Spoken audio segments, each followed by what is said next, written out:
Howdy, folks. It's Johan, your favorite little ink blob, back at it today with another Outlaws of Thunder Junction draft. And hopefully, oh, that was a high pitched voice. Hopefully, we can get a reasonable amount of wins today. Drafting, it's not about winning. But I don't know. I think when I try and go for set completion, I sometimes forget the fun of drafts, so need to focus on that, need to refocus on that. But good news today. Lovely news today. Stonks Day. Gold stonks. We get to buy 550 gold for the low price of 50 gold. Fantastic. Always happy to get free money, especially after all we've been losing. Hey. Um, yeah, so we'll run draft. Exactly, stonks. I mean, money's on sale. Like, how could you not? How's it going, Carsey? Whoop. I am definitely. You're good. Yay. This is good. This is important. Um, yeah.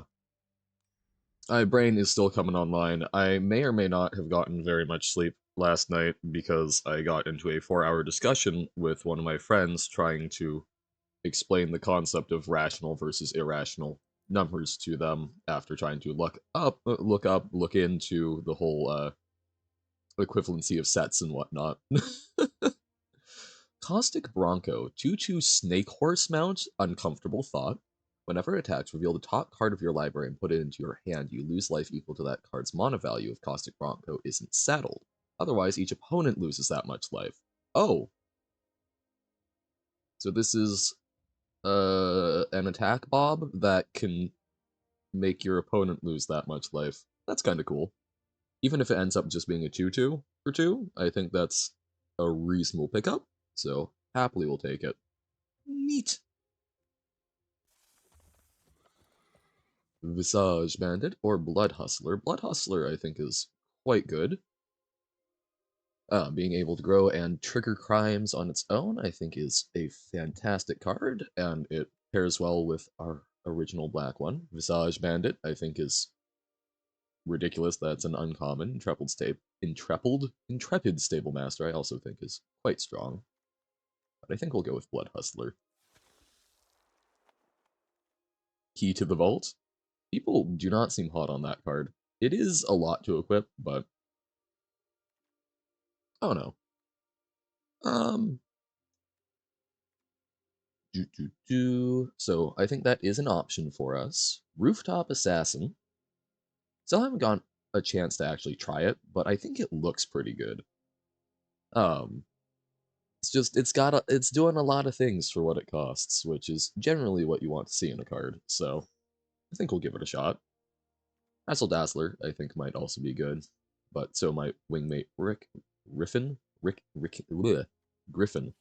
Wah.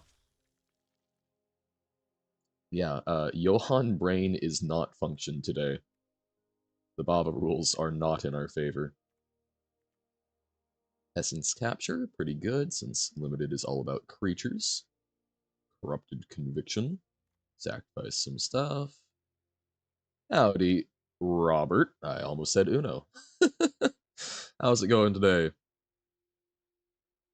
I think this is good, even if, like, worst comes to worst, you can have it sacrifice itself if you really want to get the value or play as a 3/2, so lots of versatility. At knife point, ooh. I think this is a good signal that we might want to hedge into red. Howdy, Noble. How goes? Is this game free? Arena is free. It can be a bit of a grind to build up a collection, but you can still build fairly competitive decks just through playing stuff and getting your daily currency. I think we go with at knife point. Is it fun? I think it is. It's definitely a lot to just pick up, but they've got some tutorials to try and make it a little nice. They've got things like Jump In, which sort of give you some lower power pre-built decks to get started. And hey, you've got a resource that will be happy to talk about stuff. Complete your eye test, which means soon you'll get new glasses. I saw on Discord that you're saying new glasses. Awesome. It's good to be able to see the world. I think Hollow Marauder is fine. Skullduggery I think is also good. We'll try Hollow Marauder. I think it's legitimate. I don't know. But yay. That's I probably should wear my glasses more than I do. I know my right eye is fine and my overall vision is fine, but when you search it up, you get a news website. Magic the Gathering Arena? Hold up. Magic the Gathering Arena. Well, I can drop the official link. And that your right eye is slightly worse at seeing when the background is red. Intriguing. There's the link to the official website, Robert. Um, that's interesting. So I wonder because rods are black and white, cones are exactly. I think we'll try Hellspur Brute. It looks like we want to try and go Outlaws, and I think this is a very good Outlaw if we can hedge into it. Get it on Steam? I mean, I haven't done it on Steam, but I think it's fine. I know some folks who use it. It's just a way of doing it. But yeah, so I'm guessing that then your right eye has some sort of strange thing with the cones, which are like the color receptors, which is intriguing. Desperate Bloodseeker, I think, is decent. Lets us commit a crime. Then Boneyard Desecrator versus Neutralize the Guards. I think it's the Desecrator. Boombox. Oh, interesting. So, gives us a lot of selection. Don't know if we actually play that, but that's more powerful than I'd been thinking. Corrupted Conviction also probably don't play in this, but we'll see. Pomerid Mercenary! Yay. So we've been seeing a lot of very good black, and some good red. Okay, so Menace and Haste, or Buff Power, I think is interesting. Black Snag Buzzard, I think is also decent. Iron Fist Pulverizer could be good. I don't know, Frostification seems neat. Mana get. Well, that's been part of our problem is getting almost too much mana recently. I think Frostification is probably reasonable. Helps turn things into pretty good threats. Ooh, Obeka, Splitter of Seconds. I don't think we have a lot of on our upkeep things, so even though we could, like, maybe splash it, I don't think that's for us. But this is an example of, like, a really cool card. So this is one where it messes around with the actual parts of a turn. So by dealing combat damage, you get additional parts of your turn. Because Magic likes to just mess around. Due to haste, and you can plot it to give something else haste. I think compared to everything else, that seems pretty decent. It makes a great coyote noise, and obviously, Wile E. Coyote reference, so love that deeply. Ariette the Beguiler doing aura things. We could, I suppose, do Quick Draw, commits a crime, and pretty decent combat trick. We also could get Raven of Fell Omens. I think I like Raven of Fell Omens. I think it goes very nicely with which is it? Blood Hustler. Omen Path Journey. Oh my god.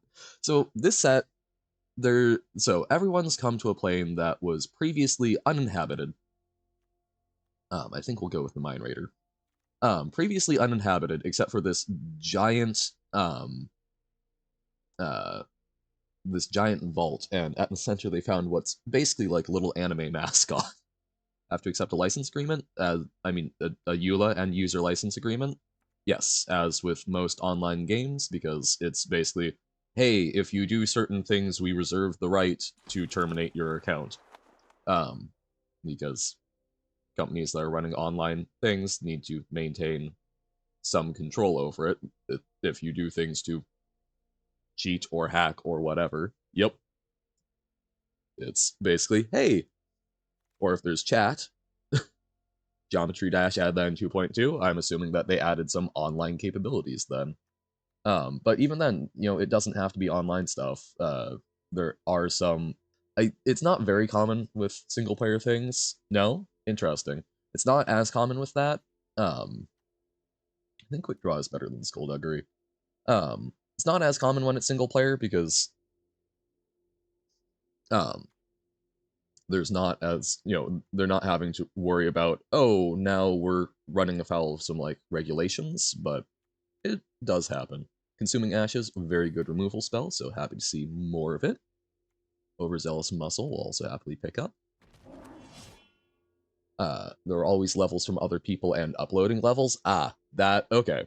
So they didn't have it. They had online. They didn't have the EULA, but I can see why they would. I can see why they would want a EULA for that, because I think of anyone remember that good old hit Lego Universe, the massively multiplayer online Lego game. Part of their issue was allowing people to create properties and whatnot. Geometry Dash is only made by one person? Whoa.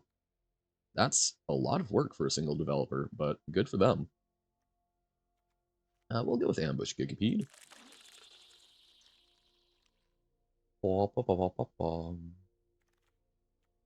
Fair. Warriors are not outlaws. Right? Yeah, no. But still powerful, and neither is Black Snake Buzzard. We'll take that as some top end. Trick Shot, I think, gives us something we haven't picked up already. Yeah, solo development projects are the whole thing. And I find it very interesting because a lot of times it seems like people who do solo development a whole lot have a really hard time transferring to a team working environment because sometimes they haven't been like using version control and properly commenting code, which I don't know. It's interesting, the dynamics. You can be really good at coding and work on your own project and uh not be good at in the industry. Scalestorm Summoner, it's a warlock, so nice outlaw, and I think we've got some other things that can help out. Clayton Jumper, it's an interesting card, and I find it very cute, right? It's a claim jumper, haha, haha, haha. Um, but don't think it's for us. We are not in white, and I'm pretty happy with our black and red. Ooh, Karavek the Punisher. I think that's a good rare for us. We would also love Rakish Crew if we can wheel that, or Vile Smasher. Oh, these are also good. I think Karavek is probably.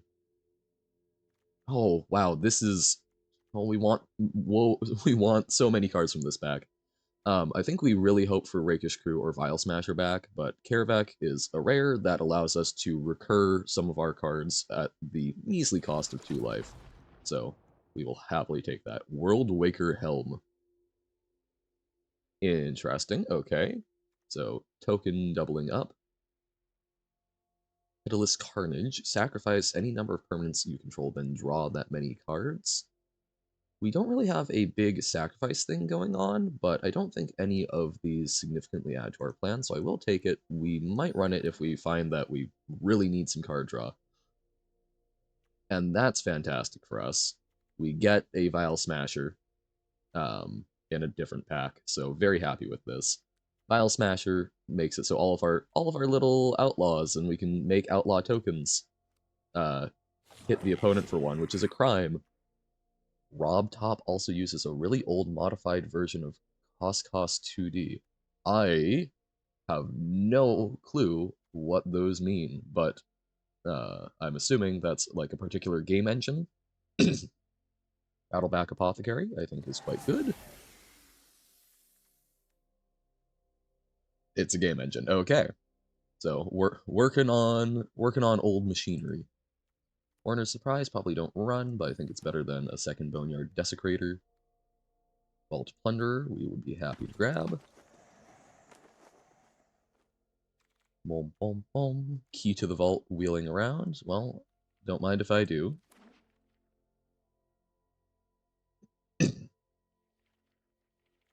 That's 3 rares. Pretty happy with that. On par, and I think we've got a very good looking deck.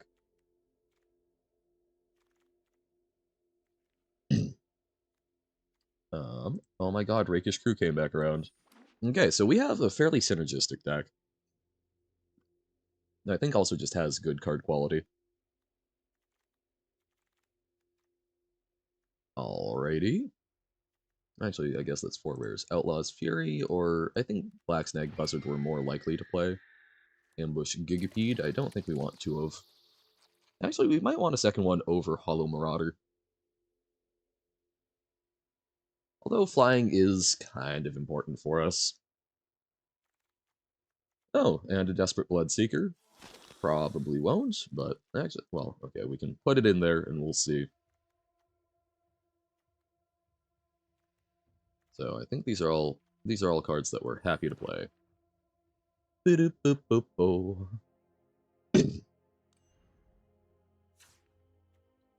yeah, Robert. So if you do start playing Magic on Arena, I highly recommend it. It should run you through a tutorial, and then I think it will give you some jump in tokens. Jump in is a pretty good way to start off um, with somewhat lower complexity than, oh hey, go build your own deck and play, in standard or whatnot.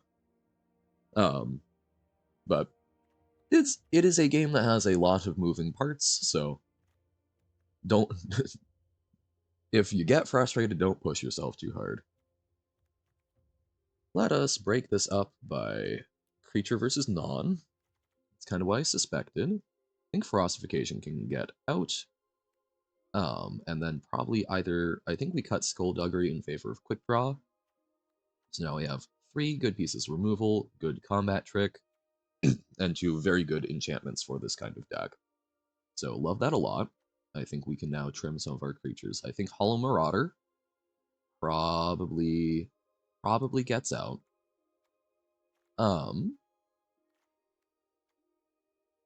think we want to prioritize Outlaws over Non. We can probably get rid of Reckless Lackey. We don't have a lot of things for buffing up its power. So we are a fairly low to the ground aggressive deck, which I like. Might even trim one of the overzealous muscles. 5 more cards. So I like Caustic Bronco, particularly with our cheaper curve for early stuff before we can saddle it.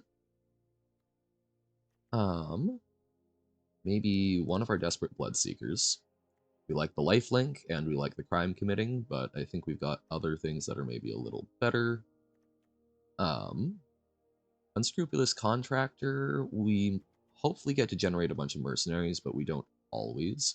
Black Snag Buzzard is a flyer, but maybe a little.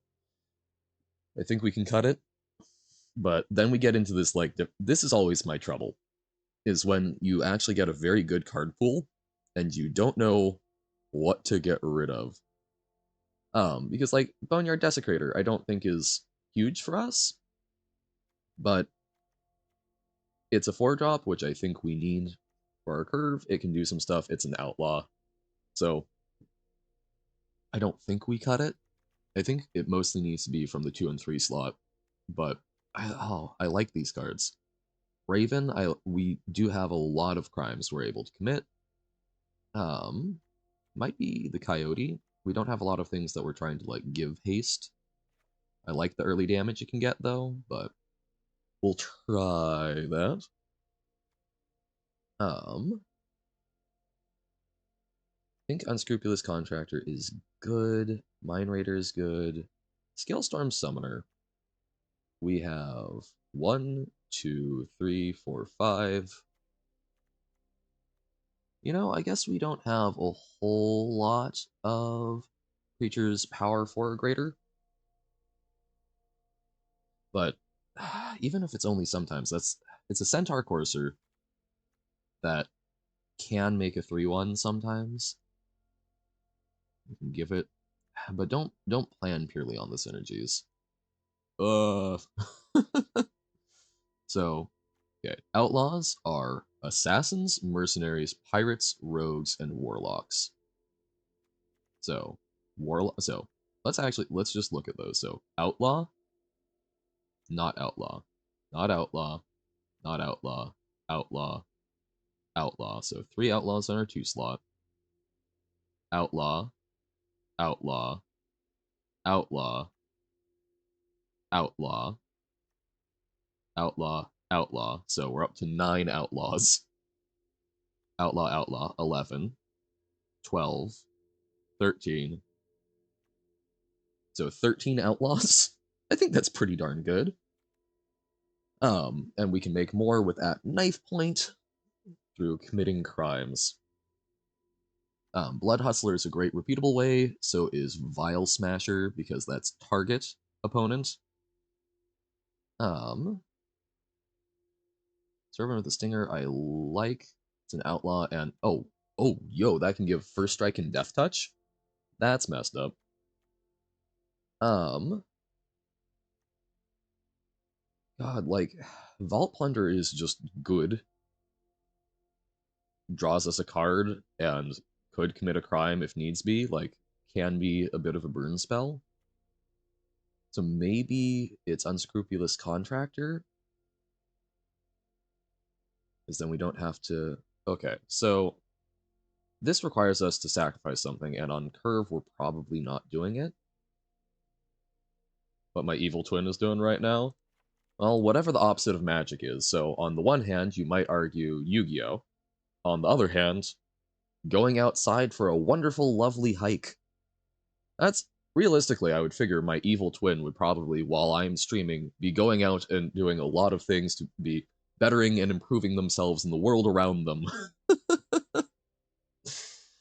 God, maybe it's Trick Shot. We've already got good removal.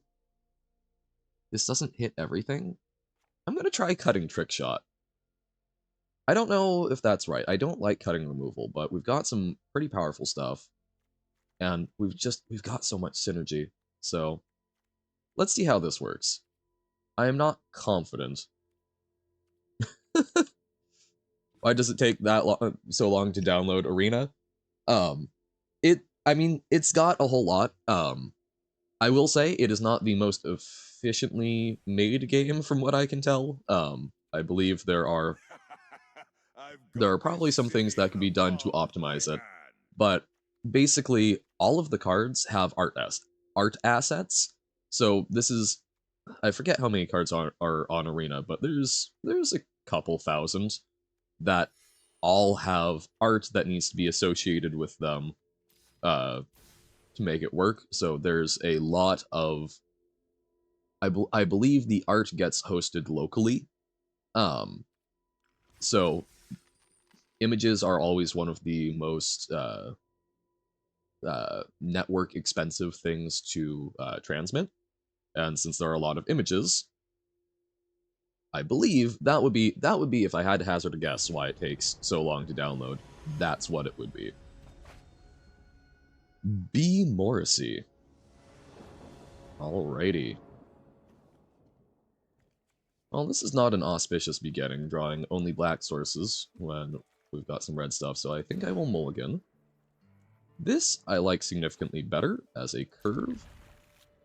I think we pitch the ambush Gigapede and just hope we can get nice and aggressive right off the bat. I think we start with Vile Smasher, then go into Mine Raider, and go from there.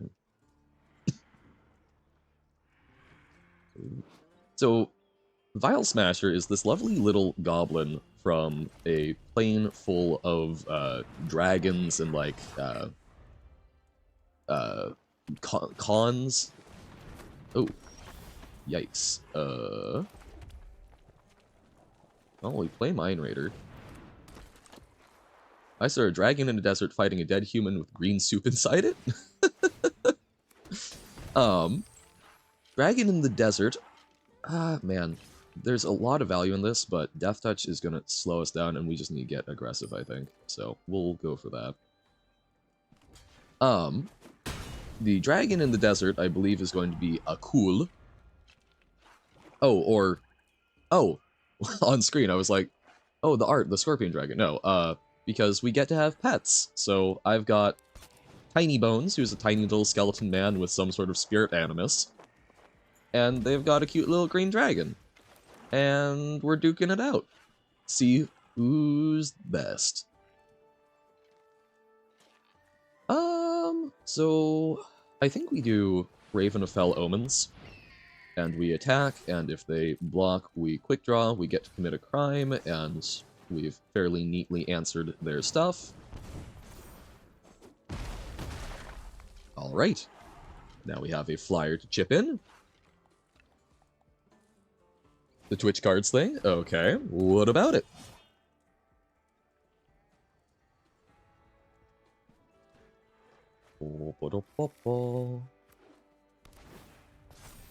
Okay, Outcaster Greenblade. Still think I probably offer the trade.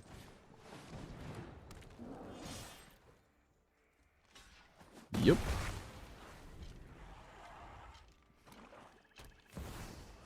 Oh dear, Rakdos of the Muscle. Actually shows the card description. Yeah. That's the lovely part of it. It lets you hover over. Oh, or when you say card description, I guess there are several things that could mean. You can hover over library and graveyard. Yup. And it gives you little information about what's in it. So they just traded off their Rakdos the Muscle for my Overzealous Muscle, so they've been added to the graveyards. Rakdos joins up. Oh my god. Okay, well, at least we get to exile this time. That was pretty sick. So, they played Rakdos, and then they played a card called Rakdos Joins Up to get it back. So, kind of fun. We could use some more action. Good thing that our removal exiled. Otherwise they would get Rakdos back again. That is unfortunate killing our Raven, though, so... now we're just gonna draw lands. Yep. Yeah, the system for it is pretty cool. Basically, Arena has super detailed logs of all of the items on the field, and this is, I don't know exactly how it's mapping the positional data of it, but it's using the information from the logs to allow you to hover over positions and explain it. Damn, okay. Think we've probably lost here. Like, Karavek the Punisher, maybe? Okay. We're a deck that kind of needs to snowball. We made some aggressive early trades, which I think was reasonable, but we don't have our snowballing pieces. I'm not going to block here. It's whatever you want to do with your time. We'll try flashing this in. Okay, they're laying on the hurt. 9/9. Yeesh.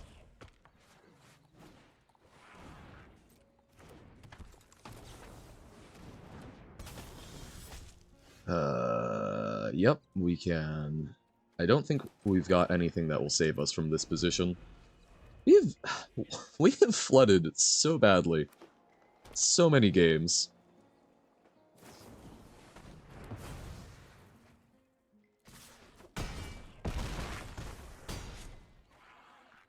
What's the lore of what just happened there? We fought a strange person with a pet dragon in the desert. They said, apparently on their crew, they had this big old jester demon who came in to slam around our stuff. We had a big bouncer. They got into a tussle. They killed each other, strangling the last life from each other's eyes. Then worked a little necromancy, brought it back, and we just couldn't think of how to deal with much more than that. Not a whole deep lore, but lore of the game, lore of the set we're currently playing overall is basically there's been a recent multiverse altering event where all of these planes, all of these different places where people live, reside, and well, all these different places that people live have a lot of different cultures, have different rules of the things that are going on there. Basically, we have seen, first I'm going to attack with the Bronco. Okay. Yeah, sure, we'll actually run that out first. We have, oh, what is the word? So recently, we saw those worlds get connected because of one of the places committing some very large invasions. And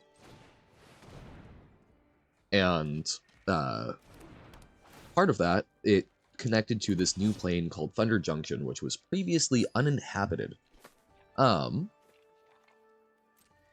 And so now everyone is trying to make sort of a new life here in a similar way to like the US West, Manifest Destiny and all that. And while it was uninhabited, there was this giant vault from beforehand. And so a scorpion dragon, which came to the plane, went, I want what's inside that vault. And now everyone is sort of scrambling to find out what's inside. So we are playing through the cards of this sort of desperate struggle in quote-unquote unexplored, uninhabited frontiers. So that's why we got a sort of Western-themed set going on.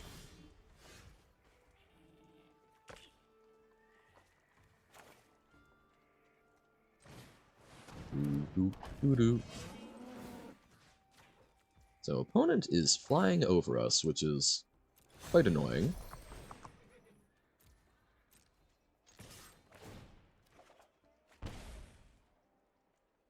We would love... See, last game, we really needed not more lands, and now... Yep, I'm excited for it.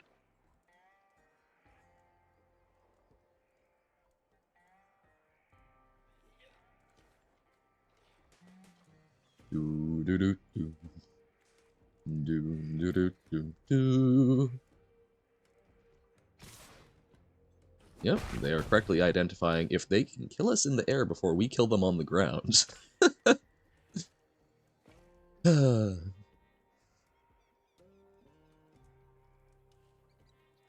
Nothing else, an extra land so that we can rooftop assassin would be fantastic. Because then we can trade for their holy cow.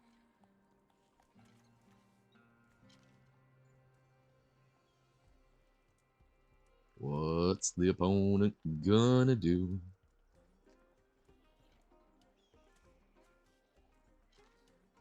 Do do do do.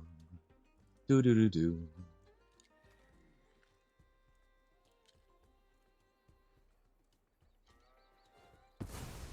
Plot a card. Plot Loan Shark. Okay. Puzzle is going to have 2 mechanics I don't know yet. Alright. I am down to learn.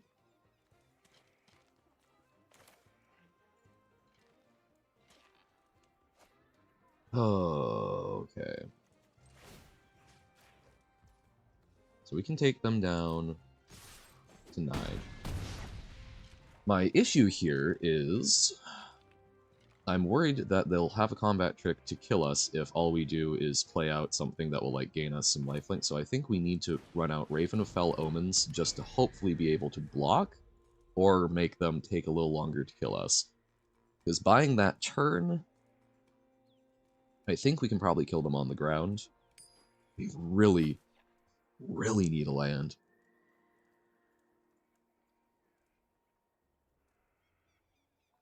We might be able to make it work without, but it's going to be a close thing, no matter what. Do-do-do. Do-do-do-do. Okay. Opponent's still thinking, which means we aren't simply dead.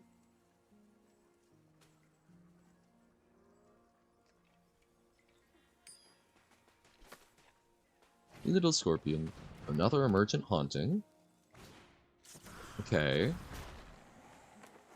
I'm so far okay with what's going on.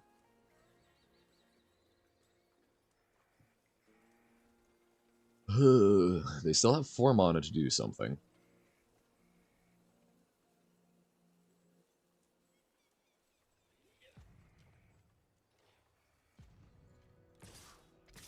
Okay. We kind of have to block, I think. So now they have us dead in the air if we don't have anything.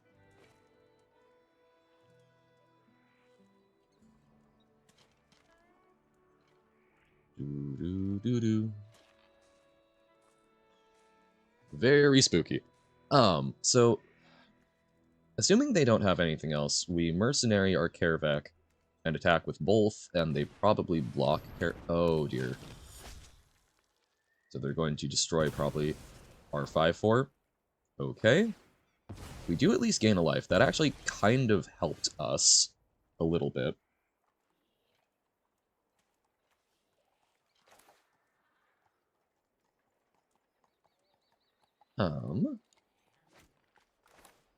Still pretty strapped on resources, but what we're going to do...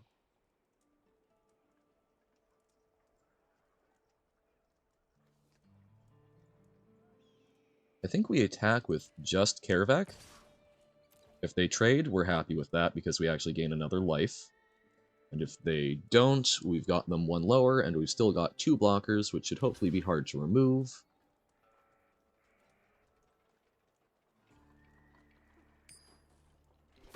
This is nerve-wracking. Okay. Okay. Like, we could have potentially gotten more damage in there by tapping the Mercenary, but then I'm a lot more worried about them simply being able to kill us, including their ground creature. Okay, are they going to be able to make us lose 2 life? They're going to burn us out with the Contractor. Oh, no. Okay. This might be another 0-3 draft day. Jeez. But, I don't know. This has been genuinely on the outside bounds of what I think. We have been getting significantly unlucky. Which happens. It does. It's just, I don't know. It's rough when you get a streak like this where I don't think the decisions we're making are what are leading to how much we're losing. Here we're going to mulligan because we want to make sure we can actually hit our plays. We will ship off our red source. So we don't have a play until turn 3, but we've got some guaranteed plays, we've got some extra action. Like, I think this is a reasonable keep. But I think we've got a well-constructed deck, but if we don't draw stuff, we're going to be in trouble. Okay. So they're ramping us. We'll probably consuming ashes the plunderer.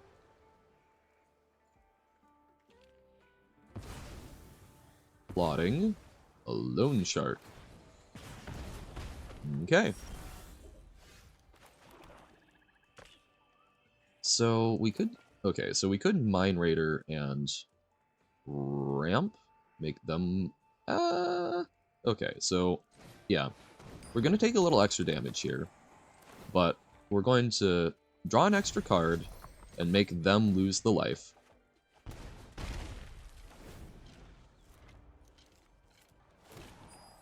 Oh, it's only if you control another outlaw, so... Okay, that's not even as bad as I thought it was. I'd love to draw another land for Consuming Ashes, and then we might even be able to double spell. Seize the secrets. So they're also drawn quite a few cards. And what if we actually, instead of the Generous Plunderer, kill the Loan Shark?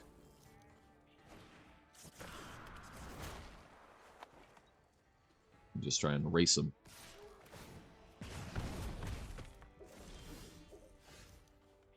Okay.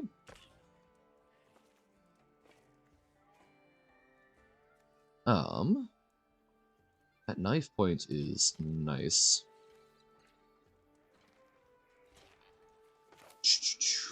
So, Consuming Ashes, we're going to take a fair bit from the Man, see, it's again, we aren't drawing lands, which is tough, so the Plunder is kind of helping us, even though it's also really hurting us.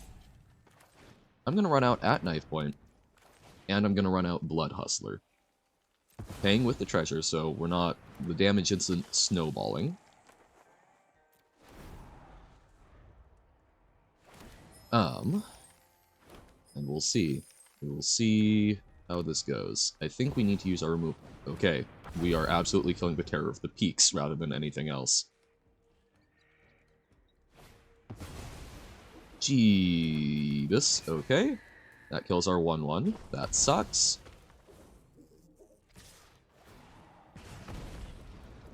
No blocks. We are mighty close to dead. Damn. We take 3... I mean, we're dead. Man. So we got flooded, screwed. Like... I don't know what could have been done differently in this game. We could have hit the Generous Plunderer early, but then we wouldn't be able to cast most of our things. We would get wrecked by the Terror of the Peaks. That's just so frustrating.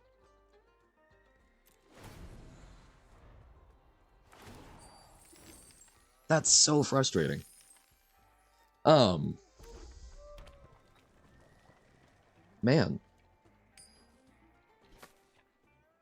I think maybe I just stick to Quick Draft. That sucks because it's so much less efficient, but I've just burned 7 weeks worth of grinding over the past 3 days. And I don't think it's because of... I don't think it's because of how I've been playing. I'm not... That's... I know I don't think anyone is like, oh yes, yay, I'm intentionally losing, but... So many of my games have just been so flooded or so screwed. I'm not like, oh, some conspiracy out to get me. It's just, that's so frustrating. That is so deeply and utterly frustrating. But such is life. It's a cool set. Like, I'm enjoying when we do actually get to play real games. I'm enjoying those, but damn.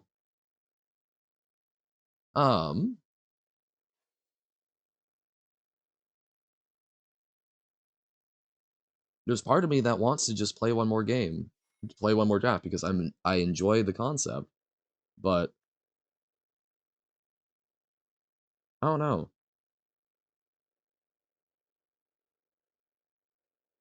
Because then it goes for, you know what? We're gonna play a little standard. We're gonna back off. I'm on tilt. So we'll play a little standard. So we'll change it to GG standard. All right, we're gonna do a little bit. We'll get our dailies, and then we'll look at some Baba Is You, because Damn. That sucked. That has sucked. So, I don't know.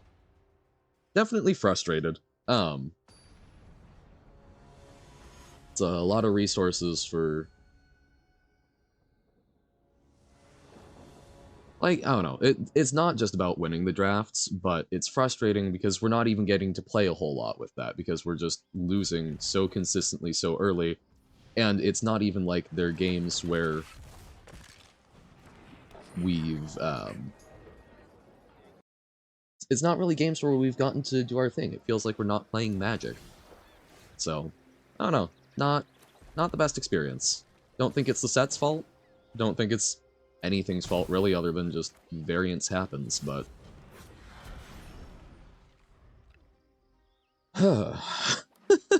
So moving on, we're going to play some Standard. We're going to have fun. We went through a long, hard grind in the previous, Standard to be able to get some cool new cards to play around with, and we're going to be enjoying them. We get to deal lots of damage against blue-white control. So this is a fun little, like, black-red surprise the opponent with your disguised creatures, try and burn them out type deck. We are definitely worried about, like, board wipes and such here, but hopefully we can kill them before they get any that will hit our 6-2. They might pick it off individually, but next turn we can run out the Codebreaker and then a Hunted Bone Brute, likely. Plus, they take damage even if they kill it. Okay. So they're playing out some blockers. Fortunately, we have Monstrous Rage, so it can survive. And also deal some extra damage. They are certainly gaining a fair bit of life, so they're just sort of trying to stall us out. But hopefully, we can cut through red tape. Isn't that the Cake song? I want a girl with eyes like diamonds. I want a girl... The short skirt, long jacket, there we go. Who uses a machete to cut through red tape. That's what we're trying to do with our Monstrous Rage. Rage, rage against the dying of the brute. So they might have a 4-mana kill all of our creatures here, which would suck, but we've got a follow-up fairly speedy play, which should hopefully set them back a bit, and they would lose some life. Wandering Emperor can exile, but they need to contend with multiple threats here, so I think we've probably just about got him. Wandering Emperor alone does not save them. Where is your Emperor now? Oh, look! That's where the Emperor is. Exile that, they don't lose 3, they gain 2. We flip this up. They take 9, 10, so they survive at 1. Which is going to be tough for them to deal with. I guess they could exile our board with Sunfall, and then we're left in top deck mode, but we've got a 2-2 that trades with the token they would probably make, so... And that's assuming a fairly specific line that they actually have the answer, which I always assume Control does, because Control is Control, but... we're working on it. We're still keeping the hat. Thiago Friere. It sounds like a Harry Potter spell. Thiago Friere. I guess I've never looked at it. I assume that a lot of the spells in Harry Potter are essentially just like butchered Latin. But I guess I've never actually checked that assumption. I think we ship off the Fugitive because the Bone Brute, even though we don't have the mana for it right now, is just Really important for us being able to deal out the damage quickly. So we will hold on to it in the hopes that we will draw the requisite black mana at some point and start off with the Mask Maker. Oh look, we got another Codebreaker, so it's all fine. Shigeki. Ooh, that is definitely a good one for us. We will actually probably start out with the Pyrotechnic Performer instead of the Bone Brute, because we can guarantee to flip it up if needs be. And it also improves the Bone Brute significantly. Wizardry, the art of putting multiple people in the same place, commonly called a gathering. Correct! Yeah, my wizardry has been failing me. I am salty. I am salty about how the drafts have been going the past 3 days, because that has been that's just a whole lot for it. Yeah. But it's good because it's helping us gather. We are gathering, which offsets it. Because that luck happens whether or not I'm streaming, right? And so it's cool to me. It's fun that Lost Streak does go hard. Yeah. Particularly when it genuinely does not seem to be. I cannot point a finger to something that I have been doing significantly wrong. Okay. We will Monstrous Rage. They can bounce to Shigeki, but they'll still take all the damage. Because Trample. And, yeah, it's, I don't know, it's nice that it's still... I've gone on those lost streaks before while, you know, playing on my own. So it's really nice to be able to, match with 2 good people. See, and that's... If I was looking at what the opponents were doing, I think I'm getting matched with 2 lucky of people, but even then, it's not... Okay, we have faced some opponents with some very good cards, like Terror of the Peaks, Jesus. But it's just, our deck has been betraying us. We've been losing to ourselves, but not through our own gameplay, it feels like. Terror of the Beans? I mean, it's Breeze Fire and we're in a Western set, so who knows, it might have had too many beans to eat. No, Peaks, P-E-A-K-S. Big old dragon that likes to live in the mountains and shoot all your things. My god, they correctly identified it's not a vampire. RNG-based, kinda? Somewhat, yes. So, basically, Magic is a game of... There is skill involved in how you decide to construct your deck and choices like that, and how you decide to sequence plays, so on and so forth. But ultimately, the cards you draw are random, so the options that you have on a given turn are random. And, you know, there are some things that can be done to help math it out a bit. There's a concept that crops up called the mana curve. You can pay to play, you cannot pay to win, I would say. Because no matter what your deck, there is always a chance that it loses. Even there are formats where there are turn 1 win combos and so on and so forth that work. I forget the percentage of the time, but there are things that you can do to disrupt it fairly cheaply. You know, there are $5,000 cards in Cardboard Magic and Paper Magic, and those cards don't guarantee you a win. They help you do other things more powerfully. They can be an important part of powerful combos, but you might play a whole bunch of games and never draw that card. You are technically, you know, you could play a 60-card deck 1,000 times and never see one of your 4-ofs. Every level in the Baba channel? Nice! Yeah, I'm doing thumbs up on the ones I've already played so that I don't get too confused, and that's the joys of being able to have them in a channel.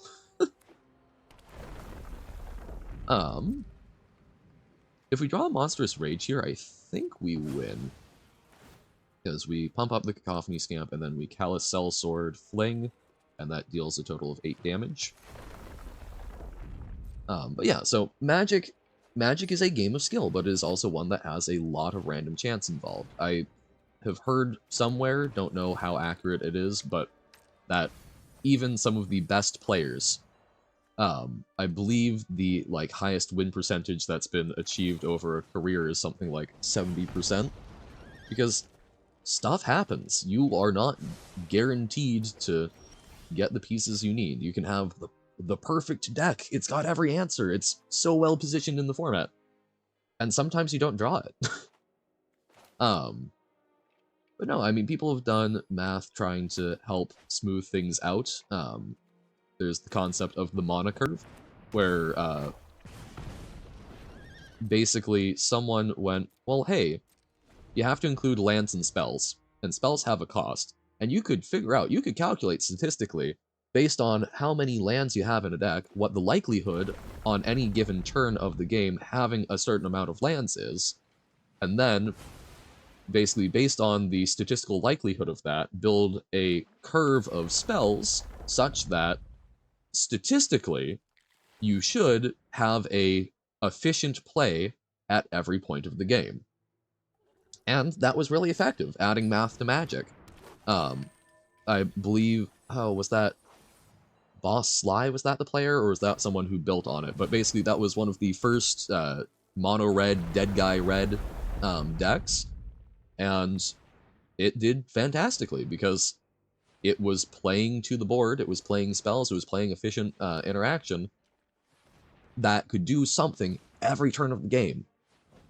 And you know what? Sometimes they didn't have it. Sometimes they petered out. But most of the time, they had something to be doing efficiently, and that was better than a lot of the other decks, just on the basis of consistency and consistently killing you. um, I'm going to concede here because I don't think we have the damage. We got a little bit land screwed there, and so on and so forth. Now, luck and variance absolutely comes up in Constructed. At least for me, it hurts a lot less because it doesn't matter. I haven't paid to play Constructed. All I'm out is time, all I'm out is that game. Whereas Draft, it's something where you have to save up. If I could just jam drafts for free and not have to, pay for the cards, if I could not spend resources on it, they've got Phantom Draft events sometimes where you just draft, you don't get to keep the cards, but you get to play with them, I would be over the moon. They don't do that because there are a lot of people who play limited and then would never actually pay for anything on Arena. But I would love to just draft, but it's really frustrating because now, essentially, to draft as much as you want, you need to win, which then kind of subtracts from the fun of it. Because now, rather than focusing on just enjoying the thing, you know that if you don't do well, you aren't going to get to enjoy the next one. So, I don't know, that's a little frustrating, but it's, hazard of the game.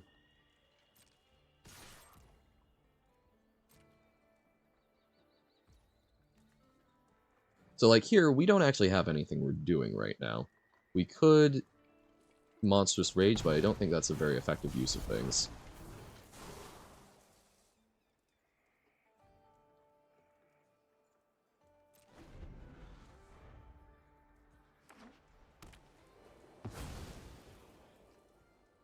Alright. Ooh, okay, so they are running they're running a deck that's trying to sort of plot stuff out and then pop off a whole bunch in one go. So, that is pretty good. I would love to play with this, but since I'm trying to draft the set to rare completion, I don't want to craft the cards. So, that's another part of the frustration, is like, the most efficient way for me to acquire the cards is to win at draft.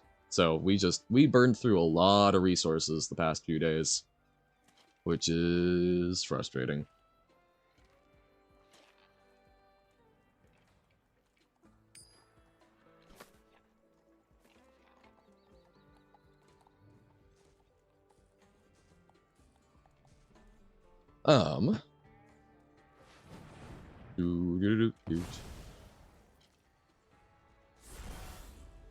Okay. So they are really building up.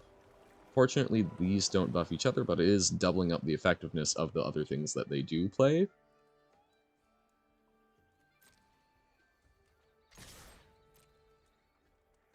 Theirs is kind of doing a faster version of what our deck is trying to do, but they can stumble, just like we can stumble, so hopefully they stumble harder than us.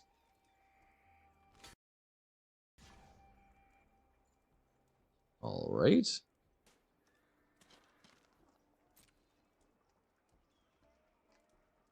We let them block there, they can't kill it, so they can snipe our Cacophony Scamp. Oh, okay. Very okay with that, because that's less damage that we're taking.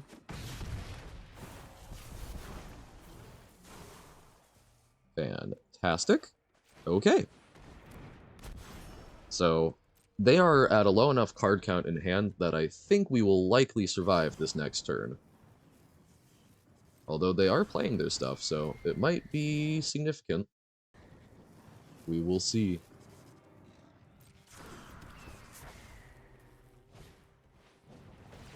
Okay. So that's going to be 6. And that's 2. It draws them a card. Okay. They're making this work. Because now they only need 1 more damage. Because they get to sacrifice this.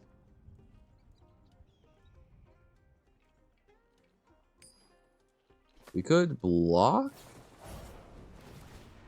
Ah, nope. They've got us dead. Because no matter what, even if we block that... So Ancestral Anger draws them cards, and they drew Hot. Because we block that, we take 14-5, but then once we block,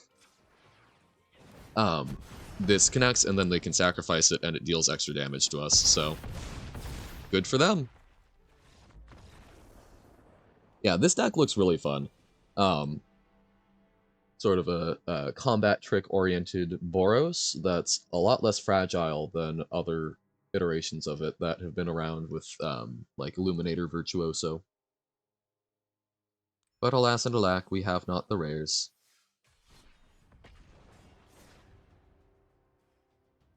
So yeah, I don't know, it's a little wonky because we've got a bunch of new cards, but those quote-unquote new cards are about 3 months old.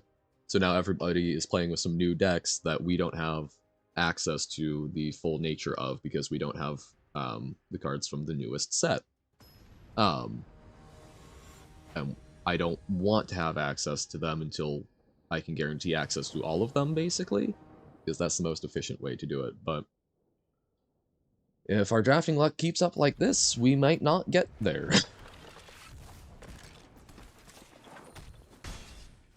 Whoop, whoop. But enough. That's just me complaining, which is not why folks are here. We're having fun with this deck. It's an interesting deck, even if I think the other versions of the aggro decks are better. We might switch back to Boros for a little while, though.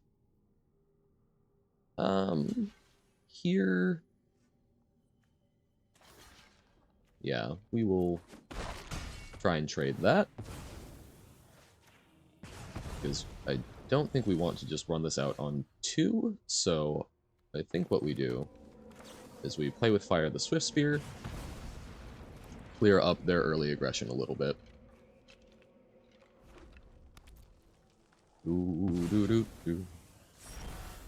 Interesting, so they're doing like cunning coyote plot stuff. I'm assuming this is, they're still doing like slick shot things, but don't know.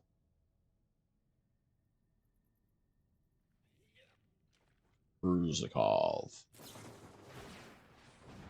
Okay, so they're spending their entire turn killing our creature with 3 mana, so I'm alright with that, honestly. Would have loved to keep it around, but that's damage they aren't dealing to us. Ooh, do do do do do do do do do do do do do. Fugitive Codebreaker. And the Coyote. Give it +1/+1. We will attempt to play with fire to kill it. Because now they can't kill this with a spell. So I like shutting down their aggression again a bit more. No blocks. This is more valuable in dealing damage to them than it is in preventing damage to us. I want to guarantee the 2 damage rather than flipping it up quite yet. Because otherwise they might be able to spend mana to kill it. Because the ward would no longer be an issue for them. They hit us for 2, that is alright. At this point, I would probably rather use this to scry and see what we have on top. Yeah, we would not like that land. And sure, we will now deal 3 damage to them. Now they can kill it? No, okay. Doot, doot, doot. Like that, that's some good damage over time and harder for them to deal with. Would love to draw a creature next turn. Nah, now they'll kill it, but again, that's damage not going to our face, so... we got something out of it, at least. Boop, boop, boop. Fugitive Codebreaker is actually super fantastic, because we can use that to draw more cards. We play this for 3, and then we're actually able to flip it up for 3, I believe. That lets us discard our hand, which is empty, and then draw 3 cards. Because cost gets discounted from 6 by 1 for every instant or sorcery in our graveyard. So this is one of the cards that kind of rewards a deck when it's been flooded out a bit. They're going to kill it, but we still get our big old draw. Not a very good draw, but that would have been our next 3 turns of cards if we hadn't done that, so still, again, a benefit, because now we get to draw them all at once and we don't have to have those painstaking turns. Hunted Bone Brute, certainly good. So we put that face down. And I don't think we're flipping it up this turn. So now we have a blocker. And a Play with Fire can hopefully kill one of their things. Feldon, okay. So we will Play with Fire one of the Coyotes, because we don't want them to get the Impulse Draw off of Feldon.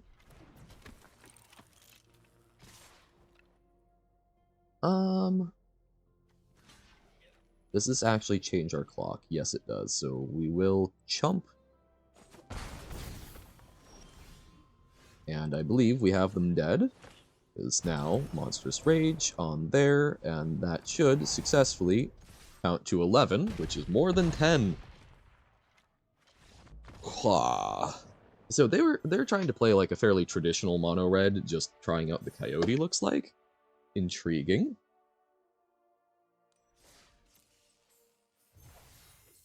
Alright.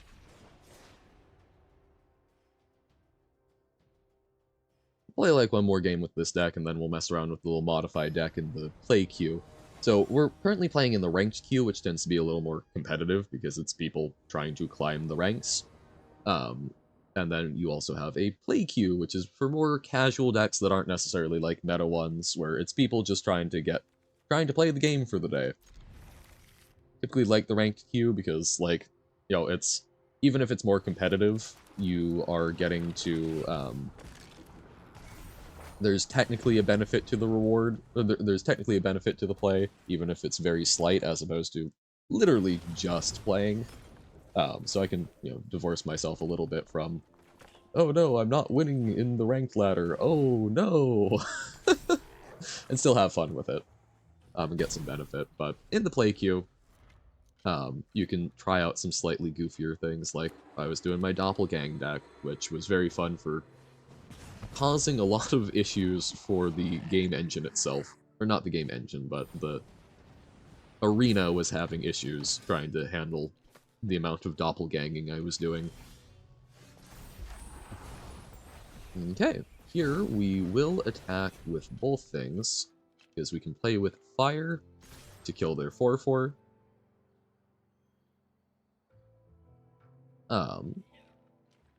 They might be fine trading it. Okay. We can trade by, we'll play with fire their face so that we can, yes, guarantee a land drop. Awesome. We trade there, and then we run out a Cacophony Stamp. It's not what we want to be doing in a turn, but we have a lot of trouble with 4/4s. Ooh, ba-da boop. Boom, ba-dum, bum, ba-dum. Yellow Prof. Love the little clock. I'm assuming this was from like Brothers War, but I love the motif of like clockwork animals, and owls in particular are very, very cool. I think owls are just very neat animals. So very happy to see clockwork ones. Really, killing the Cacophony Scamp. Okay. Intriguing. But they do keep the tokens around, so I can see it. Alrighty. We'll do our bigger thing, the 6/2.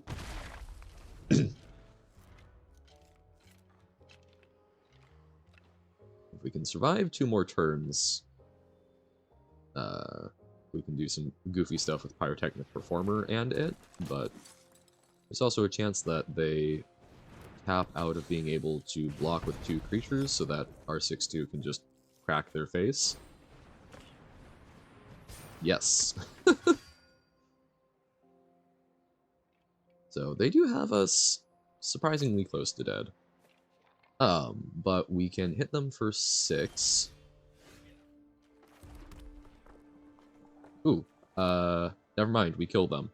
Because Pyrotechnic Performer comes down, undisguised, and then we flip this face up, it deals 6 damage, and then gets to attack through for a guaranteed 6 damage because they only have 1 blocker. Woohoo! Aggro, sometimes we count to 20 faster than our opponent. And I like counting. Counting is fun. Alright, so yeah, let's do... So this modified deck is using a couple of the new cards because I'm like, look, man, I wanna play the, wanna play with the Railway Brawler, that was it. So it doesn't have a lot of stuff. This is not a good deck. I would not recommend anyone craft this if you're here for, oh, what's Johan playing? I should play that. Don't think most folks are. But if you are, don't. This is just me throwing together a collection of cards to have some fun with it. Master Bowler with a Johnny Combo Player avatar. So that's the whole thing. A while back, there was an article on the Magic website where they were talking about the concept of oh, what was it? Psychographic profiles, there we go. So why different people play Magic and what things they enjoy. One of them was Johnny, who enjoys playing like intricate combos, someone who likes to build a well-oiled machine of a deck and watch it do its thing. You had let's peek at their hand real quick. Timmy, who liked to sort of play ooh. All of these are bad for us. I mean, that is kind of what blue-white control does.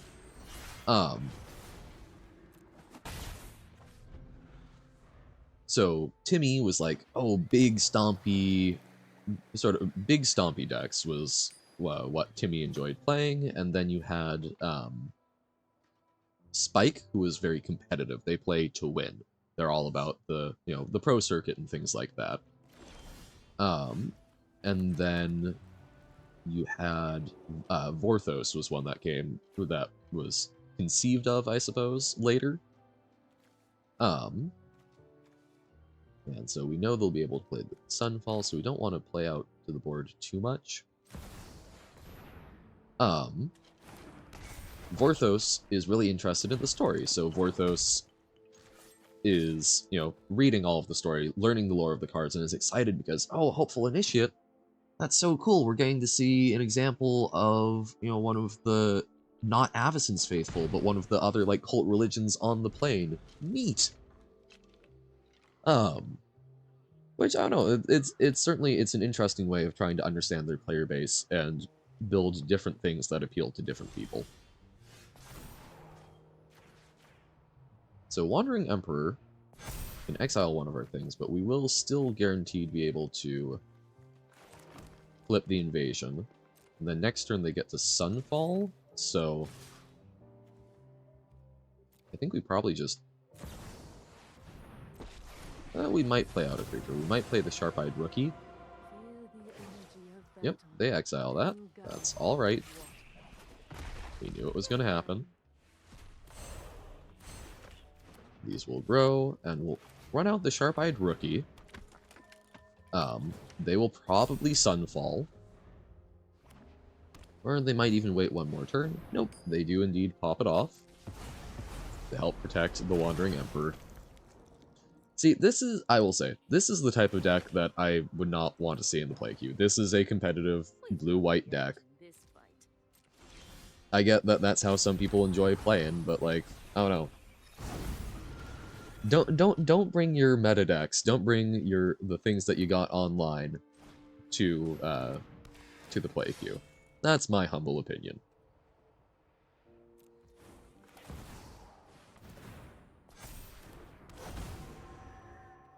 Nope. And let me guess, they'll have another Sunfall.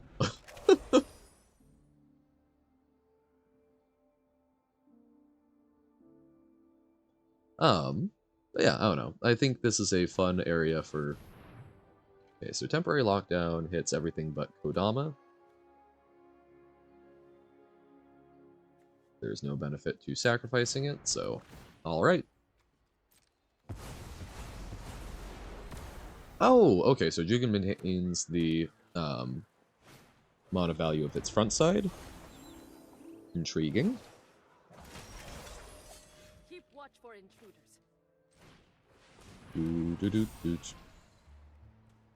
Yep.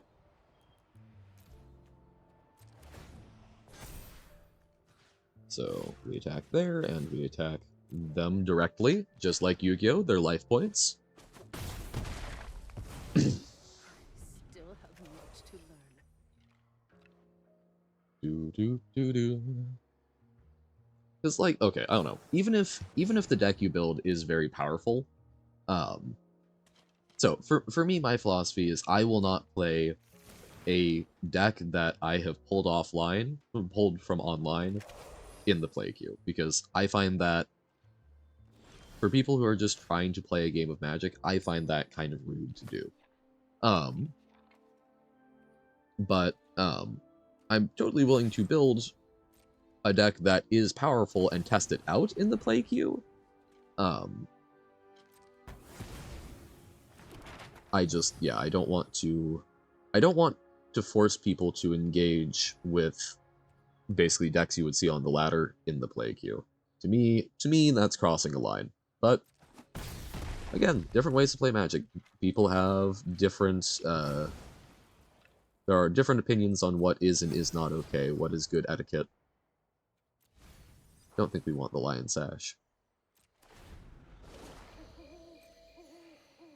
Do.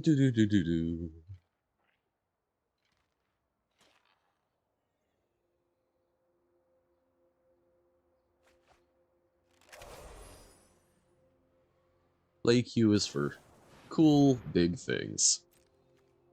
So yeah, so like this is where I would run out my Doppelgang deck, where is it a good deck? No, it doesn't actually ramp very effectively and so on and so forth, but it's really fun and goofy when it gets to pop off.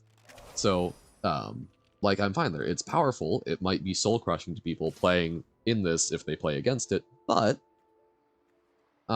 it was not something that was oh, what's the word I'm looking for? It's not a competitive thing. It's not just everything I've else that learned they would much see during my if travels. they were playing Let me in the show you. standard ranked queue.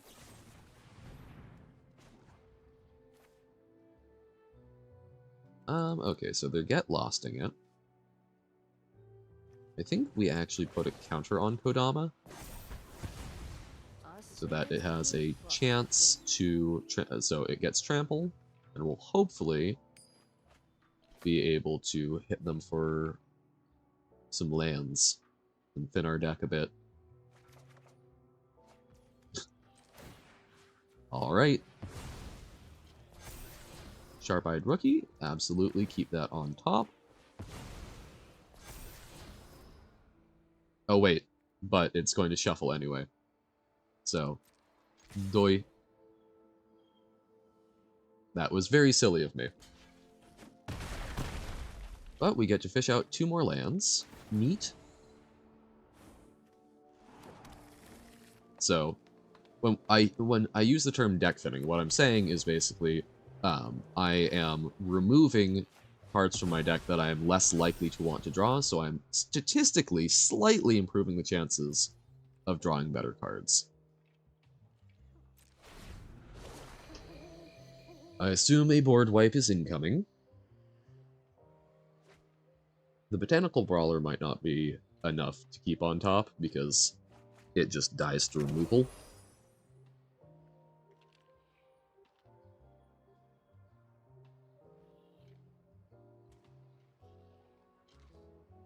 Do, do, do, do. Yep.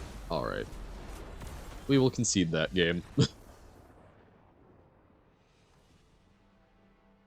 um, you know what? Actually, we'll do a blue-white game on the standard ladder. Since I still need to learn how that deck operates a bit better. Azorius Control, we're going back to ranked. And I think the new set has affected it as an archetype less. You do have some new powerful cards for it, but the core stuff I think is still the same. Well, we've got a Deduce and a counter spell, so we can give it a shot, I think. Gives us options no matter what on our turn 2. We've got good mana. But I don't know. I'm still learning.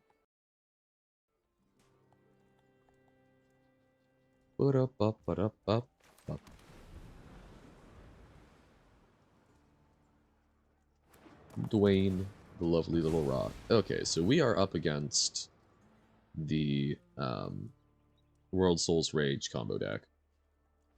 So we are hoping that we are trying to hit some early combo pieces and then hope that we can catch them tapping out or whatnot for their big spells and counter them that way. Maybe they mill themselves. I am running some cards that allow us to like exile things, which is somewhat helpful. But things like Temporary Lockdown and whatnot are pretty patently useless against their deck. Field of Ruin is not super important. So right now we are just sort of drawing cards and hoping that we can hit things that are important. Interesting. Echoing Deeps. So, they're using that as extra copies of Riveteer's Overlook, or the Sacrifice lands. Interesting concept. Because the entering tapped isn't really that much of a downside, but you can also play it for colored mana if you need it. So like here, we don't want them ramping, so we will happily counter that.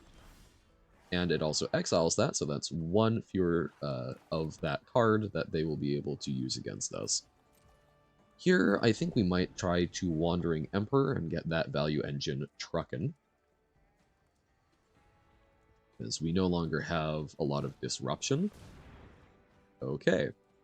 So that one will resolve, but they are stuck on actually getting their lands, so this is only fetching 1, and even then it's thinning their deck. They do run a lot of lands, but slightly less likely to draw another one.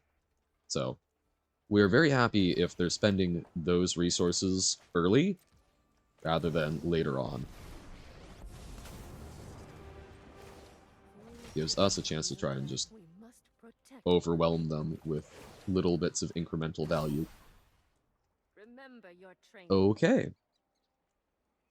I do think we want to draw more cards here so that we hit our land drops. I think, in fact, I'm actually going to crack the clue main phase. Did not draw a land, which is unfortunate.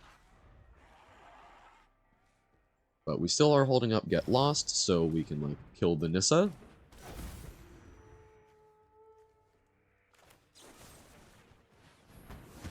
So we can try and keep them from accruing that value. Awesome, we hit our land drop. So I'm not going to be worried about drawing things this turn. And I think I'm mostly going to be stacking up on this one token for now, because they tend to have board wipe removal more than single target. So I think it makes it more of a threat to have one big thing than a lot of little things.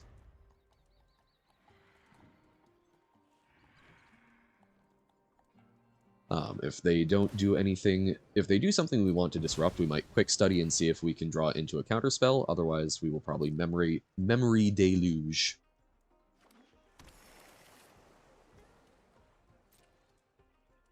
Okay, we will memory deluge. We want like a land and then something else that can help be churning out the value, or a counterspell, some disruption. Okay, we'll take a Restless Anchorage, and we'll take one of our No More Lies. Restless Anchorage, there's our land drop. We don't have quite enough mana to start hitting in with Reckless Anchorage and also holding up other things, so we will just hold up No More Lies plus Quick Study. And just keep chipping in. Bam. So this is a significant amount of pressure for them.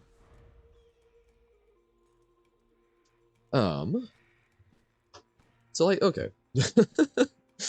I hope that Personal Plague would be proud. This is the type of deck that they seem to be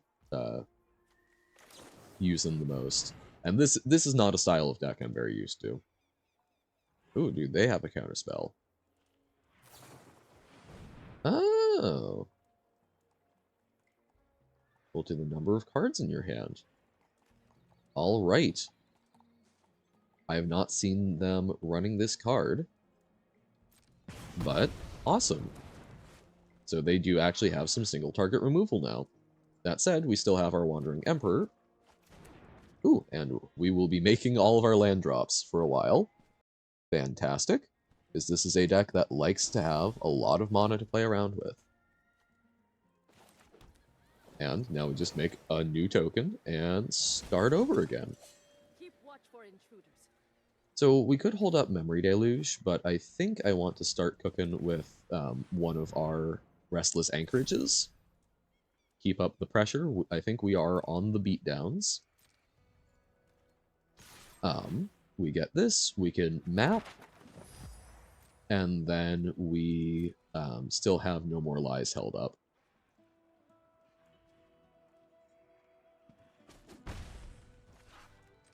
Doo, doo, doo.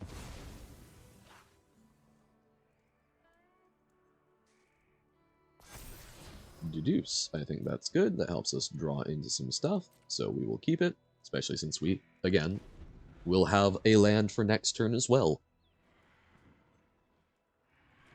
All the options.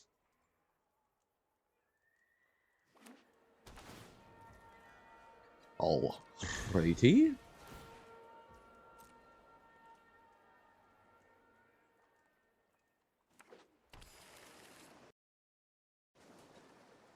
If we win this, I think we'll try like one more game, see if we can manage to get to the next rank in ranked. We counter that there because that's a threat that we don't want to have to worry about. We've got the edge. And we will keep going with the Restless Anchorage. We could activate the other one, but I'm fine. I don't think it actually changes our clock significantly. Bam. We can do that and still hold up Deduce as well as March of Otherworldly Light, exiling some stuff. So, all right. This is a tough thing for the opponent to fight through. Because they don't have enough mana. They could do like a World Soul's Rage and try and get some stuff back, try and set up for that. If they play, I guess they could manage an Aftermath Analyst, because we don't have a counterspell, and they would be able to sacrifice, bring all the stuff back, so there would be a setup turn, but I think we're still pretty well positioned. So they gain a life, but I think we still have them dead, because we can activate both of our anchorages and then tick up on the Wandering Emperor to make sure that we have 6 power. So I think we've got him. Doot, doot, doot. And hell, we can even crack a map. Oh no, we can't because we don't have a map yet. Ha ha ha ha. Good joke, streamer. There we go. Alright. So yeah, so one way or another, we'll do one more game. We would love if we win the next game, because then we'll be Diamond 1! Close to Mythic. We can try, we'll do one more Azorius game. And then we will switch over to Baba Is You.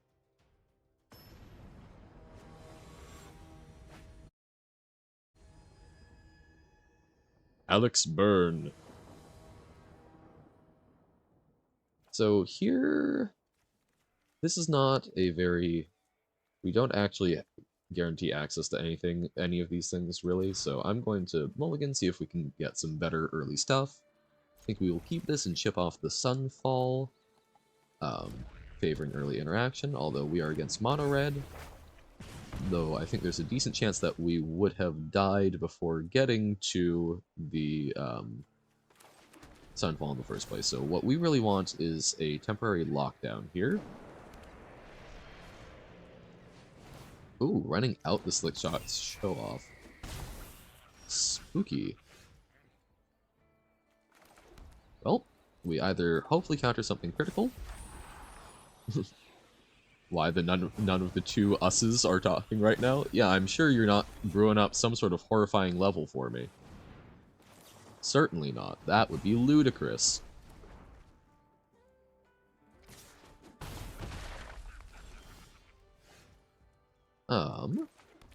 So this is where we're kind of caught with our pants down and probably just die.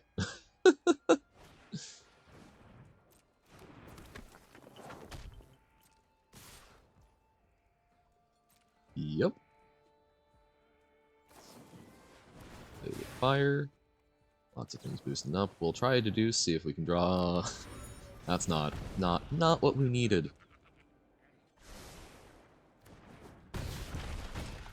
Alright. And still not what we needed. So, we can do that, but I don't think we have a magical 2-mana Wrath. Yep. Good game, opponent. Alright. Well, frustrating and disappointing first draft, but such is life. Let us switch over to Baba Is You, where the world hopefully makes a little more sense.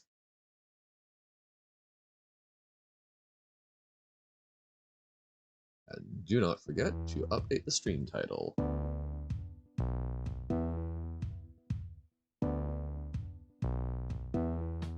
Custom is you.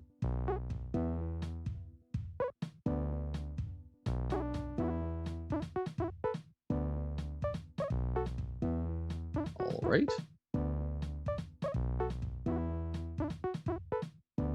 Orb. Baba is you. Haha. Baba is Yaga? Now why is that a tag? I have concerns. Alright. Play levels. Get new levels. Yeah. Okay, so get new levels. Baba is you. So, Robert, I assume you're here, so we can check out the one that you were excited about.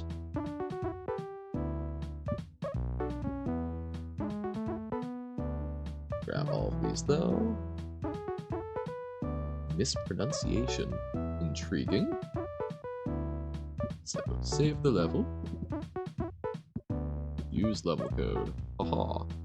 Oh, did that not copy the last? Is that an I? Or did it get... Oh, it got a space at the front.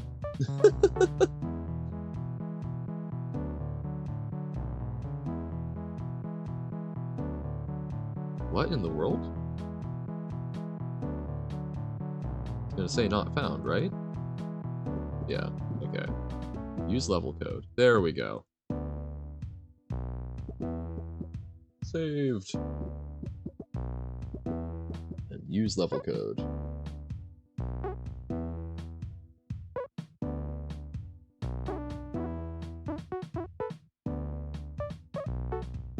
Okay.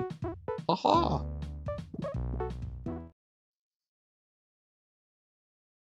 Whoop. Oh, I did play now. I meant to do save. Hold up. We still have, I don't know what to call this. Yes, we do, okay. Alright! So we've got some stuff to mess around with. That said, I don't know whether or not y'all are here. I don't want to play your levels without ya. So, well, I guess we can start taking a peek at new adventures, maybe? That's not new adventures.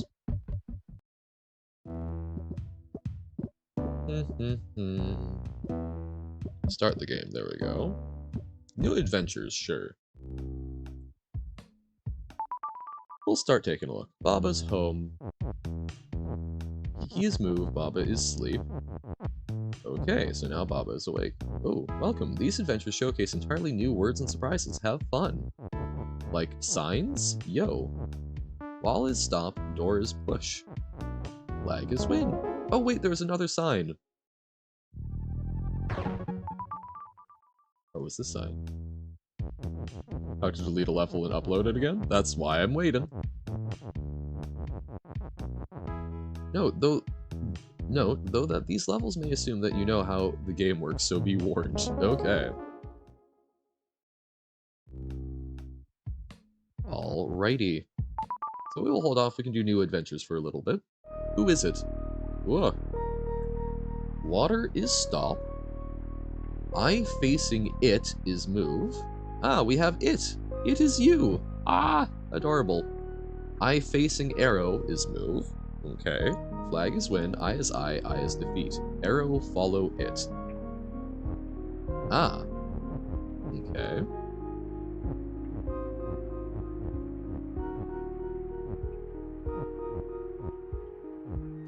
Okay. So it seems to favor up over to the right. God, we're such a cute little blob. Oh, it uses 3 different sprites to cycle through. That's so cute. I is defeat. So I facing it is move. Okay. So, how do we get the eyes to not look at us? Can we make them eye? So I is eye and I follow arrow. Eye facing arrow is move. Okay.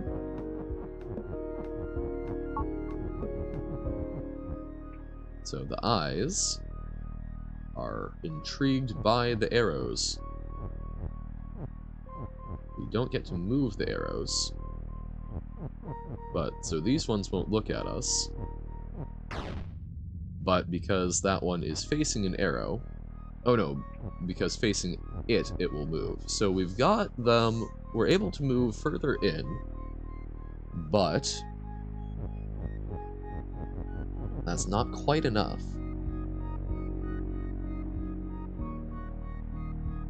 We don't want I follow it, because if I follows it, the eyes will look at us always, so that seems bad.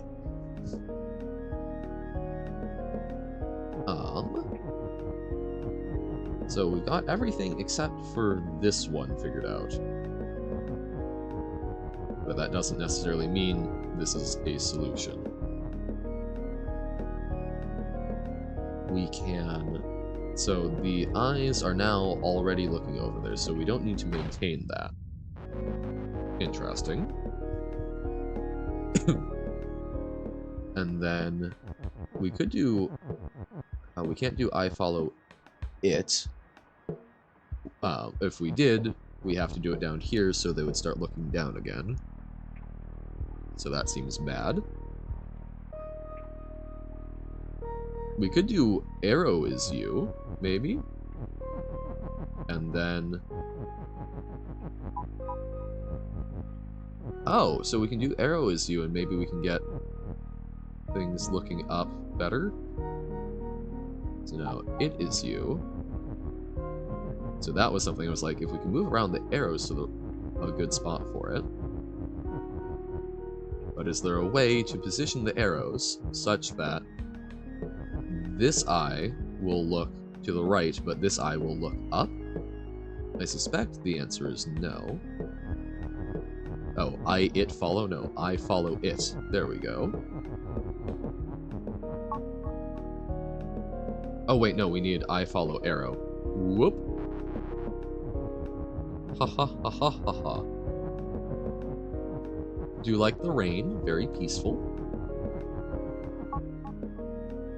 Okay. That's not quite it. But crash. Get it? Because we're it. Ha ha ha ha ha. So now let's try a little further over. Ooh, yeah. What if there are multiple arrows? Is it going to be whichever one is closest, I wonder?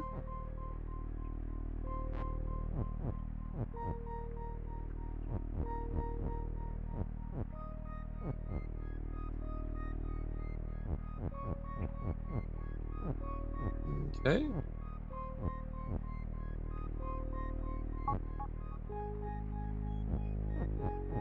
I don't know, we're learning.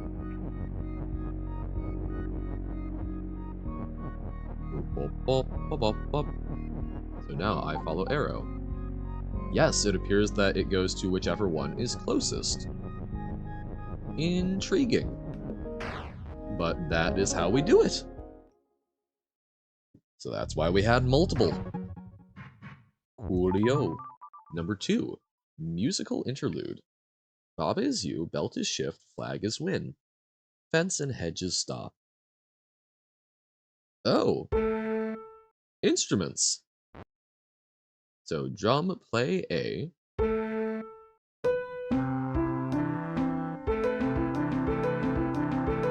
Okay, so it's just a loop. Text on belt is not push. Pile is stop. This is cool. Musical interlude. So nice little easy level. Can we modify these?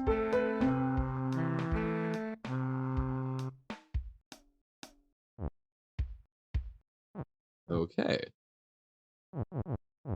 We could move around the letters, I guess, if we wanted to. Interesting. I'm not super musically inclined, but that's cool. And I can see how one might say, Rickroll someone then. GC Chaos? Alright. Return to menu. Play custom levels. Cheesy Chaos.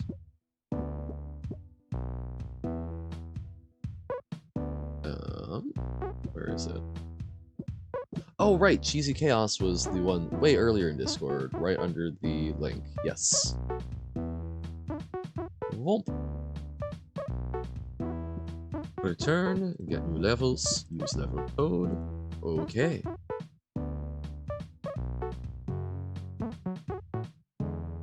Play the level. Level is play. Alright. Cheese is you. Wall is stop. Kiki eat cheese. Okay. Fixed it? Nice. Milk is push. Then we will look at it in just a moment. Actually, you know, is it ready to go? Because before, I haven't quite delved into this one. Cheese belt advanced? Oh dear.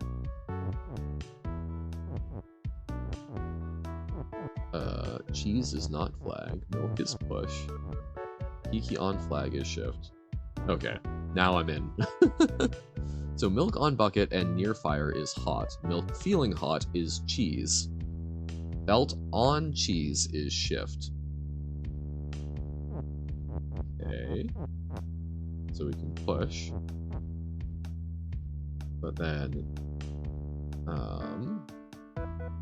Okay. Yeah, I don't. So feelings seem to be somehow touching. Okay. Sick. So, okay, so why does Kiki... So Kiki on flag is shift. Belt on cheese is shift. Kiki eat cheese, okay. So we need to do something. So cheese is not flag. So feeling is and eat is a thing, okay. So we can use the milk to do this. So it was next to it. Milk on bucket and near fire is hot. So, and then feeling hot. Don't know what that means, but because it was hot, it was experiencing that. It turned into cheese. So now, we can do cheese has something. We do cheese has flag. Now, we can move the cheese out here. We can have Kiki eat a cheese. It shifts the flag out, and then we're able to land on it. Okay. Neato. Okay, so do I need to, like, re-upload? Or do I need to re-grab it? Or am I good to just go, it's been updated? The first real puzzle one, I assume? Re-grab it? Okay. Then, can you send me that code?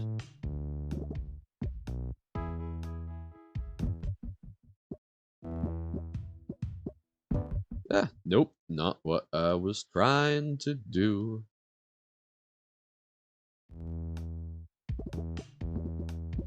Return to level list.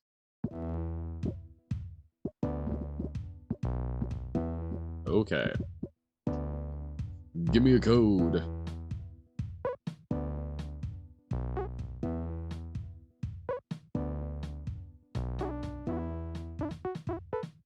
Updated the code? Oh, you edited it in the Discord? Gotcha. Thank you.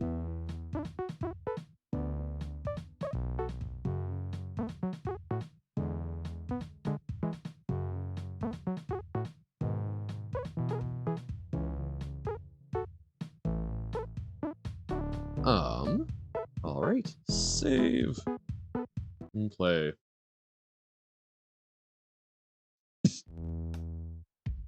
Okay. Baba is you and Baba. Fort is stop. Rock is rock.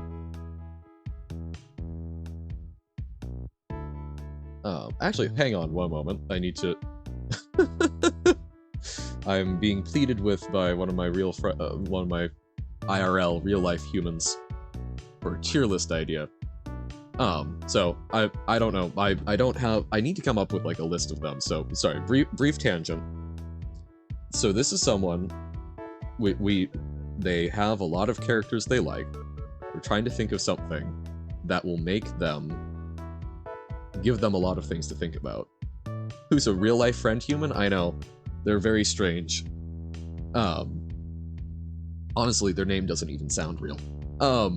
But okay, sorry. So, if you've got someone who really likes a bunch of characters, so like say for example, we were thinking about Baba characters. So we've got me, it, Baba, oh, what was the brown one? The one that is best?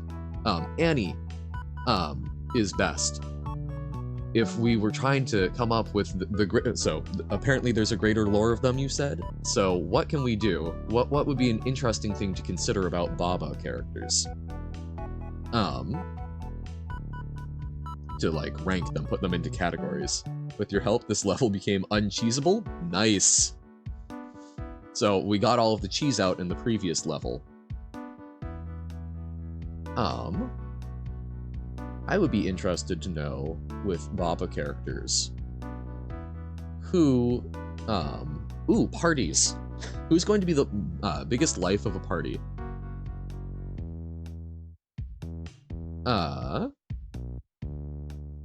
So like A tier party goer, B tier party goer, etc.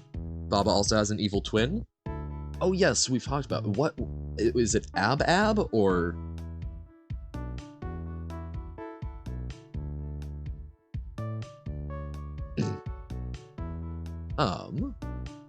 so yeah, so yeah, because okay, would like the evil twins of the various characters be bottom right? Bad? Oh, bad. Okay, bad is you too. Oh dear. Okay.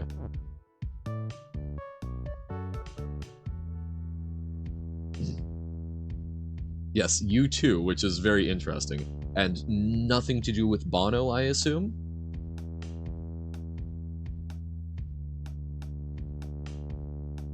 No you two joke? Both have different controls? Oh wait, so... Oh god, so WASD, okay. Goodness. Is there a way that indicates that, or we learned that? Also, Bad makes me think of Strong Bad, everyone's favorite little cartoony guy.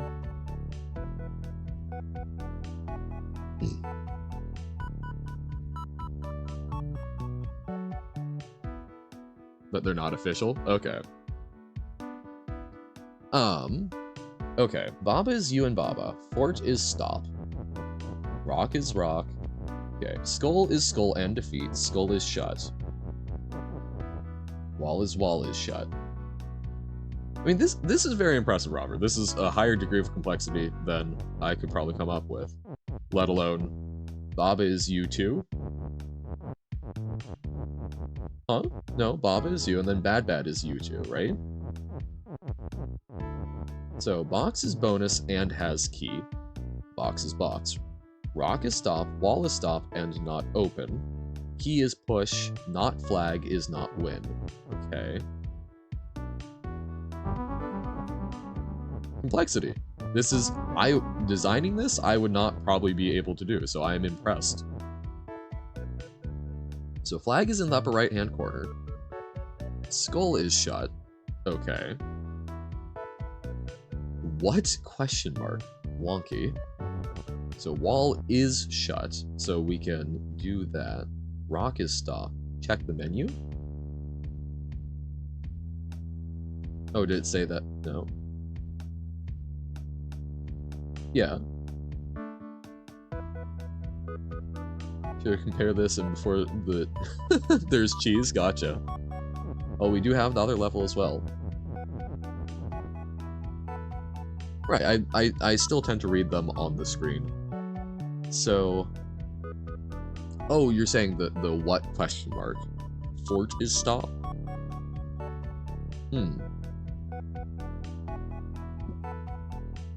What is fort? Okay, so bad.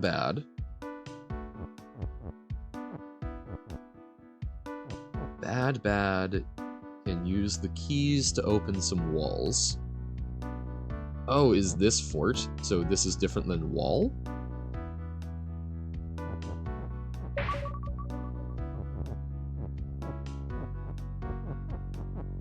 Maybe? mini walls are forts? Yeah, okay. So we can't just go through there. Gotcha. Okay.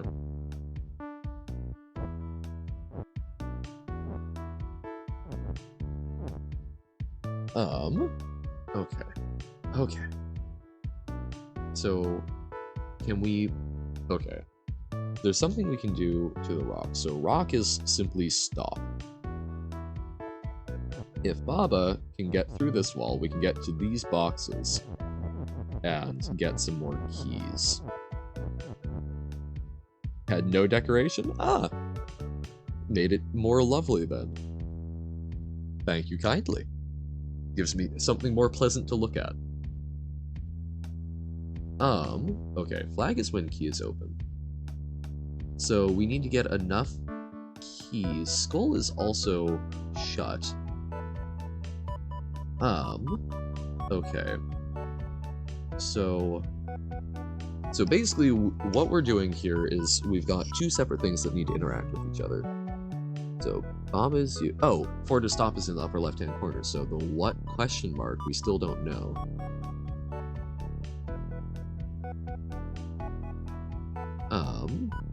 Intriguing. Or is it even rules or just something retextured? So we need to find a way to open here so that we can open the skulls and then make Rocka's push, break down the walls between them, and hopefully figure out how to connect the rules, I'm assuming. We have two keys.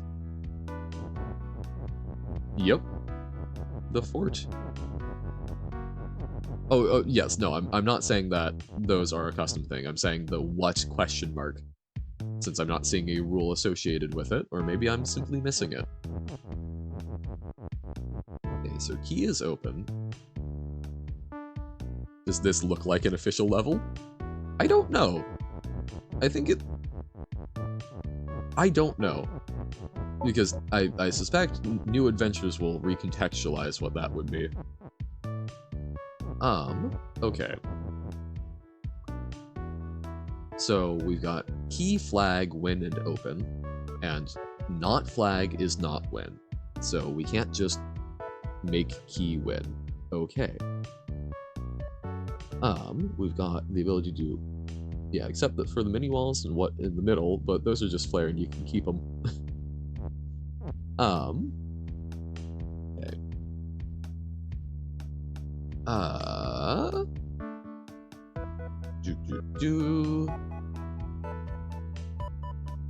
So, two keys. What can we do with two keys?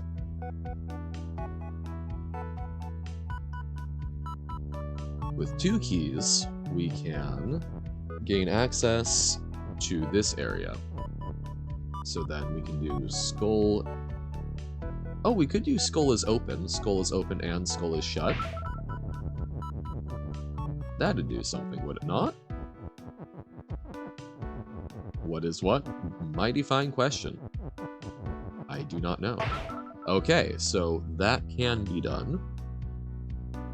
And then we can use the key, the second key. Oh, wait, no. So first, before we do that, we need to open up both of these so that we can retrieve the... Oh, okay. So we use both keys to open both sides.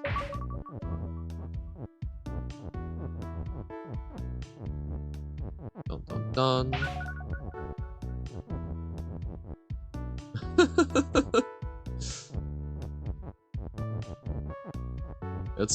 We will see. We're doing some fun little testing. So skull is open. Okay. So now we can retrieve. Bom, bom, bom. Good enough for World 1? Whoop whoop. Okay, so now Baba can say rock is push. So now we can push away rocks to gain access. That might be trapping ourselves, we will see. So a lot of things are themselves, but we can... So box is bonus and has key. Can we do something... Never did meta text? So we can do this. And then we can use this key so that we can gain access to other text. Because now we can do this whole shebang. But are we out of objects to do stuff with? Huh?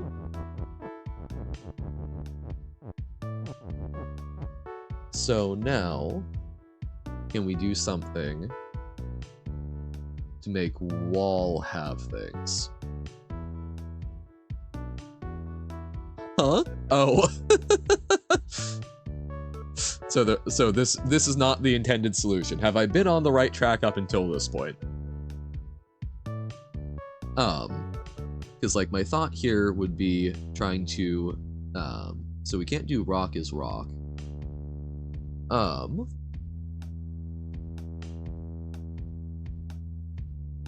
Like I think I've still pigeonholed myself here.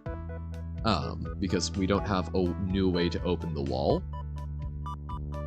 Weren't supposed to retrieve is open. That's what I'm getting, because now we need a key to bootstrap it. And weren't supposed to get those. I'm honestly terrified, so I'm not sure I want to know.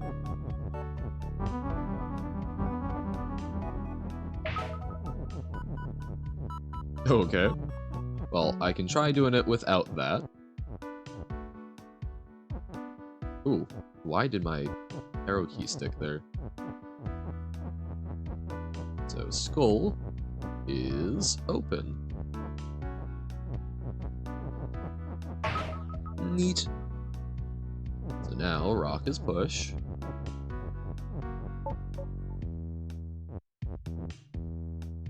Okay.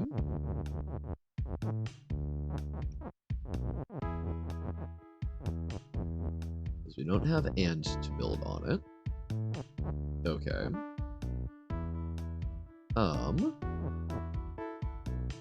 Is like word but for text? Huh? So it makes text more word? I'm not... Oh, meta text, so it turns text into the word text as well as whatever it is? Is that what I'm to understand from that? Because if so, that is a horrifying invention.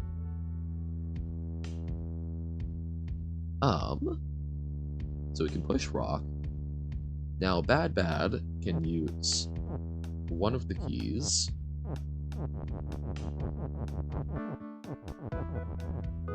Doot. Ah, but we need key is open down here. So Baba is you would make the regular text Baba you, and Baba is you just makes Baba you. What? So Baba is you would make the regular text Baba you, and Baba is you just makes Baba. I'm not understanding that. Head not wrapping around.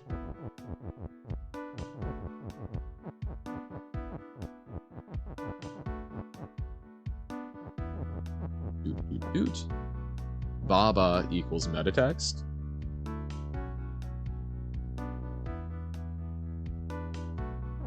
I'm still not getting what you're trying to convey there. I'm sorry. So if Baba is you, metatext Baba is you.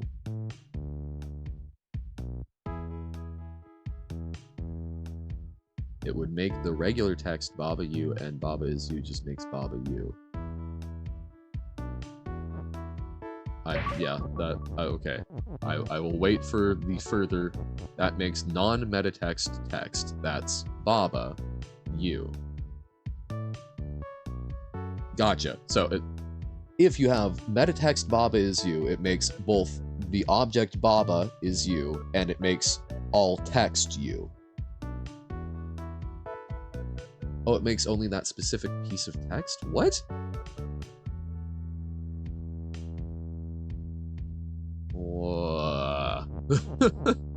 No, like. So, okay, so this is meant to be enclosed, so we aren't supposed to be able to. We aren't supposed to be able to, cheese this and get access to has.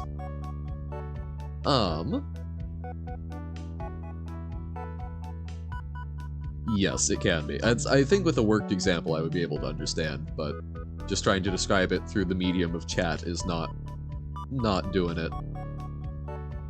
So, from here, what can be done?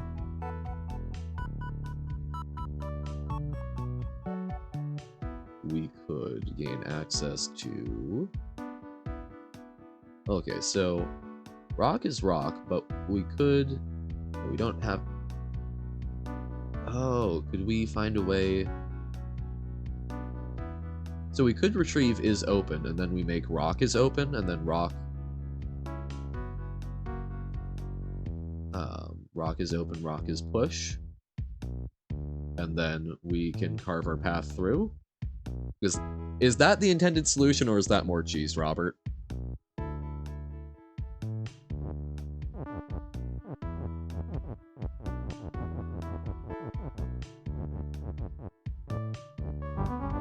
Because, like, I think this is totally doable. Even if we don't do some cheese. Because we can retrieve...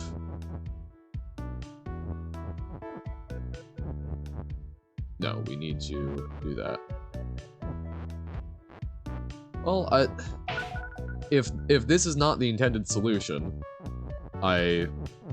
you're going to have to just update it again, right? So, I don't know. I don't want to keep downloading a whole bunch of versions. So, is this intended? So, you fixed the ability to make it so that rock is open?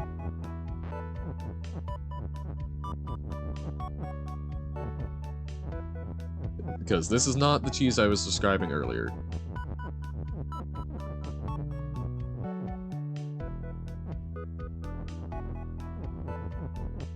So we do is there.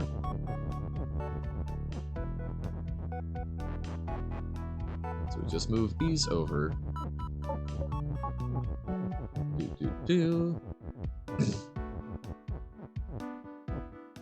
Fix the cheese of getting to the other side? Wait, so it's not intentional for for Baba and Bad Bad to meet?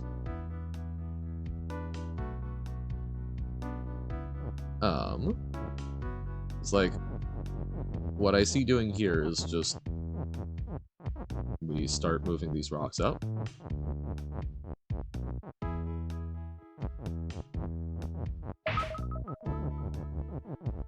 So this is another non-intended solution that I'm working on right now, and it's one that you have fixed.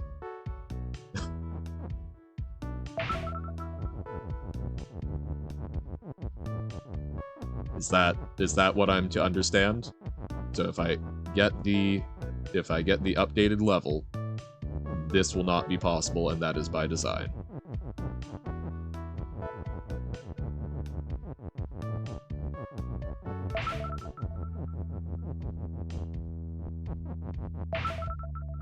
Whoop.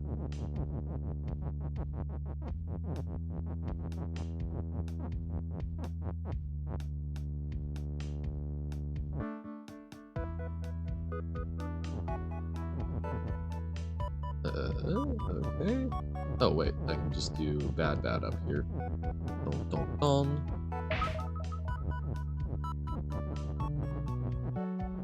Far of a path.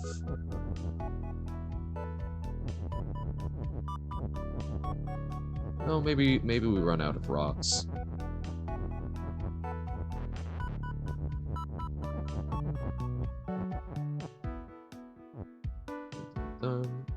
Okay, so we can go up. Oh, so maybe we needed to go up first. And then we get to carve that path, because redirecting it's going to be tough, but this way we can... Yeah, okay.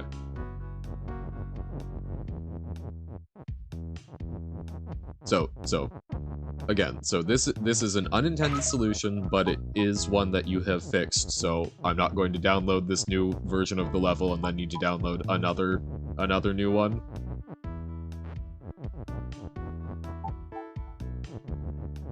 Sent a level pack, alrighty. Fancy.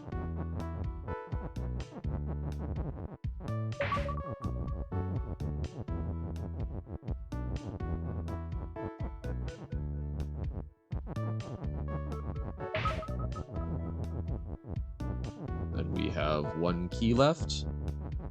And I wasted some rocks. Yes. Oh, which level pack? So, you've told me about the level pack, I take it? So key is push, so we just need key is open. Nimmy Garden. I do not recall, but I believe you.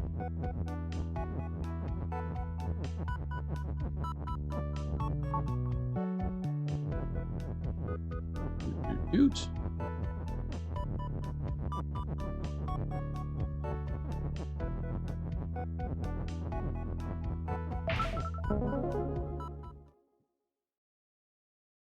So, once I get confirmation that you have fixed everything that you want to be fixed in it, at least that we have discovered, that's what I'm asking. So have you fixed that particular cheese? Because that was not a piece of cheese we had discussed. If you have fixed both the wall being able to gain access to has, and you fixed the you're uploading it? Okay.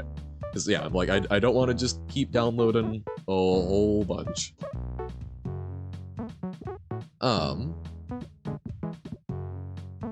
Okay. So, Uno, we can work on this. So, Nimmy's Garden. So, play level packs. Okay, so that is not how you do it. So, how does one do a level pack?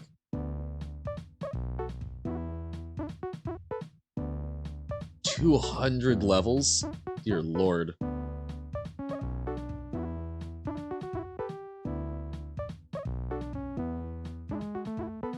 Then we're gonna hold off on this for now. One of the things I need to do this weekend is try and order a hard drive, because my laptop is running on not a whole lot of space. It doesn't look like it's a whole bunch, but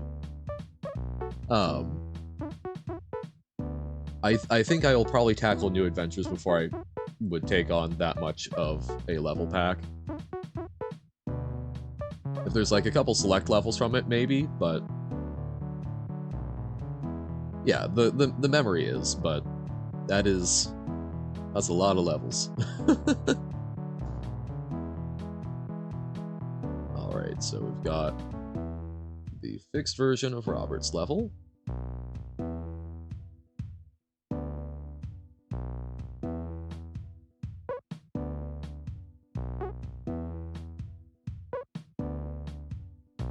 Twitch makes that very hard to copy.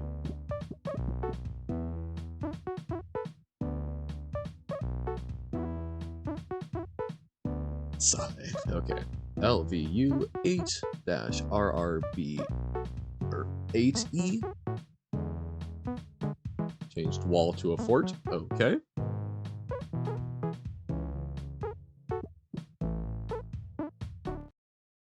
All right.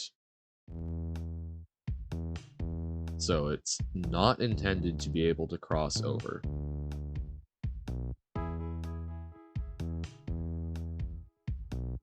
Okay. I think this still works though, the way I did it. It's just a little more difficult to get to. So we do is open.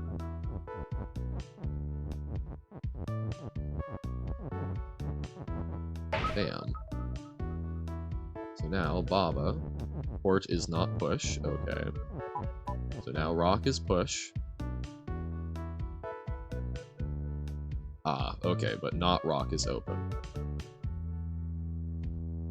Okay. Okay.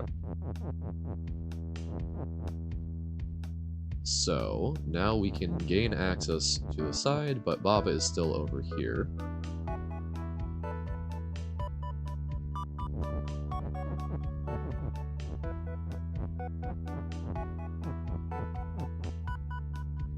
Okay.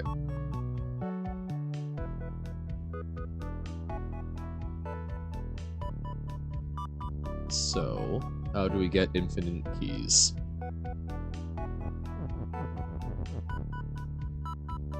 Oh, and we don't have a second open. Okay.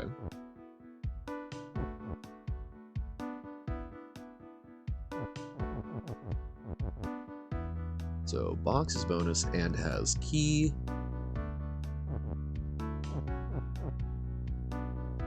We can't do key has key.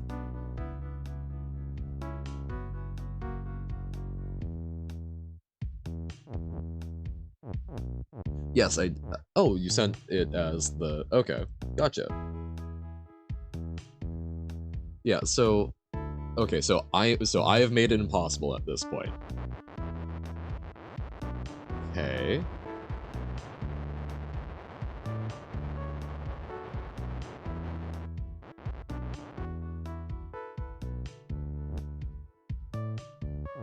Okay.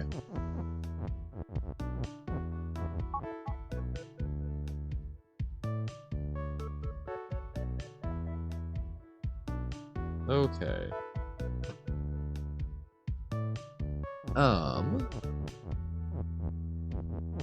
Also, if we use this, we can open it up so that we can retrieve is open. But you're telling me that it's not intended to retrieve is open?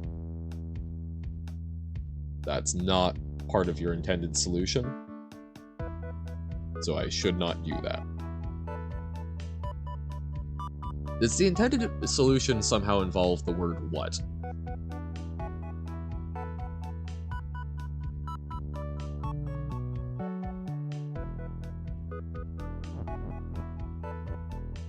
So, now it's something where it is intended?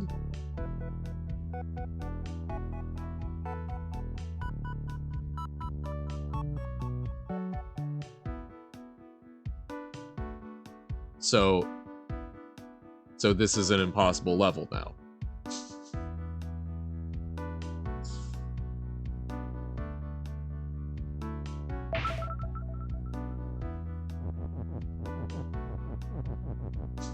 Okay.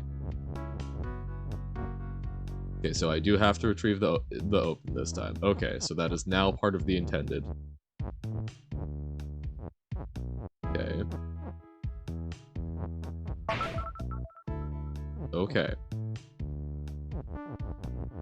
That was the wrong one. I need to push the second key over here.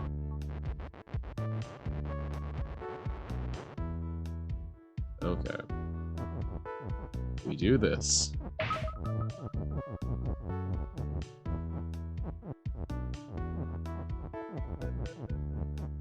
Bam. Okay.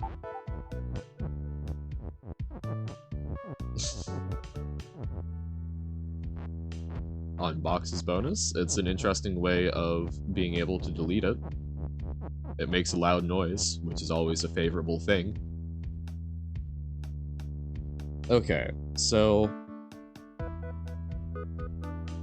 we've retrieved that.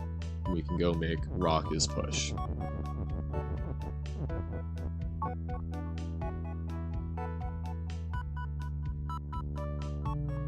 So we can... So what we need to do is somehow find a way to carve a path through to the flag, yes? So, we've got key is open again.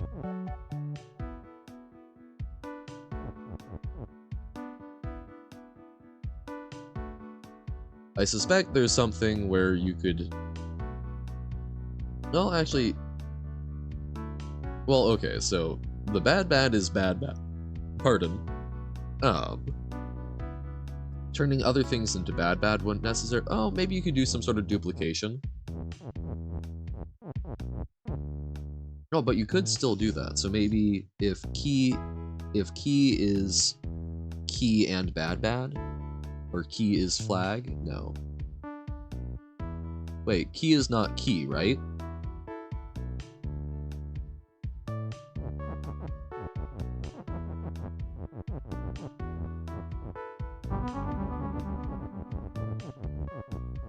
Can we just...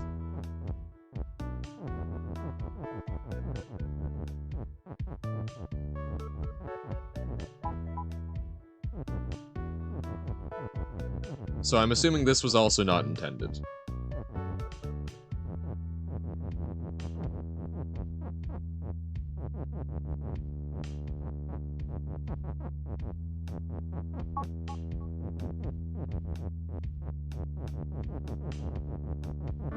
I assume this is not enough. So yeah, okay. We'll keep looking at it. So I'm not going to download another one today, Robert. This is interesting as a beta testing exercise. Let's talk through the intended solution. Me playing this at this point is not, I think, a particularly interesting thing. It might be, at least for me, it's not quite as. Let's talk through what your intended solution is, and we can turn this into more of a beta testing thing. We can find the ways to break it. We can talk through it systematically. I don't want to download another iteration of this. So, okay. From here, yeah, no, absolutely. That's a really interesting thing. So the intended solution has something to do with the what. Okay. So we need to be trying to figure out, so gotcha. So we need to be figuring out how to access what and do something with it, I assume. Because so for the rules that we have, there's none of these things scream to me what. Yeah, key is key, okay. So we need to somehow access what? We can use the keys, we can, so key is open. Do we need to do any sort of item duplication, or?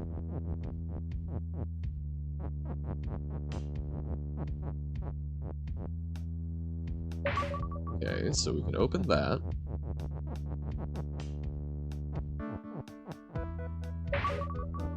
Okay. So now we can move what?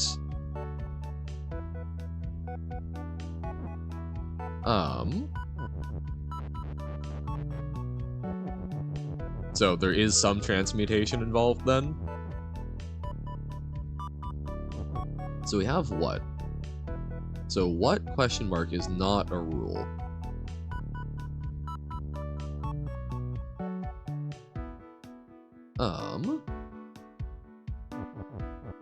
So I assume here we've made things stuck. Yeah. So, okay, do we need to do some sort of item duplication? I assume not, because if we did...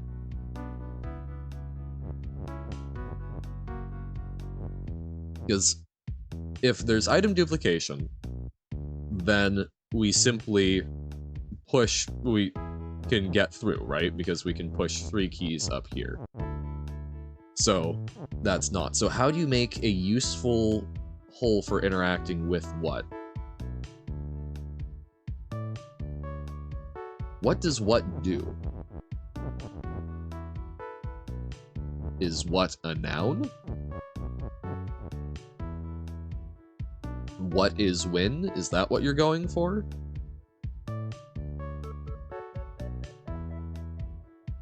But to do that, we need... To do that, any amount of keys that we have... Any amount of keys... Any amount of keys that would allow us to usefully interact with what would be better spent getting to the other side, right? So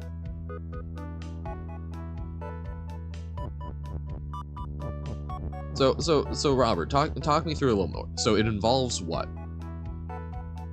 What do you want me to do with what? Because so we item duplication would be the only way to access what meaningfully, right? Or okay, maybe that's not true. So we can push these rocks out of the way. Yeah, so we can do that, and we can do like what is win. So never mind. Okay.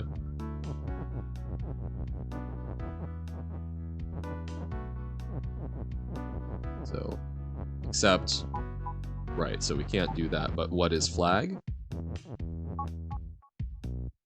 Ah, so what is referring to that? Gotcha. Okay. And then flag is win can get made. Okay. Gotcha.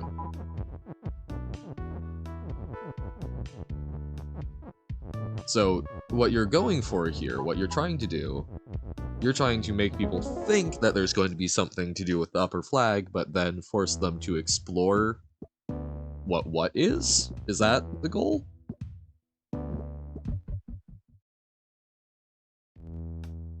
Okay.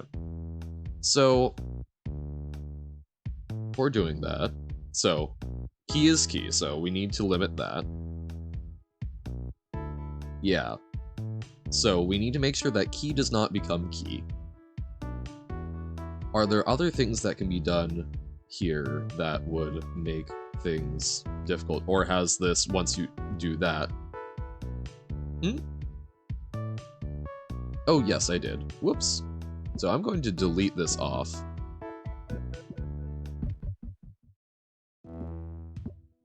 So this one, we can delete. The most recent iteration was, which one? This one. Okay, this is the most recent iteration. So, okay. Trying to think of other ways to break this. So, we need key is key. Then, box is bone. Okay. So is there any way to do key duplication that can be a problem? Because so as this stands, we need to use both keys to retrieve is open.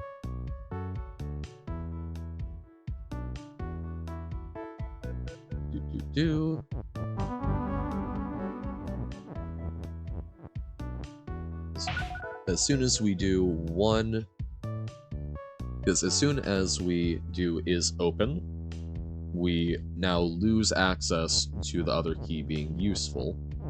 So we need a way, we do need a way to get it back. So, okay, so this, you have successfully forced us to actually use both keys. Yeah.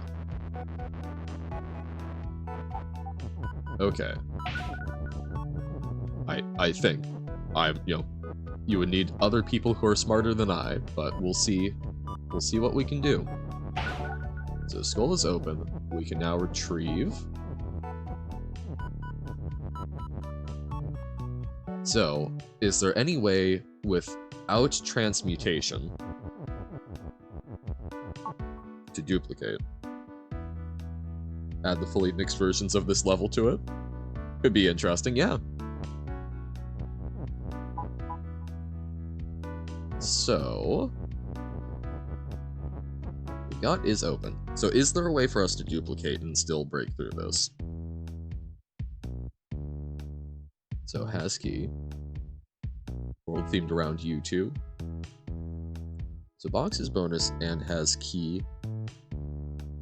So if you make it so that everything, you make it so that all is not, all is all, or all except what.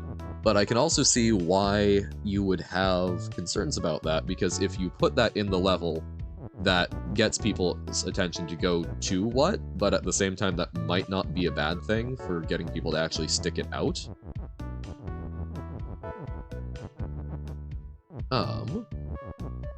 Because yeah, so with the fort there, we don't have access to and.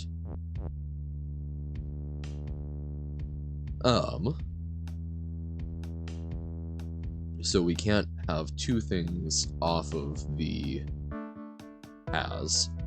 And if all is all, we can't use is to duplicate.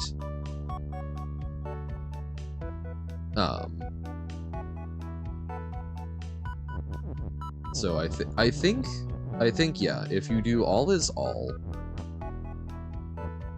I don't think there's another piece of cheese. The only thing I would be concerned about is if someone figured out a way to duplicate that, because this wall is here. Like, I personally, I would maybe try and make this entire chunk fort and then all of this wall, because then people would not be able to get through, and so they would be forced to use the 2 keys, or even if they save one, best they could do is like one up here. Skull's open, then rock is push.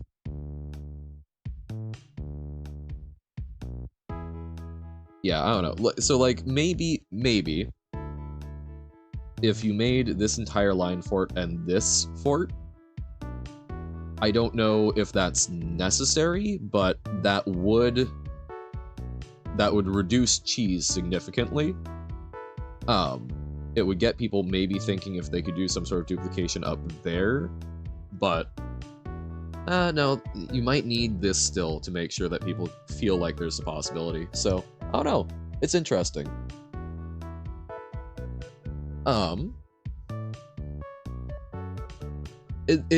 Thank you, it's been very experienced. Top right corner fort, it would break the red herring.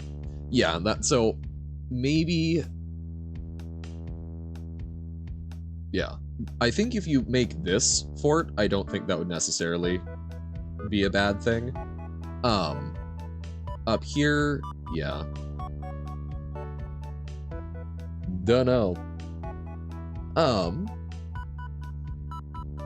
Yeah, it is interesting. It has been interesting watching the iterative process of this.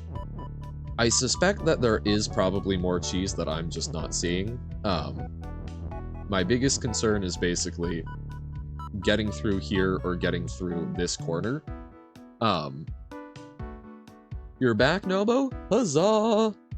I did see that you had some stuff, so we can take a look at that. We've been playing Robert's levels that he's sort of been troubleshooting through it, which has been interesting. So thank you for that, Robert.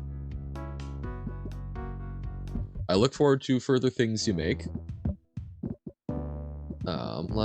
So that one was first wheel puzzle LVU8. Is there? So this one is another old version. Yes. Okay. Second level is less buggy. Okay. Is that the I don't know what to call this? And yes, you sent the... Yeah, okay. So we have... Okay, Baba is alternating between... Oh, so no rules.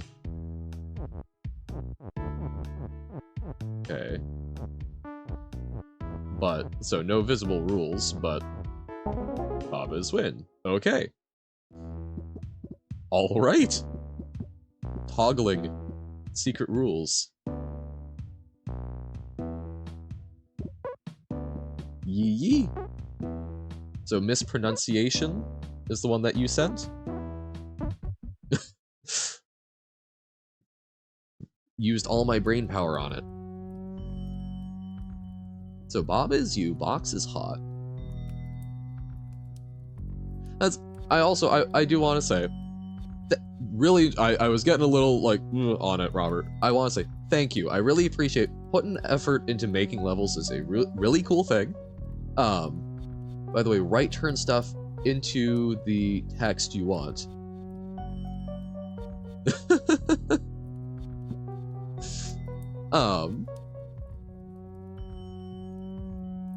right turns stuff into the text you want. Okay. Yeah, right does. Right in your second level? Right, to have Baba alternating between right and being Baba. But yeah, thank you very much. I really appreciate you making the levels. Yeah, I will need to figure out for ones that aren't polished like that, because I don't want to just like re-download the fixes over and over. I'm happy to make it like a collaborative process. I think is interesting if that's what you're looking for, but just trying to play that over and over. But thank you, and that was a very interesting insight into the design process. And a secret bunch of level on the first meta layer. Okay. This is how you hide the rules. Fence is stop, flag is win, box has flag. Box is hot, we've got melt. And there's it. We know it, we've seen it in New Adventures. It is adorable. Box is it. Ah, adorable. Okay. Fence is stop, flag is win, box has flag. Box is hot. Can we do Baba's melt? Oh, what slime? Pardon? Oh, so it is the misspelled word because instead of is we have an it, so we can't do the is melt necessarily. But we can stack stuff.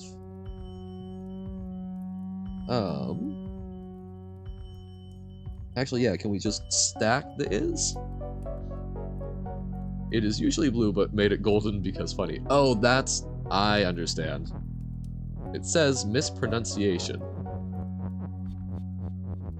Or no, did I say misspelling? But we can... So box is hot, Baba is melt. Oh, we want that other way around. Ah, whoops.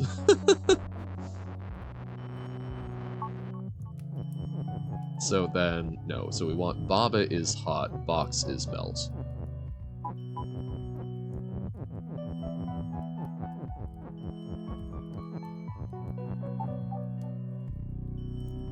Oh! I see. It me, Dio. Me it. Oh.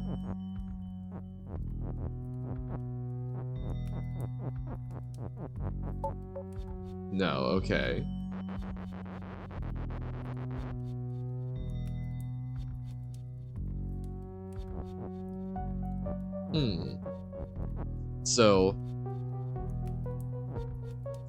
So this is a secret capital I. So then my question, is this a solvable level?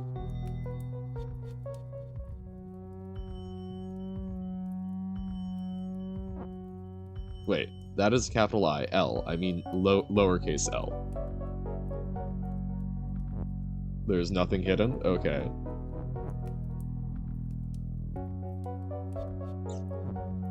You know the solution, it's really easy. Okay, but we don't have melt, right? Melt is just melt, but it has me so far. Oh! Okay.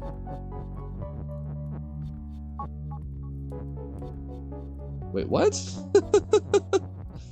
You have me, it.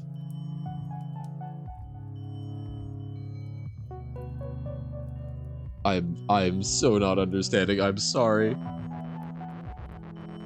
Like, okay, I get the gag of me, but how do we get it to be melt? So we can do box is me, but we don't want that.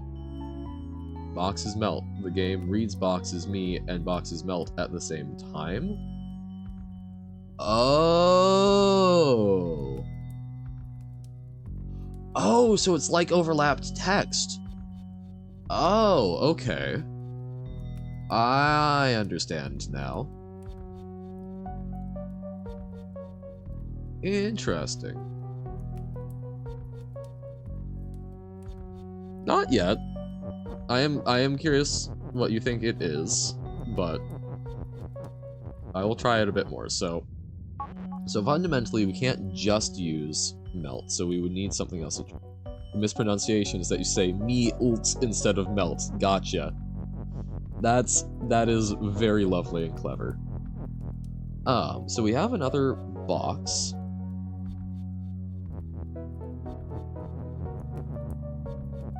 Oh, box is box.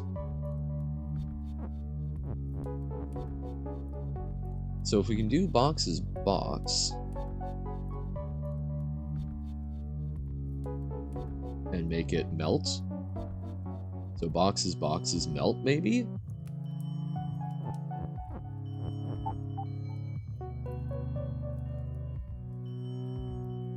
Yeah. How do we construct that?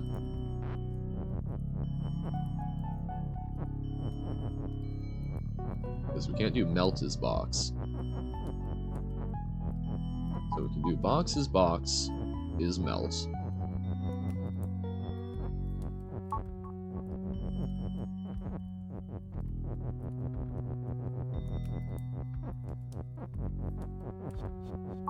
Okay. So now, how do we do hot? Because we can't... Oh, we could do it is hot, but we don't have it.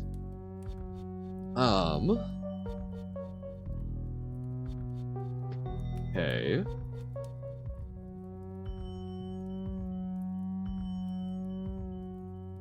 Rotating it, because we could do box is you. So we could rotate Baba is you vertical. I don't think that helps it. So we need box is box, so that's why we have two boxes. Why do we have the it? Because we somehow need... Box is it, box is me, me is box.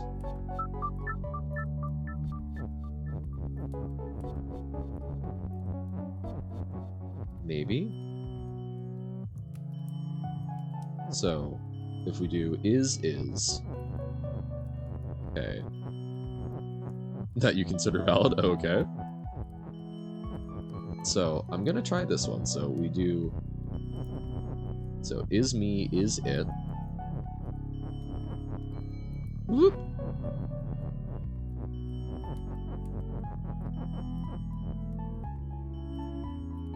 Oh, first... Okay, let's move Bob is you over.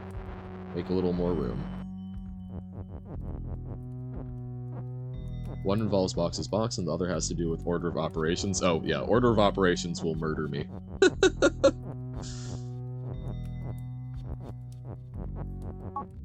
Whoop.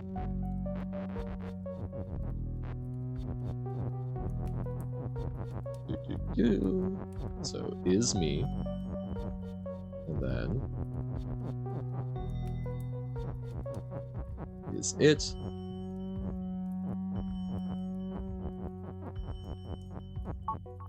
Okay. So then we do me as box.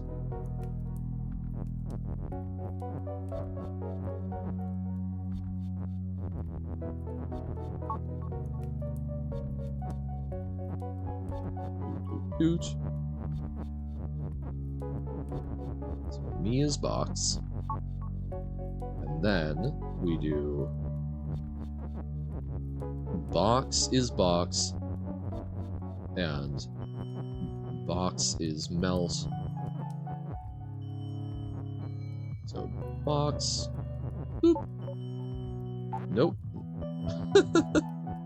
Okay, so box is box. Box. Ah, no, that still doesn't quite work. So, oh no, because we do box is hot. No, box is melt. Ooh, so we need to make it slightly higher up, right? Okay, so box is you.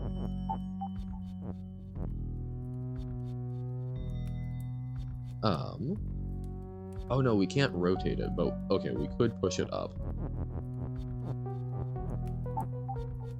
Baba is you.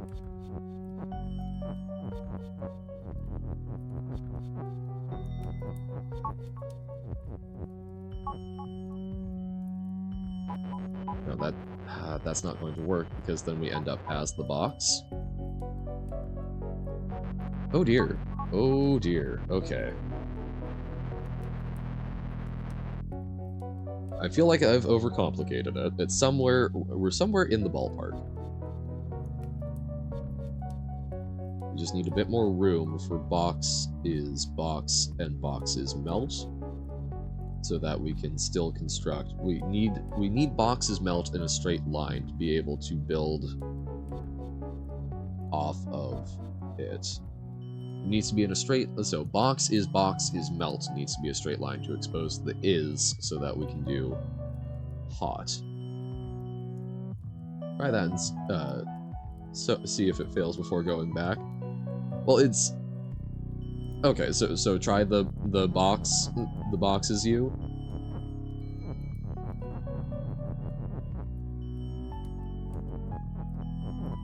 This is fair. That is something I've been trying to learn.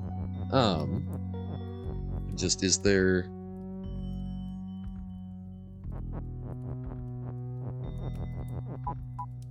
So, box is us now.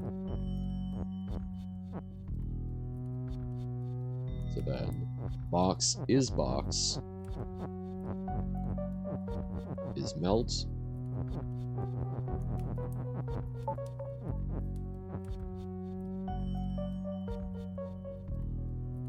No, because, yeah, we're out of is's.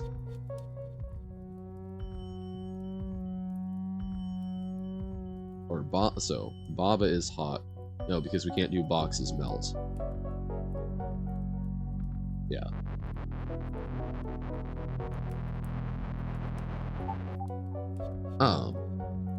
We can't rotate because we don't have the second U? Push the Baba word into the box word up there?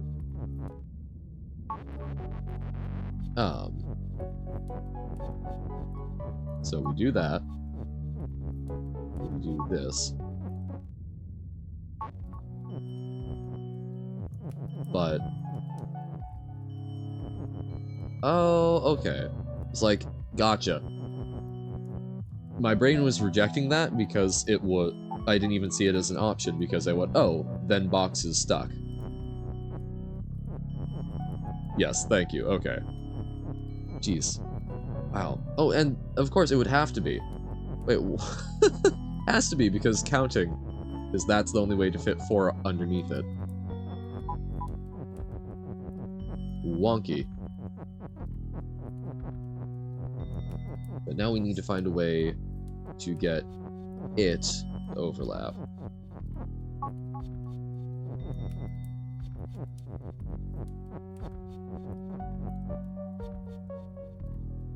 You can go horizontal without the second U. I think that's what needs to be done. Oh, why is my brain having so much trouble with that? Okay, I'm going to reset this. Because I think horizontal is how I'm going to want to do it. So how do we go horizontal with this? So we have box. Yep, spatial reasoning. No, that's exactly it. So we've got that. How do we... Because... Oh, right. We push that down, so we've got more room. Then we've got the ability to do Baba is you, upper. Howdy, Carsey. In your game, what are you working on? Is this the Stick Fight Ranger again? There we go. Yes, you can do this. Okay. Okay. Timed quest with randomized spawns. Yes, I do recall this.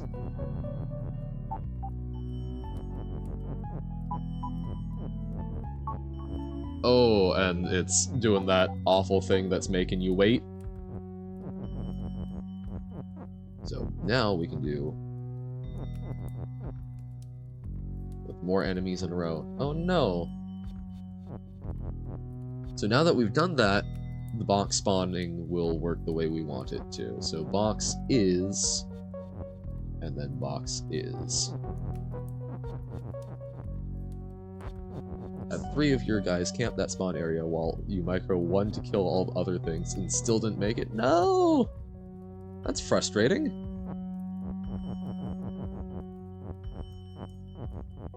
Killing multiple bosses was faster than waiting for spawns. That sounds miserable.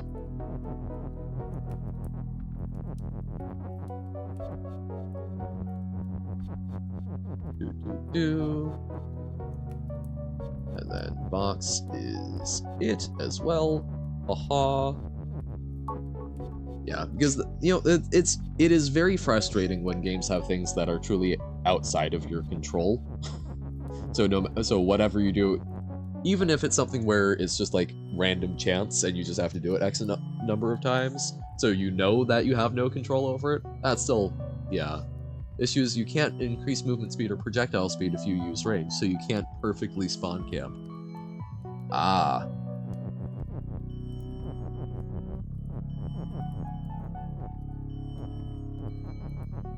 Box is box. Oh, we'll need to separate those. So the spawn location matters, and that's not something you have. Yep. That is out of your control. That is super frustrating. I am sorry, Carsey.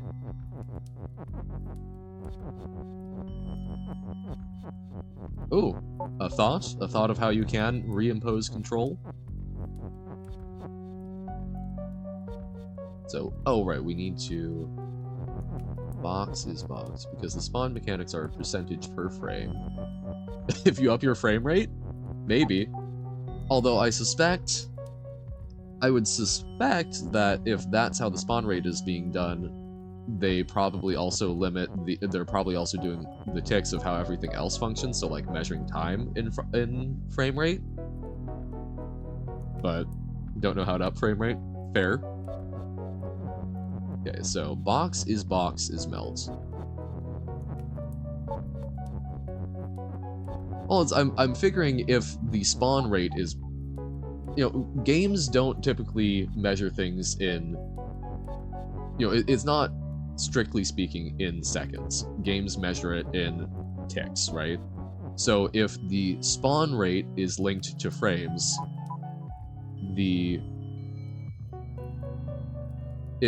oh right, I forgot to do me as box.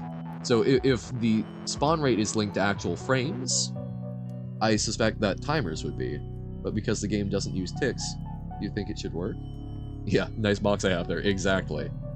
I don't know, I guess if it's doing it truly based off frames, everything should be functioning based off frames. So me is box, there we go. That's what I forgot.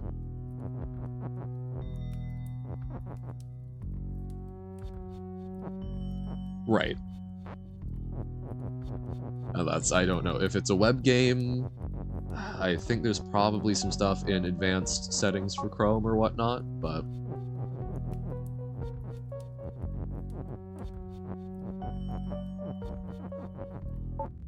Whoop! Not the intent. Yeah, I mean, like, I know there's some things you can do with, like, hardware acceleration for... Not is.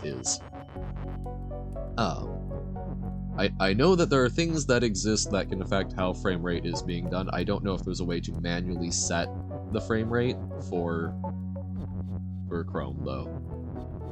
It would probably be a game setting, and if they are using frames, or if they are using frames as a base, they probably don't have a way to change that. It's basically, it's an interesting thing to try. Absolutely try it. I just suspect that the internal logic of it isn't going to work out. But that was a very nice level, Nobo. Thank you, thank you.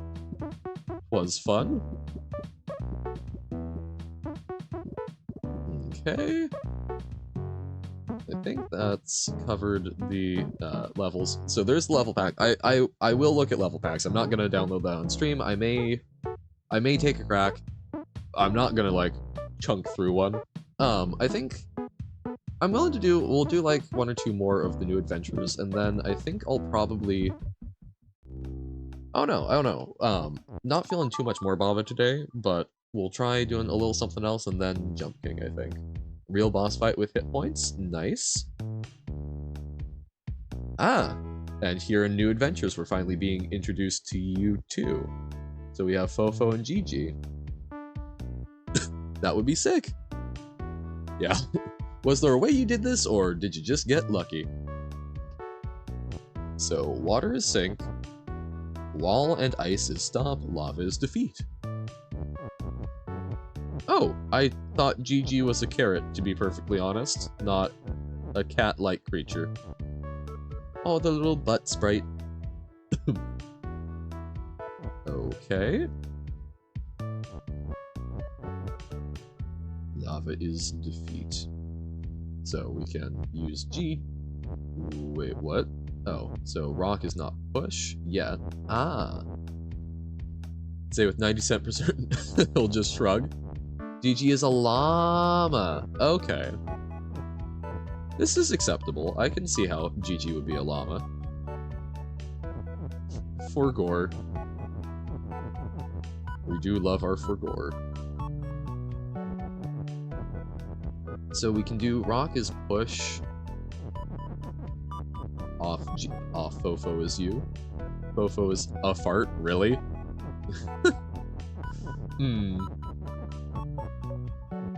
Okay, so now GG can sink.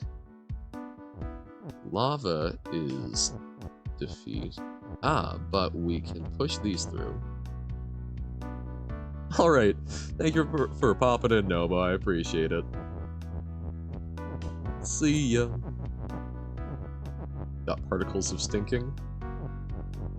But, I mean, everything has those same particles. I don't know if it's stinking. Well, for the greater good, GG must sacrifice themselves, which feels quite horrid, honestly.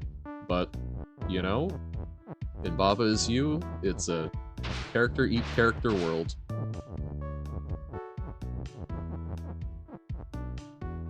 Ooh. So maybe that was wrong, because we need to be Kiki, right?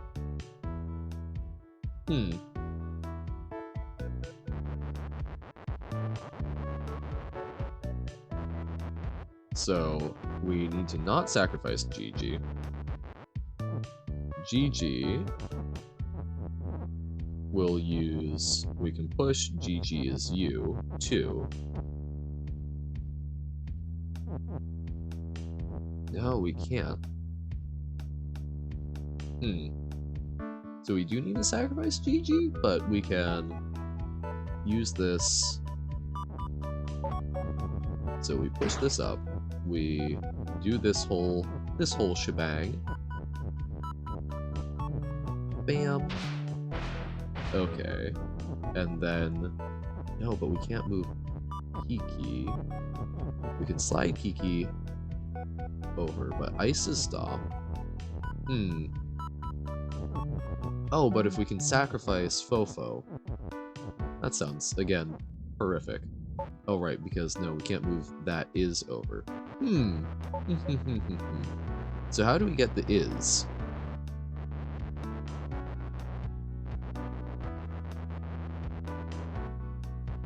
Okay. It's gotta be just staring me in the face. Because we can't do anything there. Oh, interesting. It becomes WASD for Fofo once GG is gone, once there's no longer a U2. Wonky.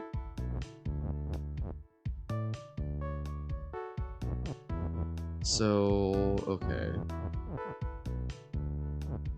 Well, okay, we can...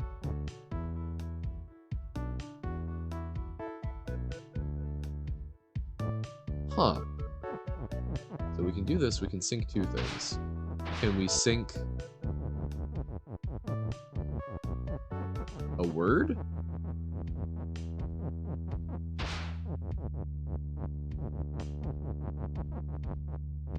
So now we do that.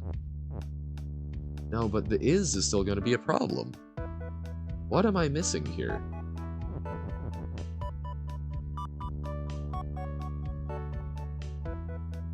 So fofo. Oh, but can we use? No, we can't use rock to get the word across, but we can do.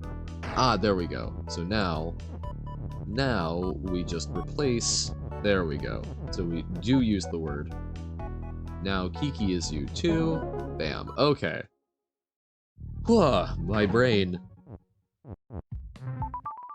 For a simple maze. Oh, 3D. Hold up. Flag is win. 3D. Bob is 3D.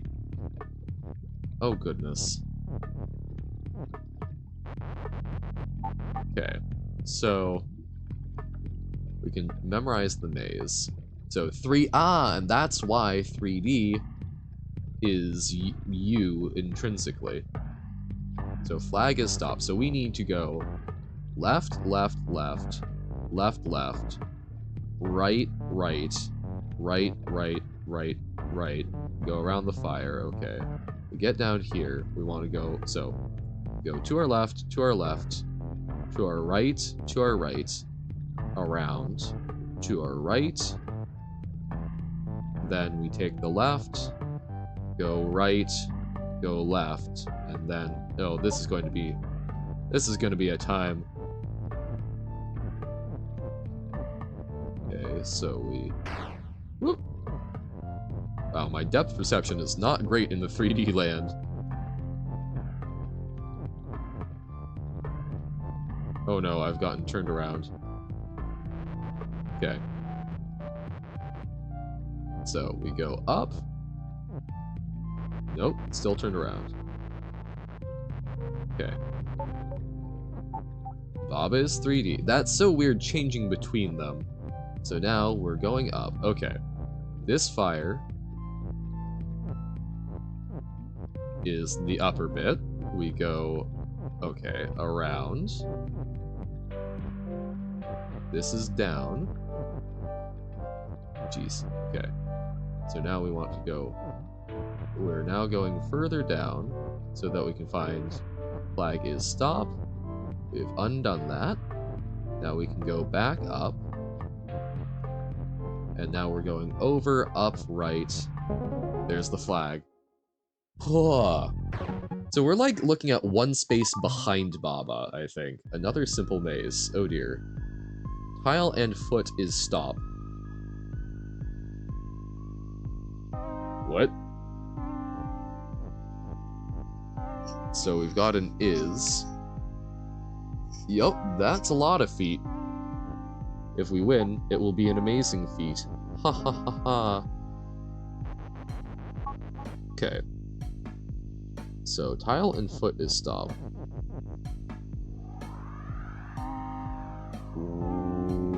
Wait, what? So then why are we able to walk on it?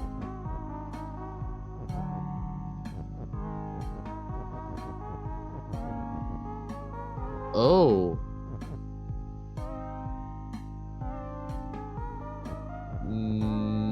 No, that doesn't seem to be...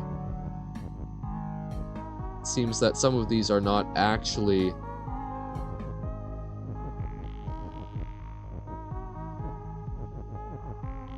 Because this seems to be unrelated to the reality of what we're interacting with. Okay. Yeah. In the base game. Okay. See, so I have learned to try the rules that seem obvious. Sometimes my solutions I have issues with, but okay. So we didn't even need 3D there. Whack. Okay. Yep. Colorful cavern. Whoa. Okay. So we have gems.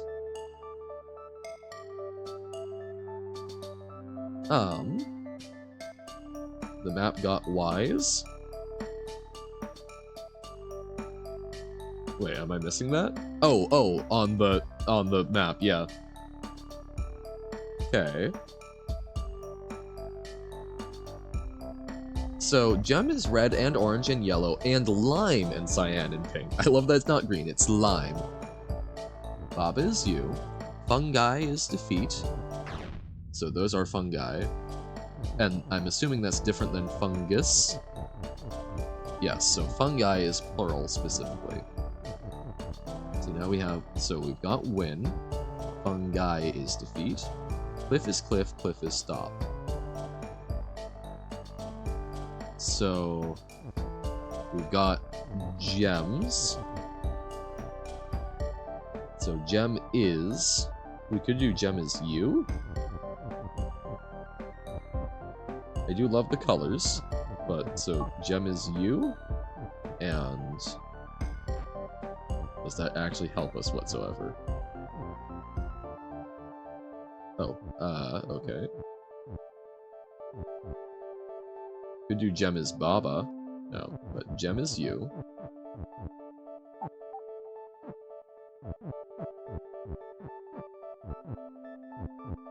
So that will get...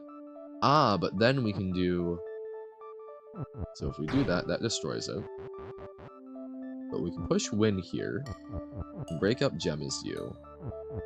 Then we can do Baba is all of these things and win.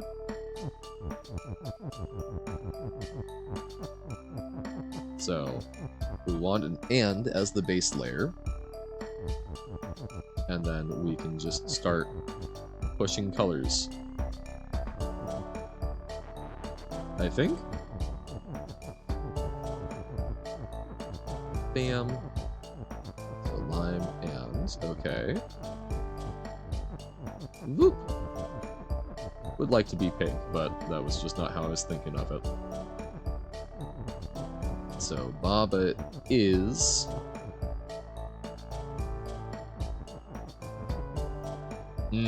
ah.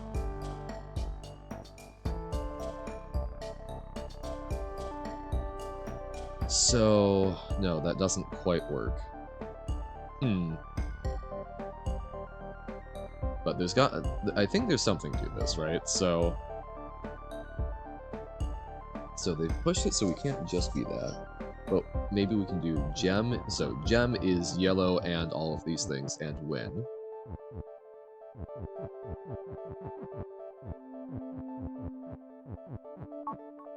So gem is a lot of colors and is win. Can we do gem is you as well? So if we don't push Baba is you all the way over, we can't move it up because we don't have access to the gem.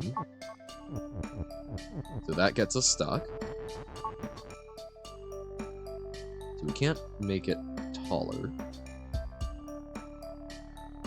But if we push gem down into it.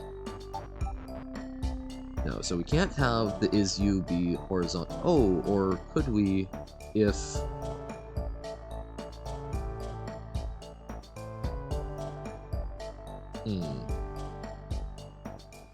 we could have win be one higher up to adjust the stack, then we have you and all these things, and then we do gem is you and yellow and so on and so forth. So is there a way for us to get win slightly higher up? I think the answer is no, but I would like for it to be.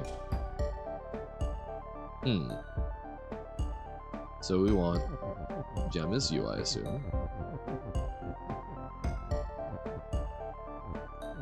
Not gem is Baba.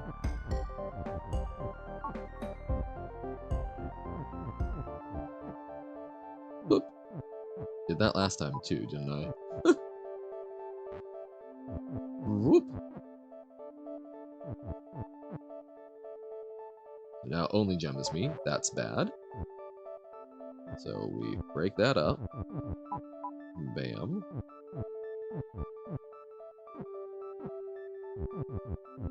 Okay, so we can shift this over. That's right. No, we not...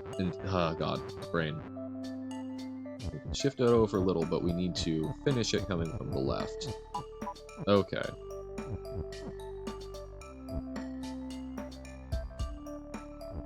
We need to break it up again.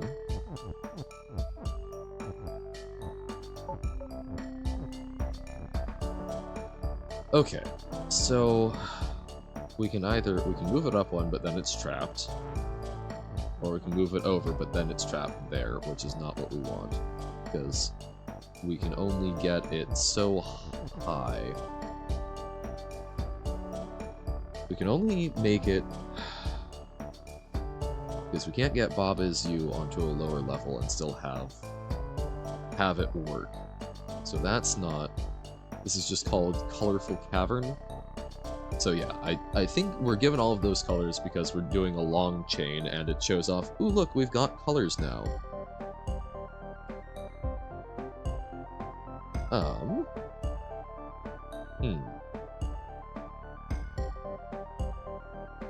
So it's gotta be a long chain.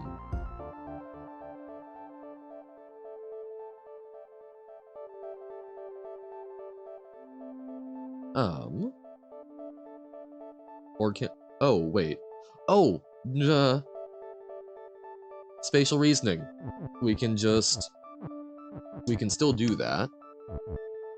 The colors, we can just push it all down one. That's how we readjust it.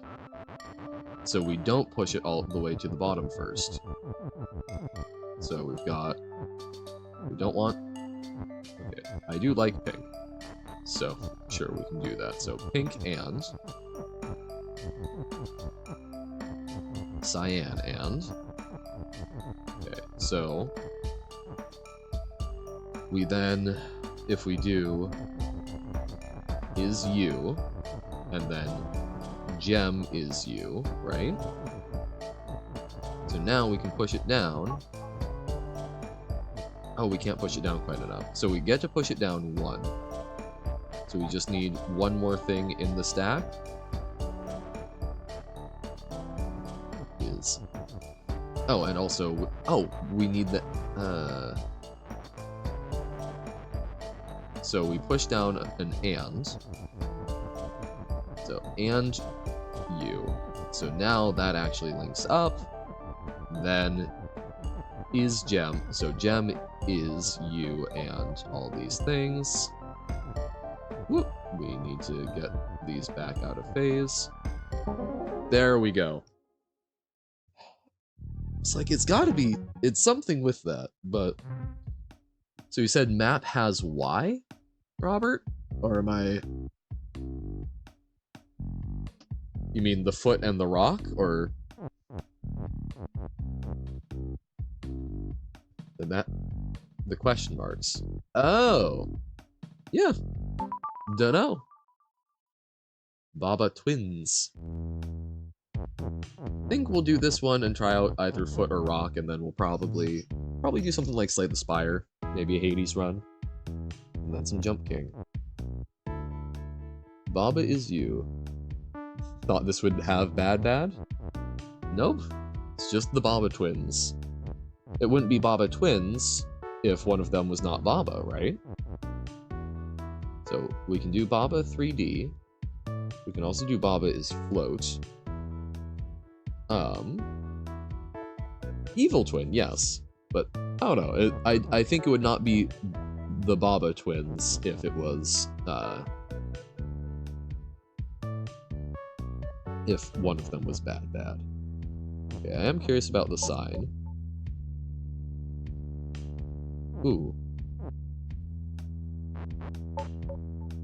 So, hold up. Can we even get Baba to read the sign? Oh, because there's not a way to get them out of phase. It chooses one of them? Okay. So then... Ah, it chooses upward. Good to know. Move downwards to switch which character you're controlling. Oh! Wonky. So now we can do this. Make Baba is float. That is mighty neat.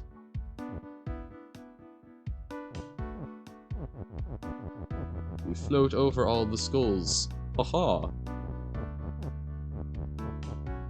Ah, but flag is not float. However, we can now make Baba not float. Ha! These are nice and not too bad. Yeah. Here, we'll try 8. Hedge maze. Ugh. Water is water. Flag is defeat. Skull is defeat. Flag is win. Okay. Hedge is stop. We can do Baba is 3D. Rock is push. Belt is shift. Okay. Then we have access to Baba. So we can push a rock in and then turn rock into Baba. Now the question so it's forcing us to do it 3D. So we go through, we do 3D, we push that, it sinks there. So now we can push rocks. Ding, ding, ding. Yeah, my depth perception feels awful in 3D. Okay, so now we have a rock next to the flag. Get push out of there. Wait, where's the word Baba? Word Baba is all the way over there. Okay. Bom, bom, bom.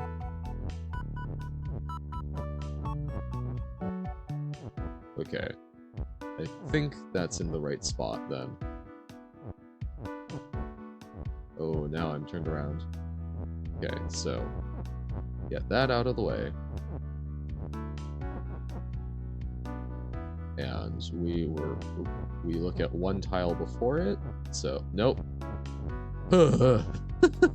Okay, now Baba, Rock and Is are in alignment. So now we've got Rock is Baba.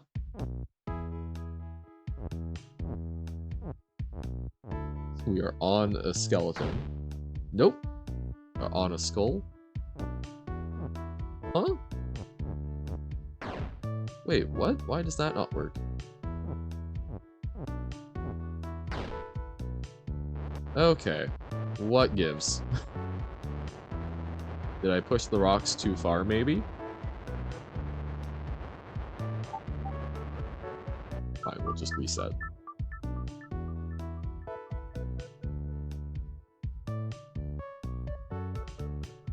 But yeah, I don't get why...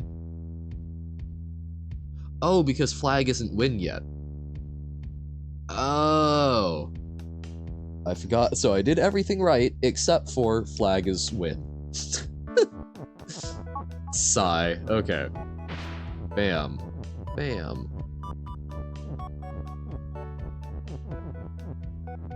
Donk, donk, donk. Baba is 3D is very mind melt. Okay, so now we have one in there. We have successfully infiltrated the flag area. I also like that the world gets darker when there isn't a lit up sentence. Okay, so that's in alignment.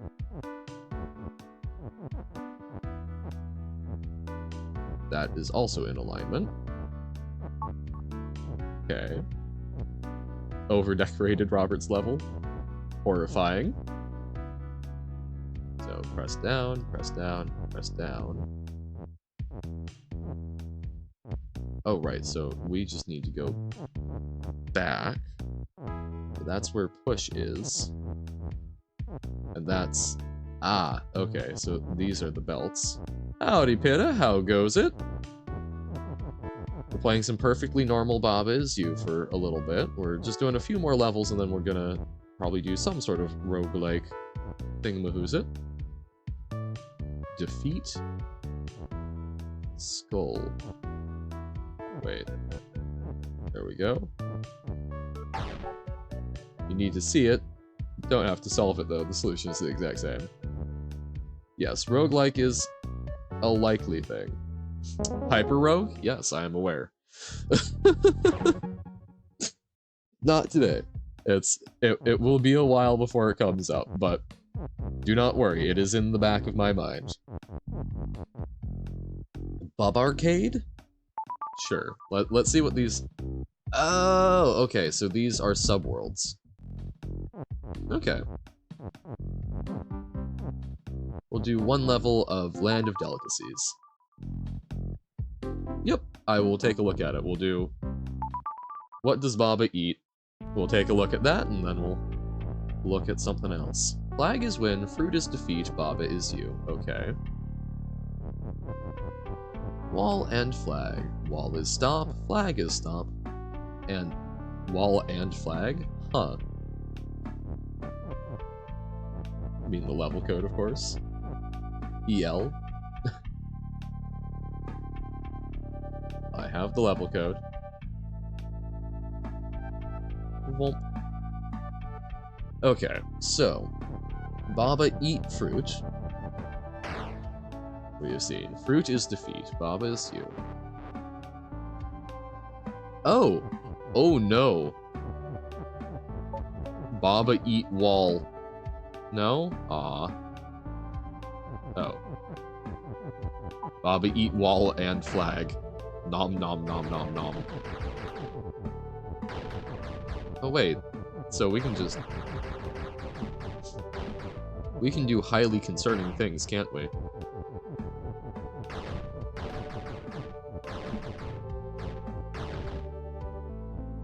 Okay. I guess that doesn't open up too much, but neat. Whoop! Huzzah! Flag eat Baba, oh dear. What's the, Charlie Brown, where they've got the, kite-eating tree? Similar energy. New levels. Okay.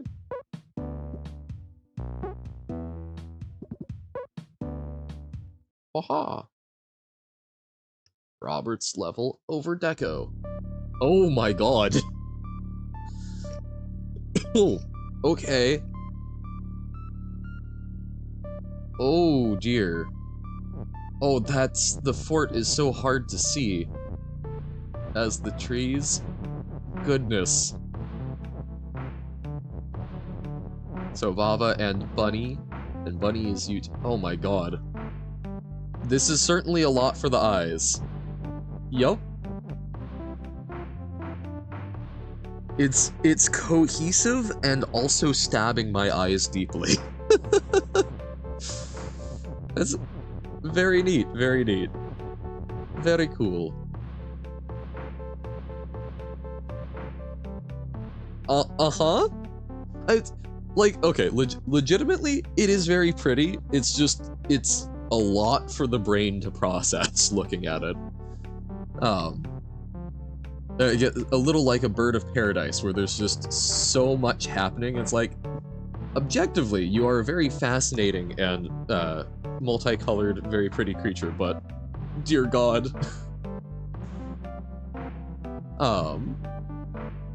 Okay. Harvest the plants? Okay. So, sprouts. And has leaf? Oh, it's the leaves! I remember leaves.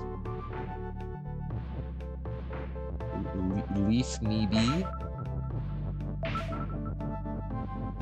I love when putting... Whoa, okay. Game is having some issues. Ooh. Okay, there we go. Things are not freezing anymore.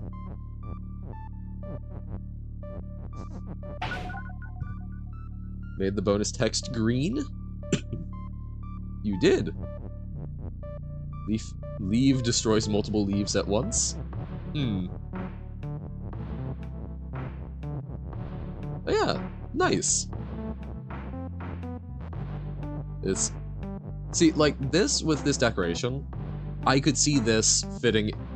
The other one, when you were asking, you know, does this look like a normal level? I could see it.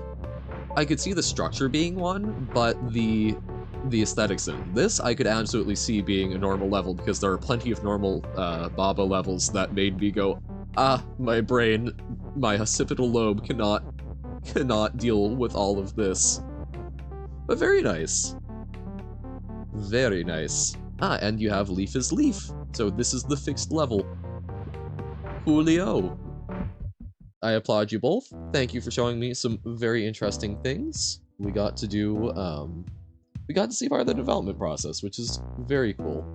And thank you. I know it's not making the levels for me, but it is very cool that you guys are making levels and you want to show me. That's a very cool feeling to have people go, look at this thing I made. So I'm glad. Thank you. But yeah, I need some sort of different, not puzzle, some sort of pick-me-up after those awful drafts. So let's think about this. I do want to do some Jump King today. We can do that towards the end. Go for about an hour. How about, okay, hear me out. Brotato. Not one I've done on stream before. We'll do just like one run of it. A little amuse-bouche before we're jumping.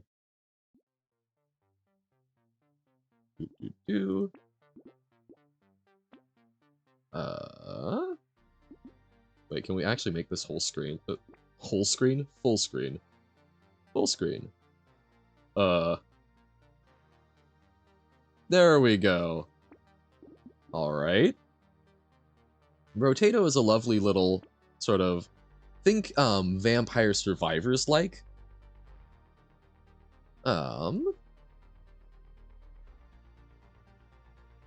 Potato is bro. Brotato.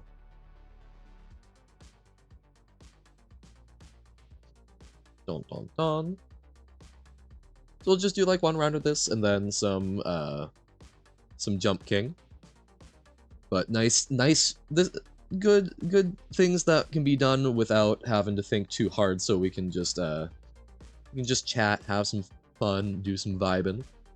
Yeah, so Potato. So for anyone who is unfamiliar with Brotato, or Vampire Survivors like in general, you have different characters that have some slightly different things going on. And what you're doing, you're familiar? Alright.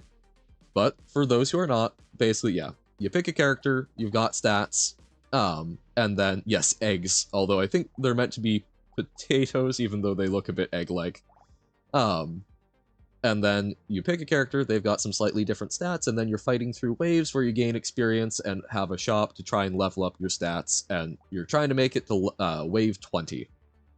All of these ones with the yellow background, we've beaten on max difficulty. Egg-tato? Ugh. That would be a strange combination, but I could see, okay, I could see a baked potato with like scrambled or deviled eggs in it. Like a loaded baked potato. That would actually be pretty cool. I think what we'll do, Mage is one I've been trying to crack for a while. I've spent way too much time on, so let's try that. Breg. So, we're gonna go Mage. So Mage does basically nothing. All of the damage that is dealt is elemental, so we're looking for things that improve elemental damage and like burning effects. So we start, our elemental damage mods are increased by 33%. Melee, ranged, and engineering modifications are reduced by 100%, so we can't gain anything in them. Start with a snake and a scared sausage, so these are things that will inflict burn over time. So, that is what I'm going for. So we just run around, and we auto-attack, and lovely little lightning bolts fly off of our shiv, because it's a lightning shiv, and as a wizard, this is the kind of elemental damage we're here for. It bounces around, so hopefully we can get a lot of things killed at once. When things die, they drop little green things, which are a combination of experience and money for the shop. Whenever we level up, we get to choose some sort of benefit. I'm going to go with harvesting because that gives us sort of a little passive payout of experience and legs. Potatoes have legs. Don't worry about it. But we're going for hands. Or we went for harvesting because that gives us like a little passive amount of experience each round, even if we don't kill a lot. Oh, eggs? Legs! Dun dun dun. Legs pizza flavor. Ugh. Why pizza flavored legs? No. So we got a second shiv, which is good because as everyone knows, potatoes have 6 arms so that you can hold 6 knives. This is important. There are a few rare ones that have 12, but we probably won't be getting to that today. We could get another snake, but we're kind of fragile, so I don't like to reduce my hit points more early on, and we try and bounce around a lot, so I don't know if we need extra spread. A Lay's ripoff called Legs? That's honestly really horrifying to hear. We're going to pick up a third shiv, because you get a higher ratio of weapons in your first one, so trying to get all 6 weapons is usually a pretty good thing to start off with, if you can. Also lets you deal more damage early, and hopefully kill enough things to, not ramp, but, be getting your econ cooking early. I've never heard of Thief Dagger. I've never heard of Legs as a Lay's ripoff, but I guess that's better than a Legs ripoff, because generally speaking, I'm a fan of legs staying attached to my body. I think here we'll increase our attack speed so that for later waves when we're getting swamped. Thief Dagger was in the shop. Yep, I did see. But we're mostly trying to collect lightning shivs because Thief Daggers don't give us elemental damage, and so we don't have a way of scaling a Thief Dagger. And there we go. So we're feeling pretty good. We've got 5 5 lightning shivs. There we go, not Thief Daggers. So we've got a fair bit of damage. So as long as we can just get close enough, mutation possibly. I don't think we had enough for it. I like to leave a little bit of a buffer. Oh yes, the potato, because again, obviously a potato, not an egg. It can mutate because it's a living organism. Don't worry about it. I mean, it's already got 6 arms. What's the concern? So here, HP regen can help a little bit, but I think I typically end up with stuff that's more like luck-based for it. Armor just reduces the amount of damage we take, and then we could also increase our percent damage. I think trying to get more survivability is good, though, so I'm going to go with armor. So our triceps, tricegs? Ugh.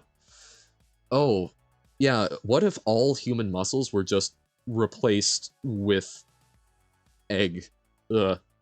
Chegsed? Okay, that one scans pretty well, but yeah, you know, our potato totally has a chest. Don't be too worried about it. Forearms, skulg.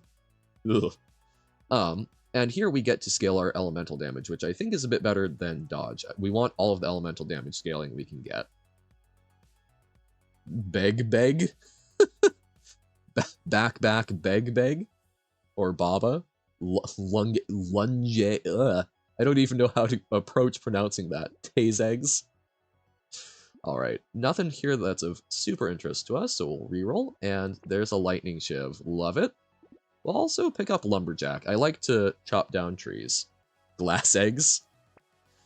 Ooh, and here we will buy one, upgrade that, and then we'll lock this so that we can get shurikeg? Plank egg?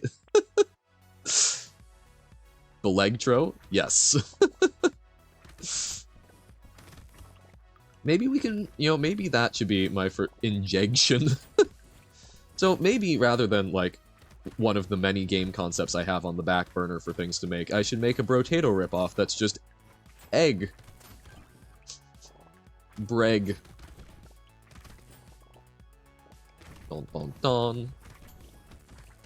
I don't know why my WASD keys have been feeling kind of sticky, usually when I play the game, so I may, if I die, I may complain about, the keys are sticky. So we can increase our speed, which is often very good. I think I'm going to increase luck, though. That helps our... Brotato is a ripoff of Vampire Survivors, potentially. Although I actually have a lot more fun with this than Vampire Survivors, so... We will take Toxic Sludge, good extra elemental damage, even if it reduces our dodge. Aha, and more tree! More tree. The yolk is making them sticky. There are plenty of yolks in chat. Ah, ah, Yo eggs? Go eggs, plagues, thanks. So, okay, we have discovered that Baba is you is a, meme for the chat, and you get it? You get it now? So egg is apparently also a word that just works. Don't think we want the little frog. We'll go with this. Rohegs, doegs, nothegs? Oh dear. My evil egg twin? Although wouldn't the evil twin be the actual potato? If we're the egg? Little Freg? Little Freg actually sounds like... I could see that being like a music act. Or a comedian. Little Freg's playing at the, I don't know, what's a good, famous venue? The Red Rocks tonight, Little Freg?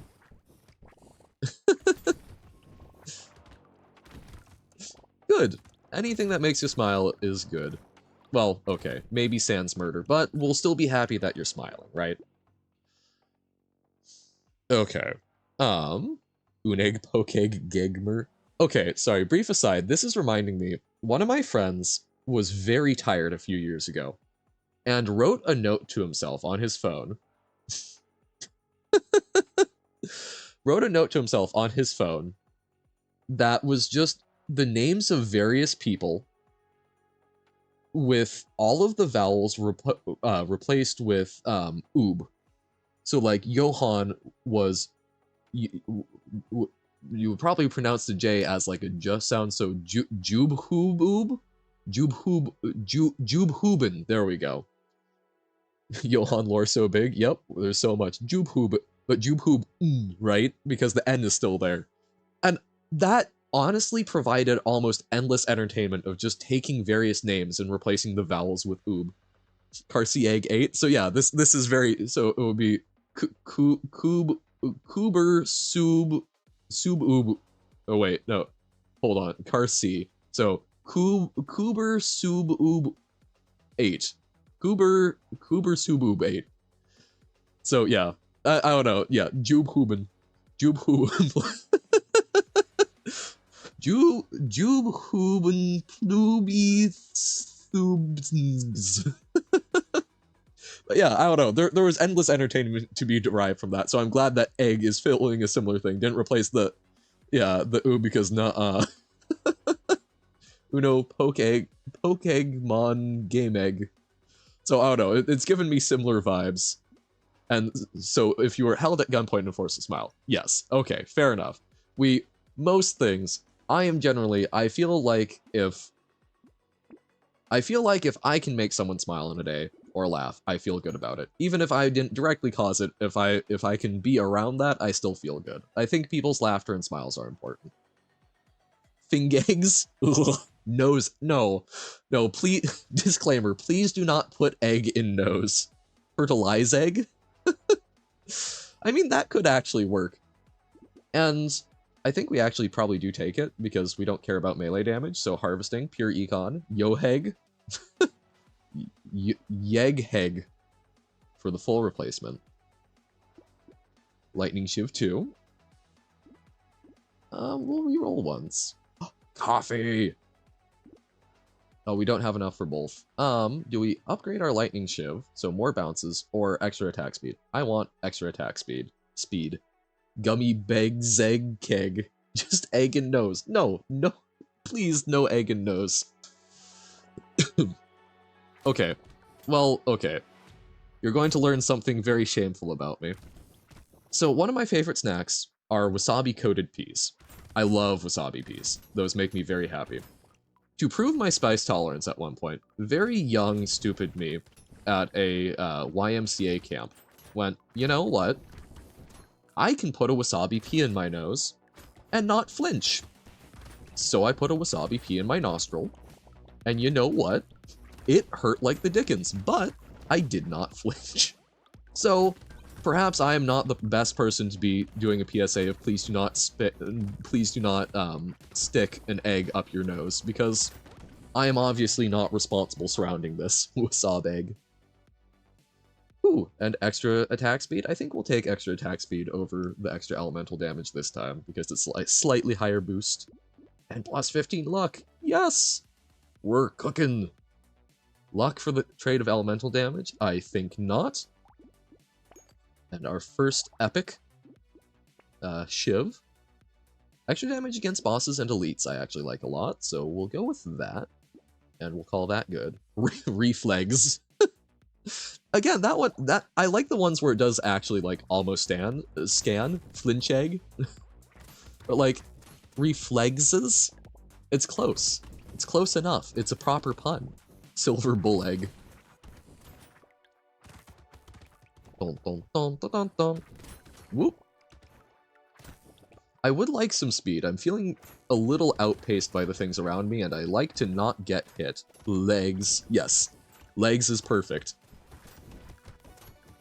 And that's also what we need for speed, so how apropos. Bull egg, storm egg? A storm egg actually sounds pretty cool. It hatches a thunderstorm. Uh-oh. Okay, so we need more healing. Oh dear. So we could get some lifesteal or some armor.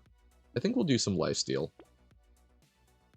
Riposte doesn't actually work well with us. An egg that hatches a bull might be cool.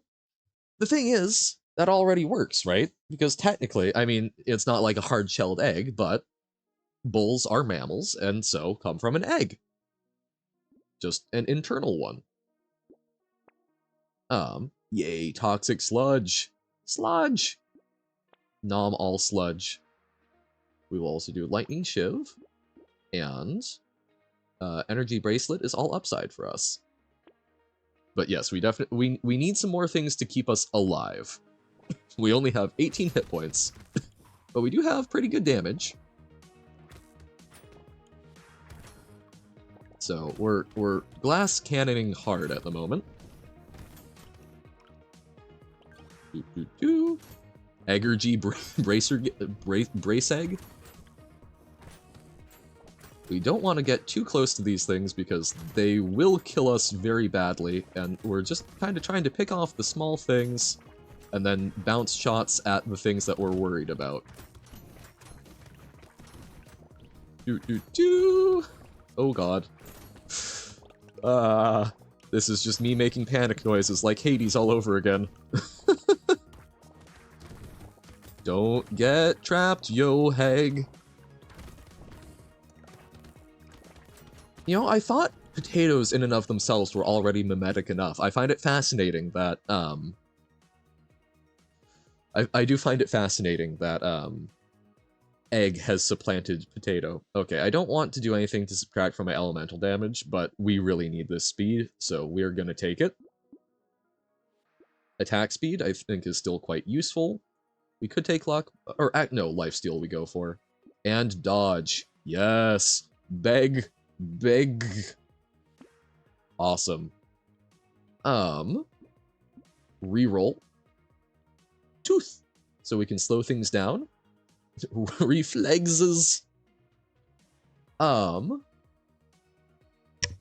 Okay, so this can scale off our luck, but we aren't like super big luck build. Hitting an enemy removes 10% of their speed. We get a little slower, but I think that's actually probably worth it. We put out enough bullet. And we'll upgrade another shiv. Baby Eggafant. At this point, I think we will not spend, you know, 20% about of our materials, and we'll try the next one. Shaggles.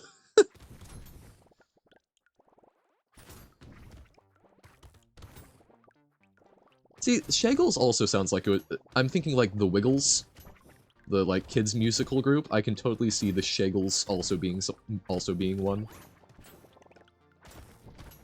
I want to, hey hey, we're the monkeys. Hey hey, we're the Shaggles. I don't actually know any songs by the Wiggles. I'm just vaguely aware of them as a children's TV show. Dun, dun, dun. Carving through swaths of, what are they? I think they're aliens, but who knows? Don't worry about it. We're just a potato egg doing our best to survive what the world throws at us. Bagels? More like bagels. Bagels versus bagels. Oh god, do I actually say it? Bagel? Or is it just because I've been saying egg so much? Egglians? Hey, I mean, a lot of them do hatch from eggs, so this works very well. I still have my hat on. You know what? Fine. We ball. Don't think we take injection, because again, we need things to keep ourselves alive. Let's go with a little speed boost. Infection? Oh dear. Oh! Extra 20% attack speed? Will happily take. Aren't eggs cowboys too? They can be? I don't know if they inherently are, but that's an interesting thought. So extra armor and hit points, we're pretty speedy, so I think we can take that hit. Eyes surgery? Oh dear. Justice for the cowboys? Well, so we're giving them what they want. I don't think we actually care that much about the burning speed. We could go more glass cannon. No, we'll try another reroll. Upgrade, sick. One more. I don't think we want to try Weird Ghost. We do want the extra max hit points, but I don't think we heal fast enough for that to be anywhere near worthwhile. So, we're gonna go... Dun dun dun. So this is cowboys versus aliens now, because we are a cowboy egg. I feel like Cowboys versus Aliens has been a movie, right? Or am I just talking crazy? We have established I do not know most pop culture very well. So anything that sounds like it can be mashed together, I probably just accept as being a thing that exists. I have a chimeric approach to pop culture. Baba is egg. Oh, is there egg in Baba? That would be fun. So do that as like a fancy form of deactivation, so that you then have to hatch Baba to reinstate, rather than like Baba is no longer sleep. There is? Sick. That's fun. Okay, we're doing all right. Free reroll? Absolutely. We'll take some extra elemental damage. Harvesting or attack speed? We'll take some more harvesting. We like our econ. Padding. +3. Ooh, so this can significantly increase our hit points. Tox Egg Sludge. Baba Egg Spring. These are not sensical sentences being said. So we can take padding. And then if we hold on to stuff, we get more hit points, which is kind of nice. And then armor and dodge, I think, is worth the hit to experience, or to hit points. Baba Egg Sprite does go hard. I will trust you on it. Energy Bracelet, all upside. And Fertilizer, pretty much the same. We'll try one more reroll. Ooh, so taking damage, bad, but we get a lot more damage in return. I'ma try it. Legther Vexed? Legther almost. Actually, this is also all upside. So we'll take Peaceful Bee, and we'll try the Triangle of Power.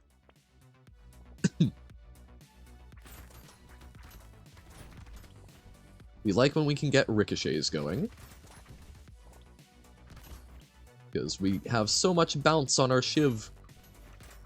Our lightning bolts shall bounce across the entire map. We shall conquer the aliens by way of egg in Brotato. Rotate egg.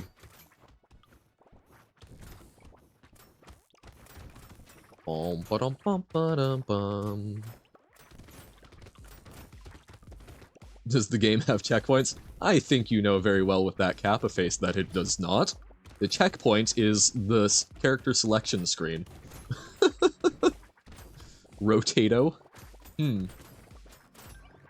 Honestly, 10 out of 10 would watch content of just a potato rotating.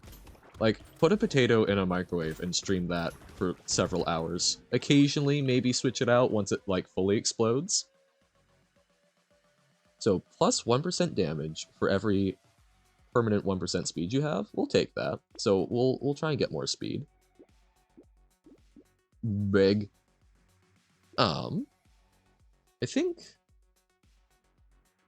Yeah, we'll still take more elemental damage, but flat damage is also good for us. Vigilante Ring, that's good damage scaling. Rotate Egg. We'll reroll once, see if there's anything interesting. Elemental damage, HP regen, fewer enemies, and a little less damage. I think we can afford that. Someone probably did that already, just just streaming that. Yeah, I would believe it, but... oh right, this is a... oh god. Okay, so this is an elite fight, and we are not prepared. We are very not prepared. We need to not die, and that is going to be very difficult. Oh god. We are not killing this elite. Oh no, no, no, no, no, no, no, no, no, no, no, no, no. We are fragile.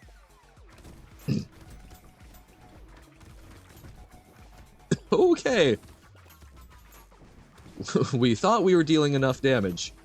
We are not dealing enough damage to handle this, and we do not have enough survivability, so this is just nuke anything that gets near us and hope for the best. Ah! Okay. We took a hit, but we survived. Get weird ghost? I think that would be a bad idea. I think that's a trap. We will take speed increase for slightly shorter range because that actually helps our attack speed, kinda sorta. Triforce and emoji? Yo! Cool. Extra attack speed? I don't think attack speed is our problem at this point. We'll take crit chance maybe. Eye eggs. Ooh, scared sausage is fun. Peaceful bee. Nose eggs. And we get extra damage based on our speed, so I think this is also worthwhile. We would love more lifesteal. Oh, community support! Don't think that's what we need, but neato. And we will take bonfire, some damage, and some regen. Eggars, high eggs. do do do do do. Pink eggs. Also almost works. Dun dun dun dun dun. Okay. See, this is way more chill. We can deal with lots of small enemies. Our problem is any amount of big enemies. we don't have a lot of good, like, focused damage. Dun dun dun dun dun. This is also how I find myself often playing Hades, is just, like, let me passively fight all of these small things. And don't worry about the big things. Those aren't a problem, right? You don't have to fight Hades at the end. Totally not. Okay, I hate when my keyboard... So I was pressing the right... Oh, I wonder if it's because I put my... I wonder if my hand's resting on my mouse pad, and that's the issue? I should try disabling mouse pad. Here... I'm honestly going to reroll. I want, like, a good lifesteal. Try one more. Insect?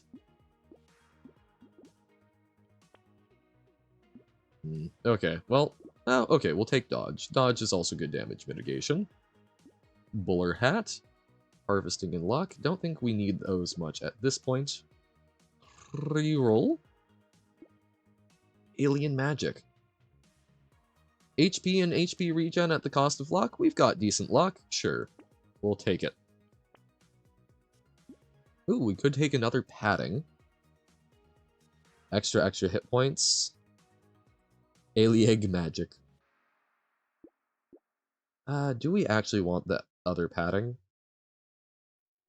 Oh god, it's another elite this level. Yeah, screw it, we'll take it. Dun dun dun dun. So we like the burning damage.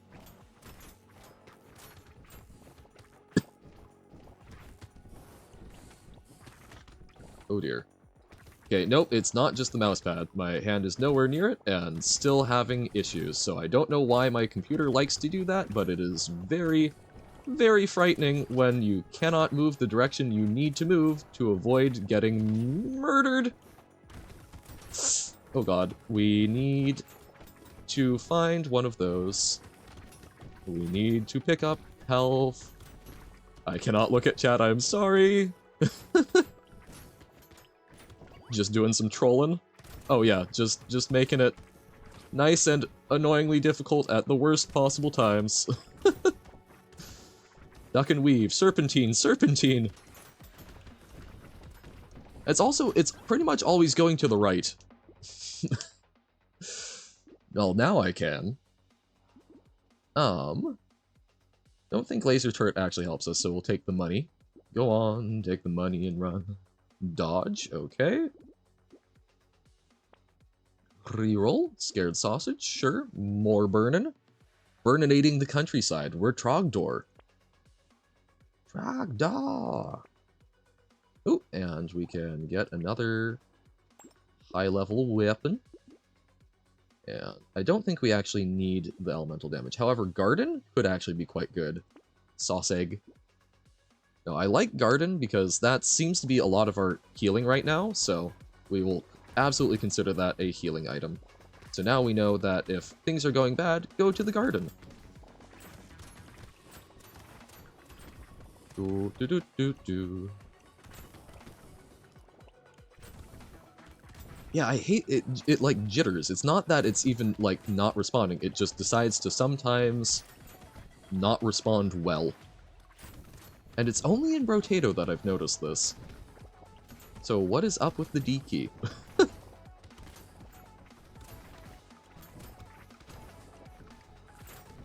See, it's so much more chill when we do not have elites.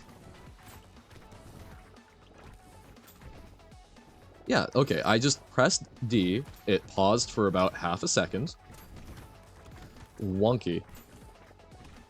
Well, so I'm just playing with a major handicap, don't worry about it. Alright. No more laser turret. Aha, harvest. Ooh, dodge and healing when we dodge. That is very good for us. Reroll. We'll take more tree. This is just pure upside, and this levels up our weapon. We will call those good. So we do have a lot of padding, so saving up stuff might not be bad, but also we do gain things in the level, so our HP... Oh, does our HP not scale when we collect the materials in the level? I don't know. So I should be kind of trying to stay more right so that I typically have to dodge left when I really need to. Undefined. Because we do not have a definition for dividing things into 0 parts. It is nonsensical. Because math is an invented construct. Same thing. Anything divided by 0 is undefined, and that supersedes the concept of something divided by itself being 1. Because we do not have an operation for dividing by 0. Sure, we'll take extra materials on crits. Oh, improved tools is cool. We don't have structures. We could take it as just flat attack speed. Sure. Nothing divided by nothing is undefined.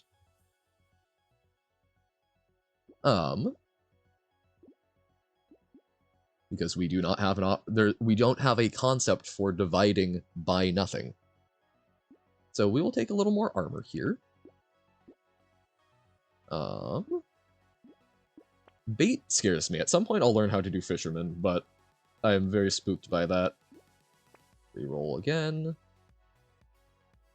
One more time. Hey, we get our first legendary. And, oh, actually, extra lifesteal. That seems good. Nope, it's undefined. It is not any number. It is something that we do not have an operation for. You can choose to define it, but at that point you are developing a new branch of mathematics where you have created an axiom such that if you divide 0 by 0, it is a wild card, any number, or you can choose a particular thing, but then you need to find ways to try to demonstrate what the use of that is, and consistency.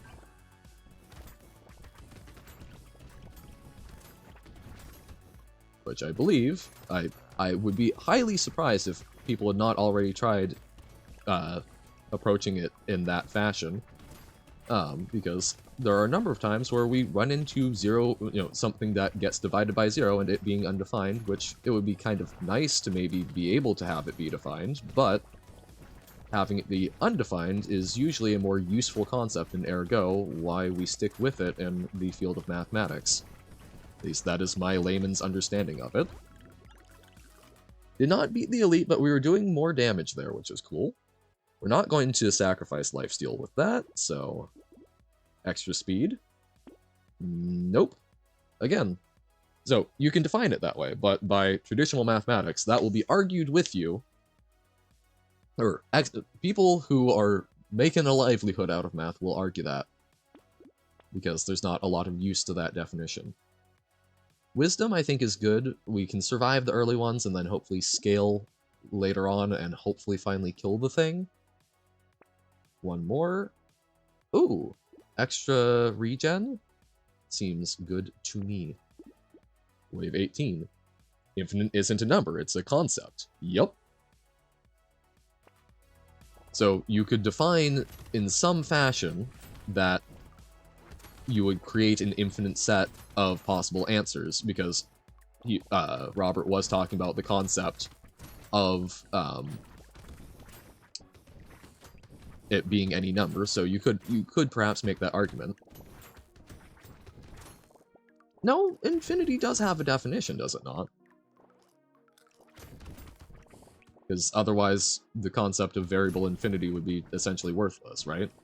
You can define infinity as Aleph null.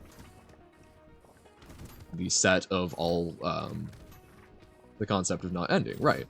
But we still have, like, Aleph null, right, is the set of all natural, all real, all rational numbers.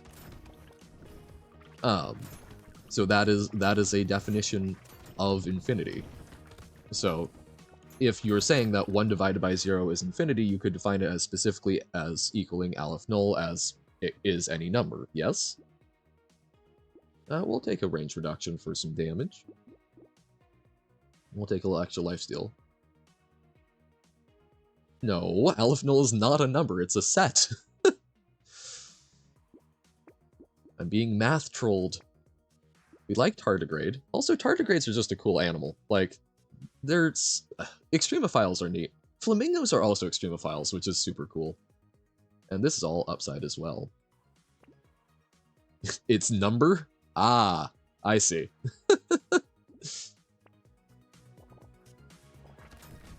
But it's not just all numbers, right? Because Aleph null... Because the set of irrational numbers is defined as a larger infinite than rational numbers. This was being told to me the other day. This was part of why I've looked at it. create a new symbol for something that can be any number, an asterisk.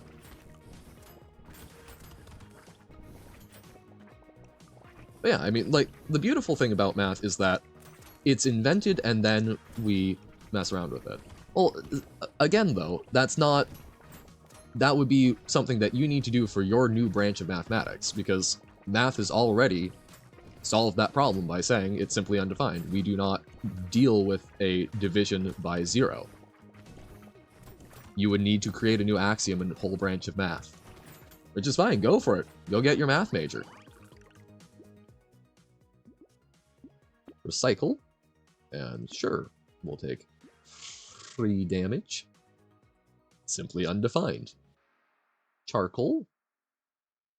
Sure, we can take that. Harvesting isn't as important at this point, and we'll take some extra armor here. Garden. We can take... don't think exoskeleton is good for us.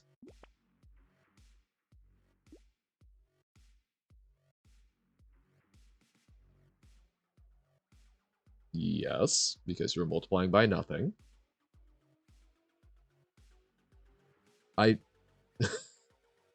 Oh, I have answered you. I'm assuming you're asking Robert to answer you. Robert is postulating that anything divided by 0 is any number.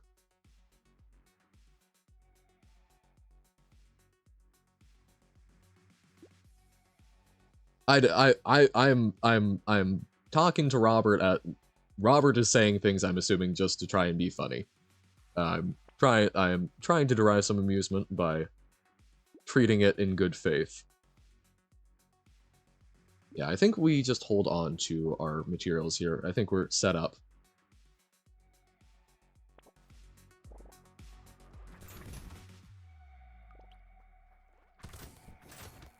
Okay, can we survive? I am not hopeful. Oh god. Yep, that's the... No, that's the key sticking again. Oh my god.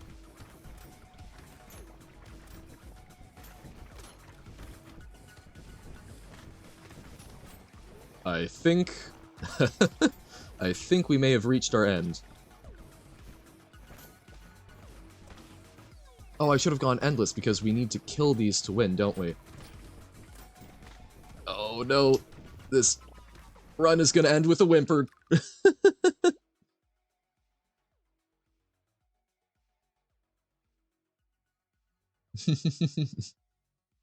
Yeah, that is when you run into issues with consistency.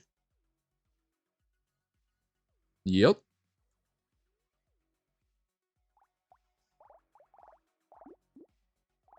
Dun dun dun dun. Yep. Right, Robert is defining a field of math such that all numbers are equal to each other. All right. Well, we got a run. This is where I typically end up. I haven't figured out how to get enough damage with I haven't figured out how to get enough damage to actually take down the elites with the mage. Um, so I keep getting right up to that end and then not quite making it. Age is just a 0 divided by 0. Age is just a number. All right, so that was a fun little interlude. But yeah, let's do a little more Jump King. I think that's good for doing the math convo. But thank you all for watching some lovely little Brotato, I guess. That was fun. I like being able to just whip something out like that for a little bit while we're sort of transitioning. Voop, voop. Let's just make it a variable. Mm-hmm. Right. But that variable means that they are all equal to each other. Right. You can represent any number with a variable. What Robert has just shown is that that no matter what you do, A is equal to 0 divided by 0 is equal to A. Right, and B. You can plug in whatever.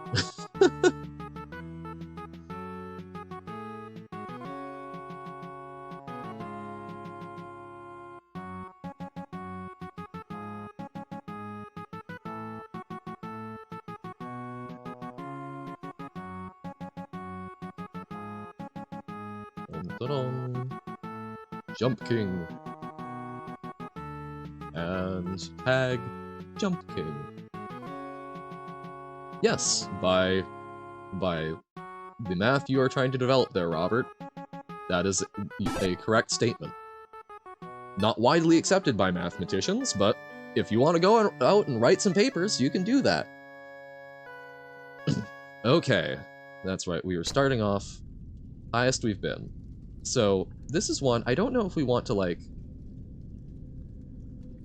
try and jump off the... Ooh, okay. I'm wondering if we can get to the top of the pipe.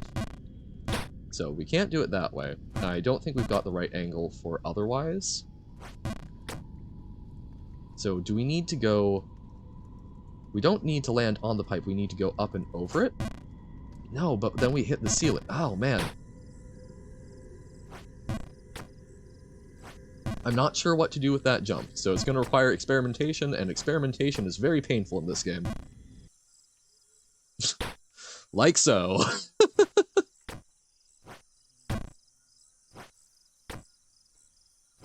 Dun, dun, dun, dun.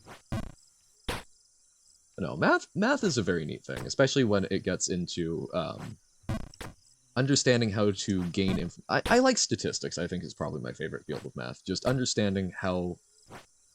There's a lot of math, like definitions of infinity and whatnot, that feels very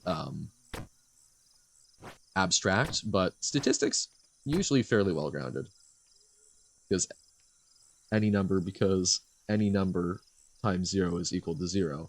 Yeah, except, again, what that does is it generates...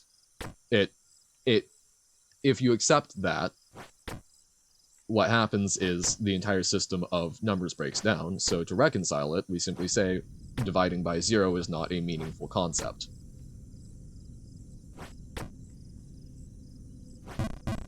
It is our one exception that we have used. No? I'm incorrect in my explanation of why we have done that?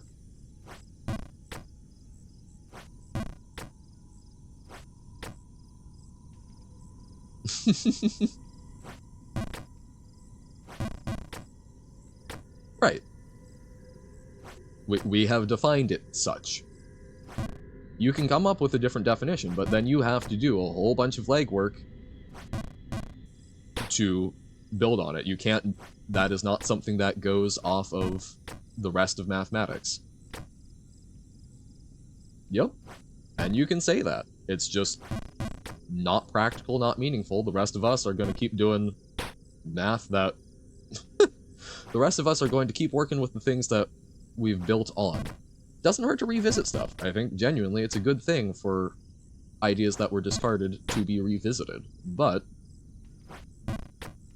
as Carsey pointed out, as soon as 0 divided by 0, there's not a useful single number that it can be.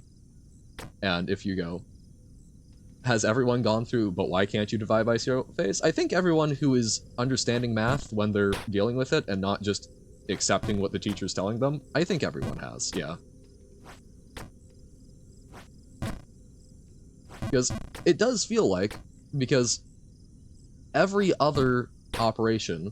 0 has no friends? But yeah, every other multiplication operation is reversible. But you can't reverse multiplying by 0, which is certainly a strange one. Like, my gut reaction to it, of how I've reconciled it, is because any other number, you're reversing the whole equation. It's the one-to-many thing, which I guess we've really just covered, right? Of if 0 divided by 0 is a thing, you can multiply and divide by... You can't divide by 0. Oh, that's fair. Yeah, limits. Limits are something I've never really properly wrapped my head around. I remember them from pre-calc. I took calculus. I accept the principle, I just do not have a great gut feeling for it. When math starts getting into essentially guess and check work, yep.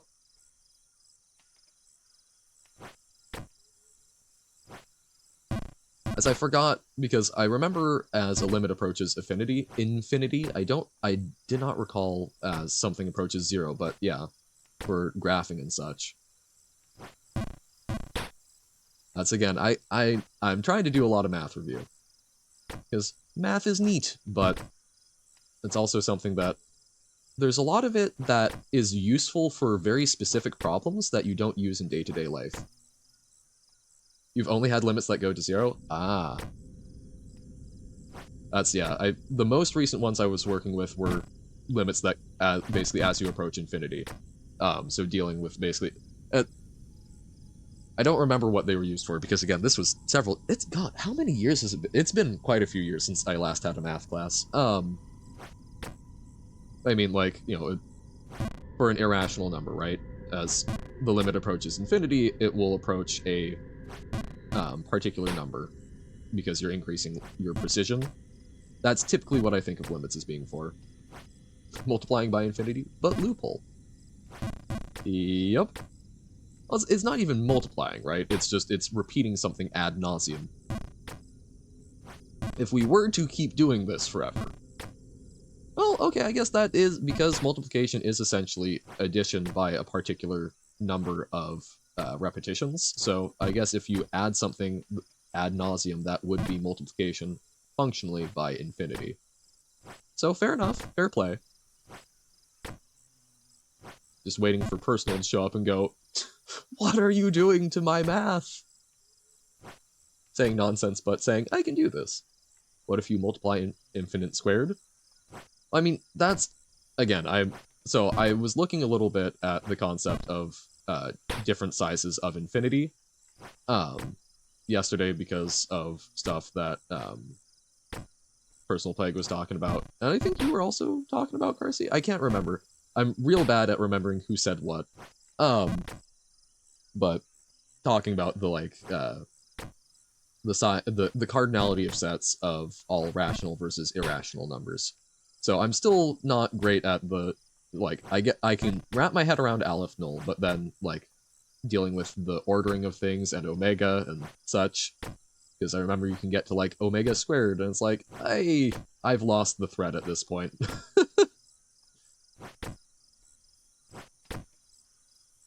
Limit of x, limit as x approaches 0 of 1 over x squared. 1 over, oh god, so inverse graph, and then I haven't looked at that in so long, which is still infinity? Okay. That's, again, you're performing operations on something that isn't a number. But yes, if you were to treat it as a symbol, but I mean, it's still infinite. That's honestly another field that I really want to look at more, is dealing with, like, 4-dimensional shapes. Limit is basically treating it as a number? Yeah. Oh! Ah, darn. But, like, four-dimensionality is a thing, because I've seen games that involve, like, simulating 4-dimensional geometry, which is fascinating. Because, you know, I mean, all of it is projections into 3D space, which is particularly funny because games themselves are already often 3D projections, you know, 3D space being projected onto 2D space. Why are we talking about math? Well, someone started making mathematical comments, and we're addressing them. But what finally did it for me for understanding how we can handle 4D math, even though, you know, we don't have 4 spatial dimensions, in programming, the concept of arrays, of a list of lists. It's something where I can understand a 1-dimensional array, 2-dimensional array, and 3-dimensional array. I can figure out how to map those in my head. I can accept that you can have a 4-dimensional array, but yeah, there's not a physical equivalent to that, which I find very fascinating. I'd love to wrap my head around it. Glad Jump King is easy for you? I'm having fun learning and growing through the process, and talking about math while doing so. Doop-de-doop. and doing things like that. Whoop. Yeah. Stats, linear algebra, things to do with four-dimensional space would be cool. Beaten all of Celeste? Very nice. I have gotten not at all far in Celeste. Sticking out your X for the math. I don't think I am hip enough with the lingo to understand what I have just said on the internet.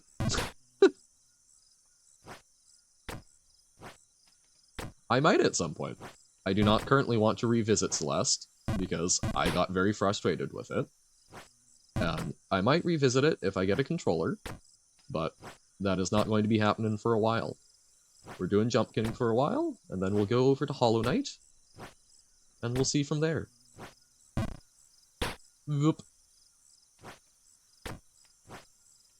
And Hollow Knight will take a while. That I know ahead of time is going to be a big game. Could make a Celeste mod. Could be fun. You know, for all of the programming I've done, I've never actually done a mod for a game. I have a friend who did a Minecraft mod at one point, but it's mostly just reskinning things. Well, sick! I have beaten none of Hollow Knight endings. I will be restarting it for stream, because I have gotten completely lost. I was somewhere in Green Path and completely lost the thread. Whoop. That was too short of a jump. There we go. Haha. Damn. I thought I had that area down, finally.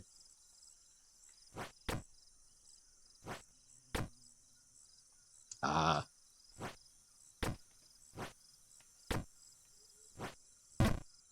Oh, so something else that I was looking at yesterday. I do not know the history of blue LEDs. I know that they're typically the ones that burn out first in a string of LEDs. I did not realize that there were not blue LEDs in existence in any reasonable commercial capacity until 1992. I love things like that are just way more recent than you would probably expect. We could. I don't know what more to talk about them. I mean, even things like, what? Paper money stopped... I mean, the gold standard... The US went off the gold standard in what? In the 70s, I think? So it's been... There are people who have lived their entire lifetimes without money being tied to any sort of physical good, which is a very strange thing to think about. It's the new... I mean, it's been 50 years, so well over half the population has grown up without money being tied to a particular thing. It's been free-floating. So no wonder we're able to accept things like crypto and, you know, a lot electronic deposits. I don't know, it's cool thinking of the things that we take for granted that have not been something to be taken for granted for a very long time. Ah, darn. Whoop.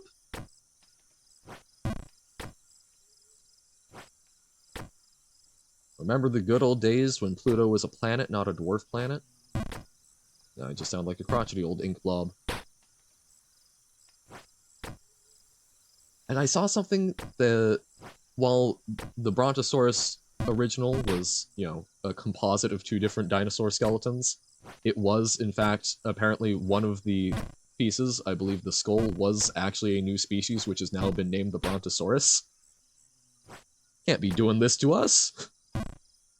Supposed to learn things once and it's never supposed to change again. How dare it?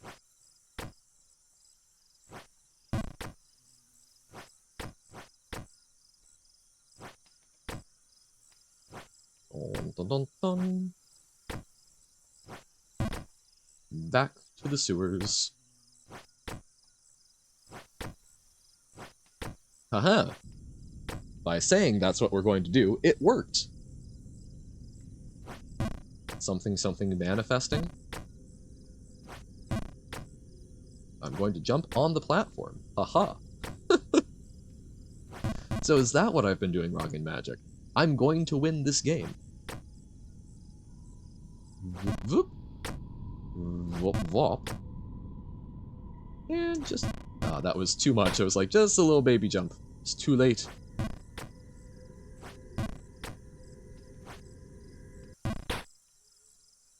Oh, something for all y'all. So we'll probably be going for another 30-ish minutes.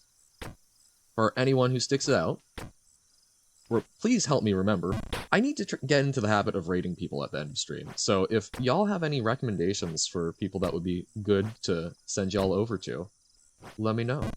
Because I should do that. I want to be promoting interesting things and finding new corners of Twitch that I haven't seen before. Because believe me, there's a lot of corners of Twitch I haven't seen.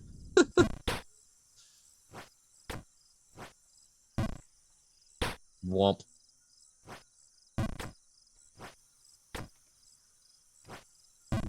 Doot. Other things. Talking about egg potatoes. What is there to say about egg potatoes? Like, we can talk strategy, but not just going to say, well, okay, we can talk about potatoes, or the concept of putting eggs in potatoes. Would that actually be good? Because, okay, loaded baked potatoes, I think are very good. You get nice cheese, and then some sort of protein, little salt, little pepper, maybe some cheese. And, like, scrambled eggs with cheese are good. So, and eggs are a form of protein. They've got good umami flavor. So maybe, like, cheesy scrambled eggs in a baked potato? It wouldn't be, like, overly carby. It's not like trying to stuff pasta into a potato. Not too much starch. That might actually be good. A breakfast potato? I mean, I think every potato is breakfast potato. Hash browns and all that good stuff. But, I don't know. Breakfast baked potato. Could be good. I'll have to try. Unfortunately, I do not currently have access to potato, but soon, after this weekend, I will once again be able to. Oh, that was too far. Could feel it. Feel it in my my bones, but my finger bones. My fingy bones? Brain, please.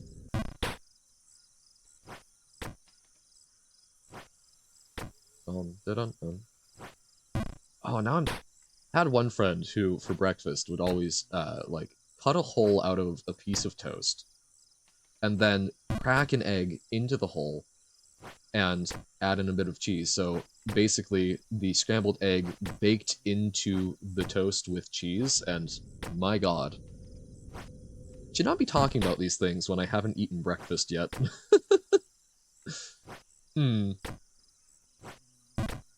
Potatoes are also just very cool, though.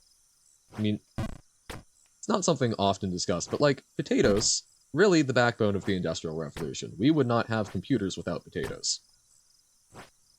Because potatoes are what allowed Europe to expand its growth and its population so significantly, which is part of what led to the industrial boom. And, oh god, potatoes are native to Peru, I think? So, I don't know. Find it very amazing that little potato, now, you know, people do science fair experiments in the modern day, plug them into clocks, power a clock with a potato. It powered the people that powered the thing that allowed us to design clocks and have a science fair, have STEM education. The knock-on effects of things are very interesting. History cool, math cool, the world is cool. I think it's neat that we get to live in it, even if there are definitely some bad parts. Damn.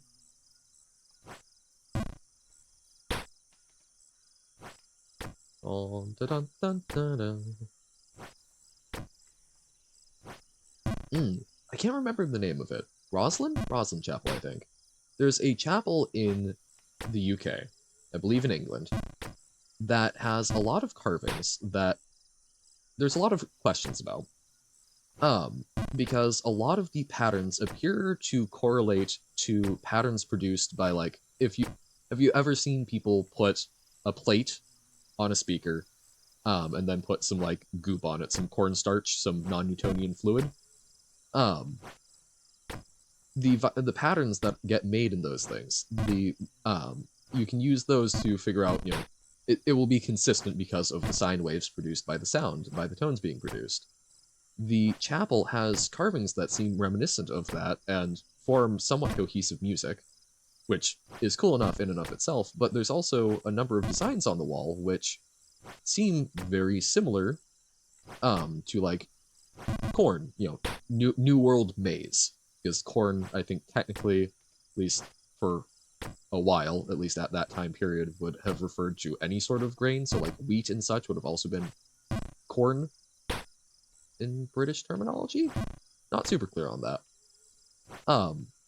But this chapel was built significantly before there was any sort of real exchange between Europe and the Americas, which is mighty fascinating.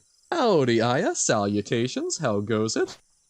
We're just jumping some kings, and I'm riffing, trying to think about interesting facts to talk about.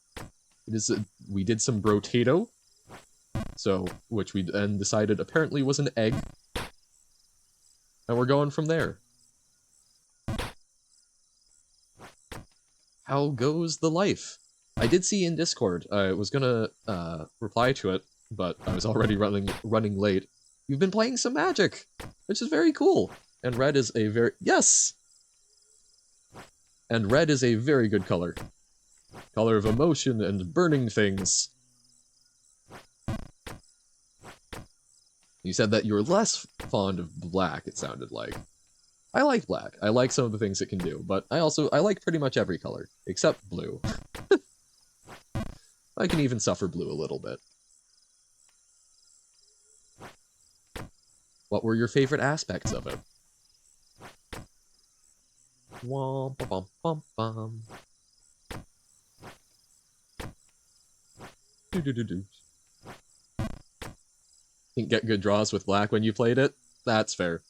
Oh hey, I will guarantee you that you were probably doing better at Magic this morning than I was. Got terrible luck, got my butt kicked, and that's okay, that's part of the game. But yeah, getting bad draws can definitely sour you on a color. But that's cool. Awesome that you're already learning to pick it up. I can't remember, it took me quite some time to actually play a game even semi-properly. I think probably, well, part of it didn't help that I was being taught by a bunch of other people who didn't know how to play the game. I think it was a white and red one time and buffed this one character who ended up getting 12 attack. Nice! We love using a bunch of combat tricks, making things huge. And red and white is a very good color combination for that. Actually, I faced something this morning that was red and white, and I don't think they got up to 12, but they had like 2 attackers with 7 power. Quite a bit.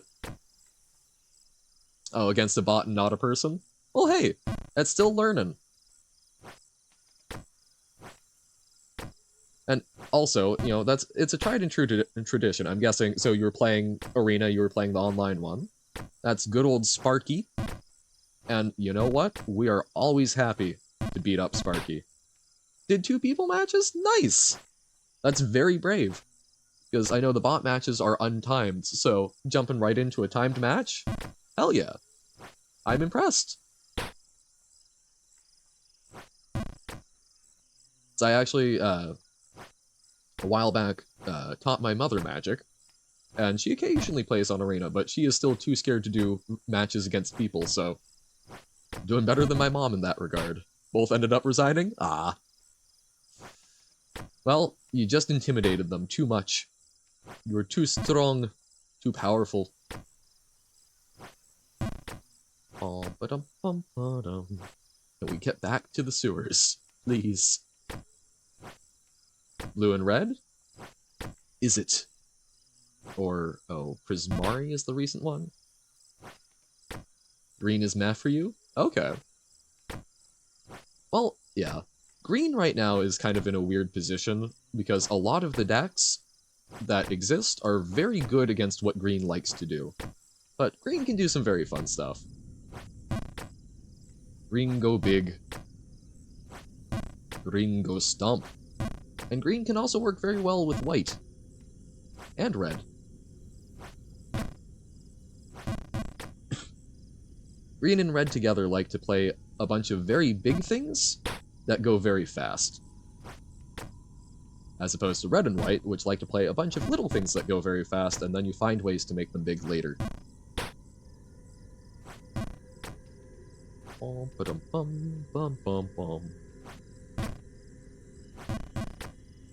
But so blue and red and tolerate white seem to be sort of the ones that are standing out for you. Trying to get the hang of it? Nice. Good. Blue-red also as a combination can do some very cool stuff. There's an archetype that there's not really a good deck for it right now, but called Storm, where you're just basically you're trying to play a whole bunch of spells all in one turn and just kill your opponent out of nowhere. Didn't read the cards? Yep. I think that's one of the greatest disservices of modern Magic, is that you have to read a lot of the cards to get everything on them, whereas back in the good old days, you skim, yeah. Back in the good old days, there were plenty of cards where you could get by pretty much without reading them. But yeah. It's all a process. Well, I think there's... Oh, what's her name? Dana? There's a professional MTG player, who I think started when she was like 4, who simply memorized what the cards did rather than read them, because she couldn't read at that age. So, as long as you know what they do, it works however you get there.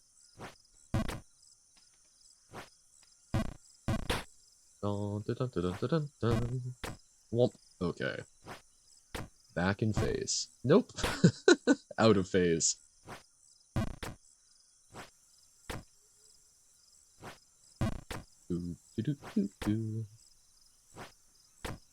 Yeah, Magic I like to equate to it's a more reactive and adaptive chess. Not to say that chess is not on some level reacting to your situation, but a decent component of it is memorization of particular openings and such. Which Magic, you don't really get that kind of sequencing. First person side, no good cards? Ah. They weren't able to execute their plan.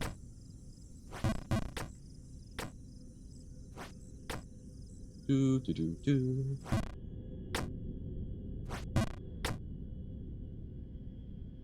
little job? My brain keeps liking to choose 2 separate words? Ah. And try and say them both at the same time. Jump and hop. Jop. Get a fair amount of lands. Yep. That's, yeah. Most of my matches this morning, it was either too much or too little lands. Not a whole lot of the in-between. And hit the sweet spot.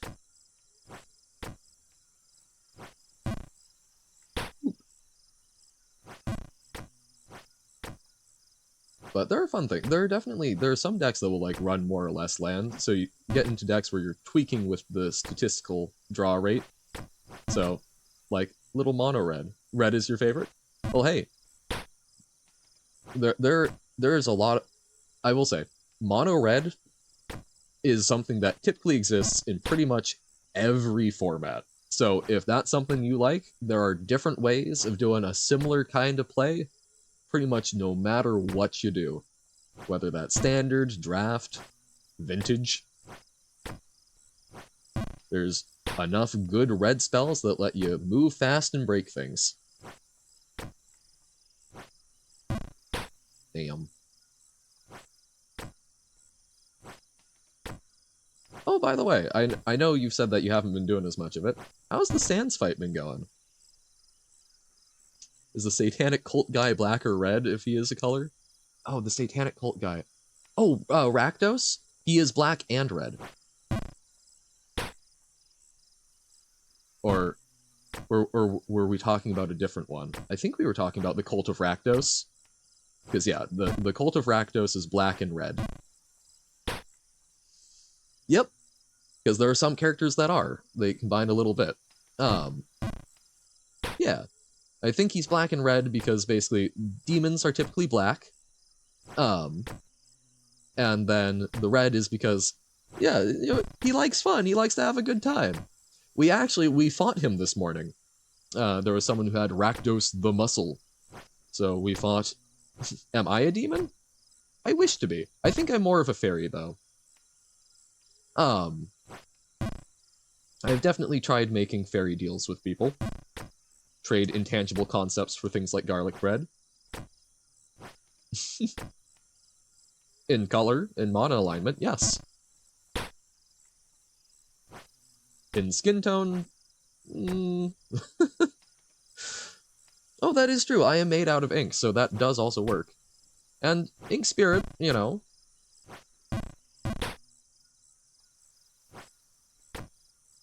I come out of a little ink pot, so perhaps I'm some sort of djinn, which are often equated to... Do I have skin? Like, I don't know. I feel like surface tension probably forms a skin. Is the pot my skin? I think it's a vessel that contains you. Sans is sans. Not good. Fair enough. Just like to check in, like to know how that's going. But yeah, so I guess the surface tension of the ink holding things together would be a sort of skin. Like, you know, the terrible skin that forms over the cheese sauce on cafeteria nachos, or I don't know, maybe that's not a universal experience. Computer ran out of battery. Oh, mid-sans fight? Or just now? But yeah, I don't know. I could definitely see myself being somewhere in the demonic order of spirits. In general, yeah, okay. Well, that's the beauty of charging.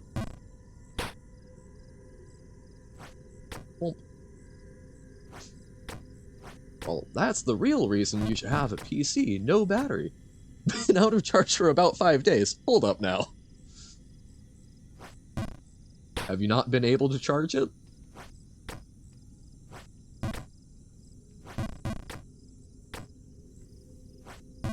I mean, or are you not able to charge ergonomically? I remember when you were watching Tanner talking about having to squat while your phone charged, just sitting in your bag. I use my computer far too much to conceive of it simply sitting somewhere, living idly. Oh, well, are you currently in a position where you can go charge it? Because if so, we can remind you. Go charge it! You're an iPad kid? I did have a tablet for a little while, but I don't know. I like a keyboard. Ah, okay. Can't remind you then. That's actually... I suck at typing on a phone, but I can kind of type on a computer. I would not call myself good. Oh, band room with no plugs? Yeah, that'd do it. Just unplug a trombone. Why is there an electric trombone, you ask? I ask why not? Has science gone too far? I think not.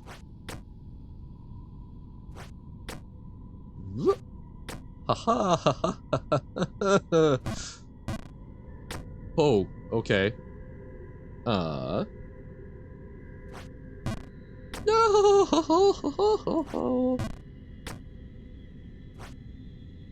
No, damn it! Obviously I meant the German damit, or therewith.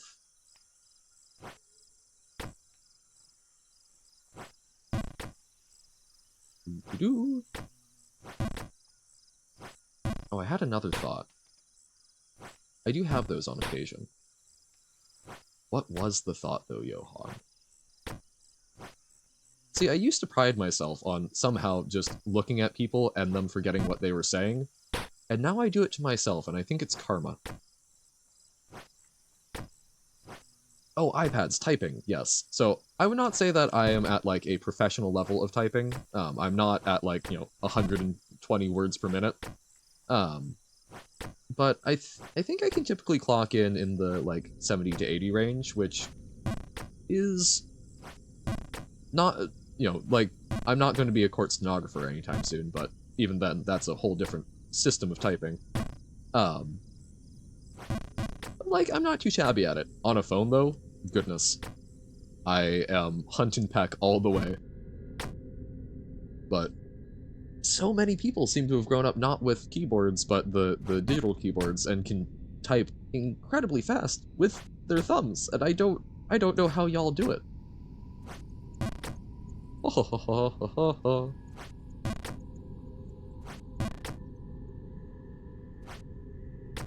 Okay. Can we make it up? All right. So we go to the left and bounce off, and bounce off. Ta-da! So what in the world do we do for this jump? What is our goal here? Is our goal to get right up to the top of the pipe, or is it to get over? Is there even an actual arc over? Streamer thinks jump is impossible, proceeds to do jump. Okay. Okay. God,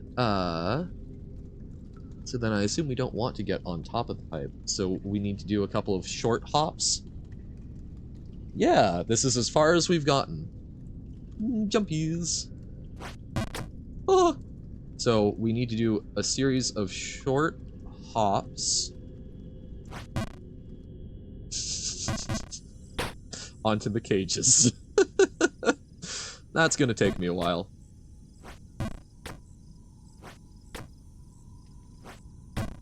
Just a little bit punishing.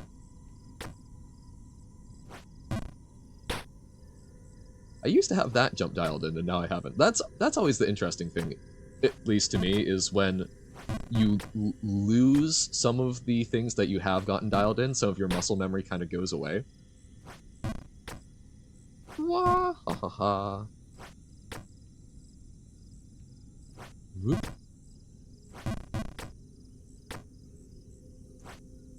There we go. Home. Back to the sewers. Okay. Damn. My life. I really do need to get around to reading some Penrose, and also just the books I've been trying to work on. I haven't gotten a whole lot of reading done recently. My afternoons have gotten suddenly very busy, which is deeply unfortunate. I mean, it's good. It means things are happening, but also... Sigh. Not getting around... Bigger sigh. Not getting around to some of the things I'm trying to get around to. But we shall survive. Do also need to bug Tanner and, I think you, recently, Hearthstone came out with Hearthstone Battleground Duos, so we could actually stream the thing that he was doing, after the Golf with Friends stream. We could stream that together. So.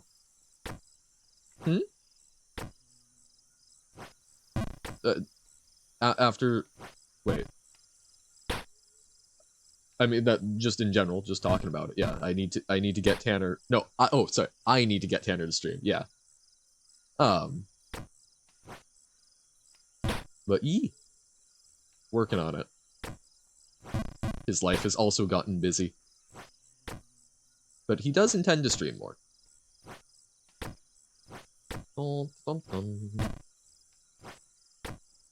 Whoop. Ha ha ha ha ha ha. Oh. I should go bug Tanner. Sorry, that's... I hate when I'm confident that I said one thing, and what my mouth said was different than what I thought I said. It's a very disconcerting experience. Yes, no, I do not mandate you to go bug Tanner. Pum, pum, pum, pum. That was too far. That's too far. That's too far. Why do I have that in my head? It was something to do with WWE. Not something I watched. Right, it was... There was a wrestling match, and there was some overt racial tones to it that the WWE had set up that were uncomfortable, and rather than simply booing, people actually got a coherent chant of "that's too far" going, which should tell you that was too far. You found your other die, the blue one? Nice! Very pretty. I look forward to seeing it, I assume. Did it fall out somewhere in the band room, or...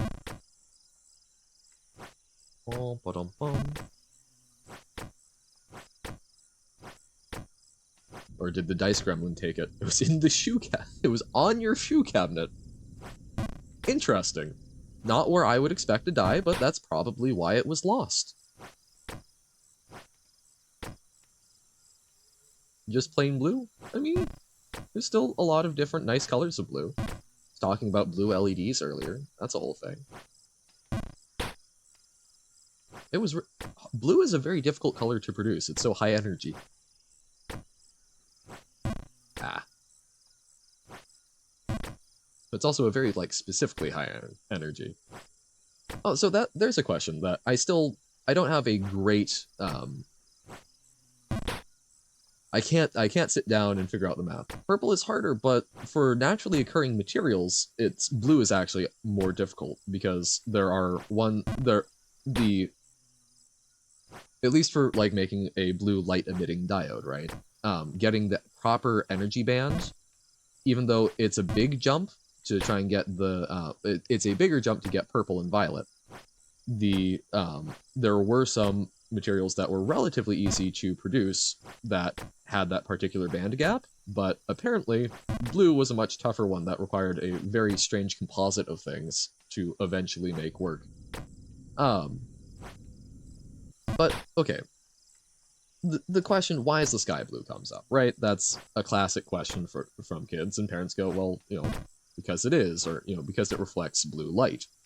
But the question then is, okay, well, why does it reflect blue light rather than anything else? I mean, it's air, we can see through air, so why is the predominant wavelength blue? The shortest wavelengths are purple, which are the strongest wavelengths, and red is the longest, which is slowest in terms of wavelengths. Essentially, don't forget ultraviolet and infrared. But yes, of the visible spectrum. But the answer I've often heard for, okay, well, why does blue dominate, is that basically the higher energy, shorter wavelengths tend to dominate, is something Rayleigh scattering. Yeah, okay. But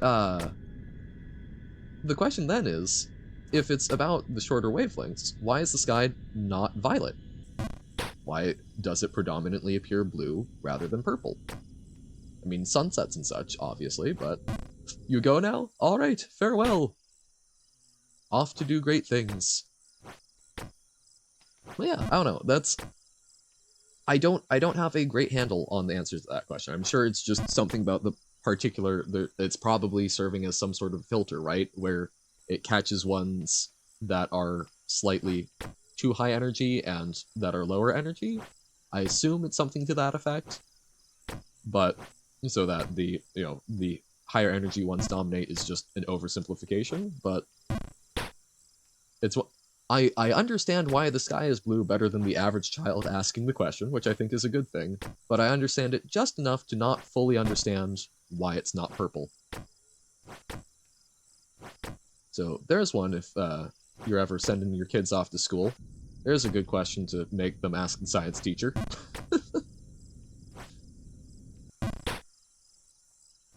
Bump. Aha. Dun dun dun dun dun. Ah. There we go. Really? Okay. Maybe not there we go. Well, we did make a small amount of progress, which is good. I think next time we get up to that pipe, that will probably be the stream. The stream. It's been fun. It's been a chill day. definitely had a kind of rough start with the magic, but I think we had a good time troubleshooting Robert's level, doing a little rotate egg. Um, and now some Jump King, winding down math and science and history.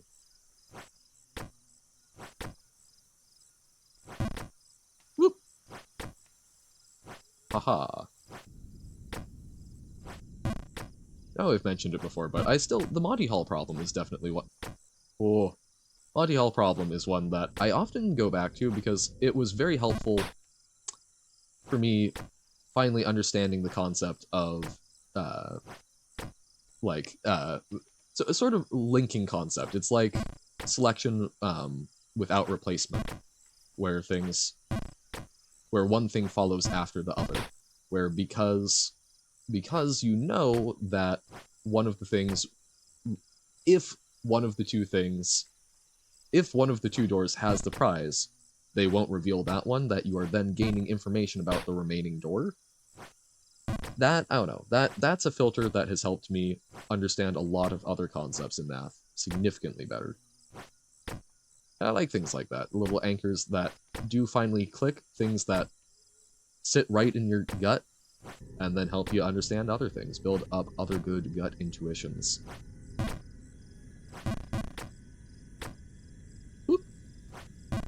It's very fun. I've been enjoying tutoring someone with a lot of high school math because it's forcing me to reevaluate some of the assumptions that I had about, how to explain certain things. Particularly funny because I very quickly forget what those new revelations are, not because I don't remember that new thing, it's I simply discard the old way of thinking of them. So it's hard to remember what I have learned. Ooh. That was a unlucky fall.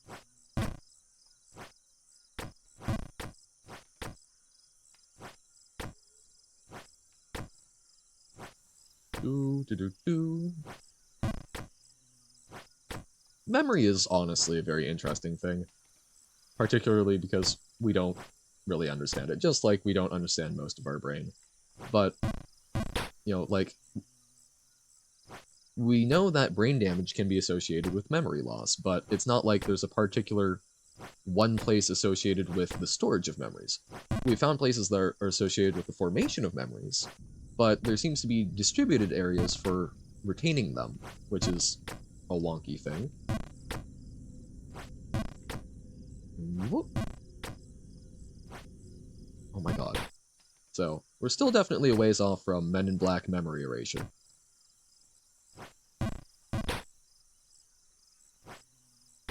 And I think that's probably a good thing. Whoop.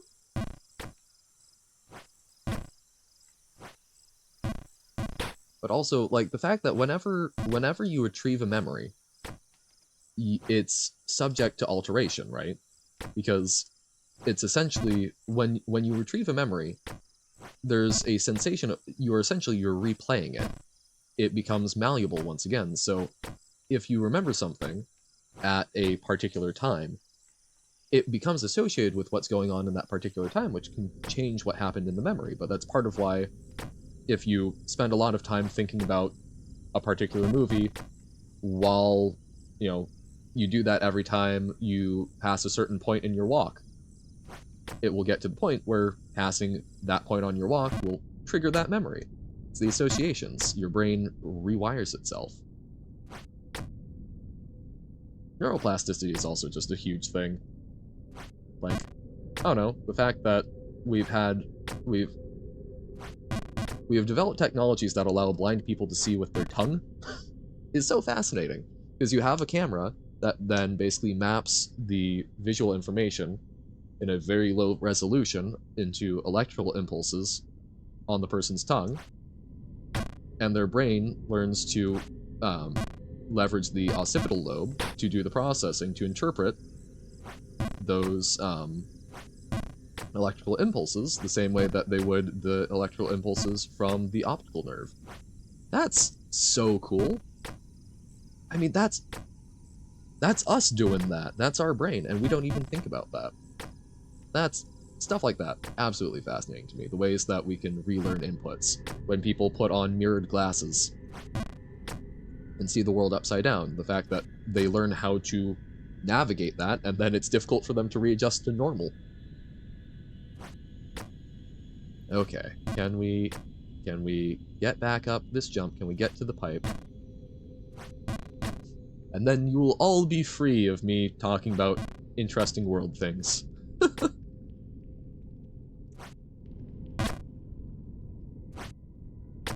Okay. So yes, we will call this good. I'm going to attempt the jump that we made progress on today. We will attempt it. Whether we succeed or not, we will leave it there. Dun dun dun dun. Uh-oh. And we did it. Wait, can we? Pushed it a little too far, but alright. Thank y'all for watching. It's been a fantastic time. We had some ups and downs, but that's part of the beauty of it. That's the joys of having the stream like this. So thank y'all for sticking with me. It's been a very fun time. We've had some interesting little discussions. Lots about math. So thank you for sticking with it regardless. I hope you all have a fantastic rest of your day and a fantastic rest of your weekend, because I will not be here for the next 2 days, but I will be back on Monday, as is the norm, at 10 a.m. for a little magic. Hopefully it'll be a better time, and then a little more Baba, a little more Jump King, and just keep on going. So, yeah, that's gonna be me. Thank y'all for tuning in. Hope it's a fantastic time while we are apart. I will, as always, occasionally be checking the Discord. Thank y'all. Have a fantastic rest of your day. Bye.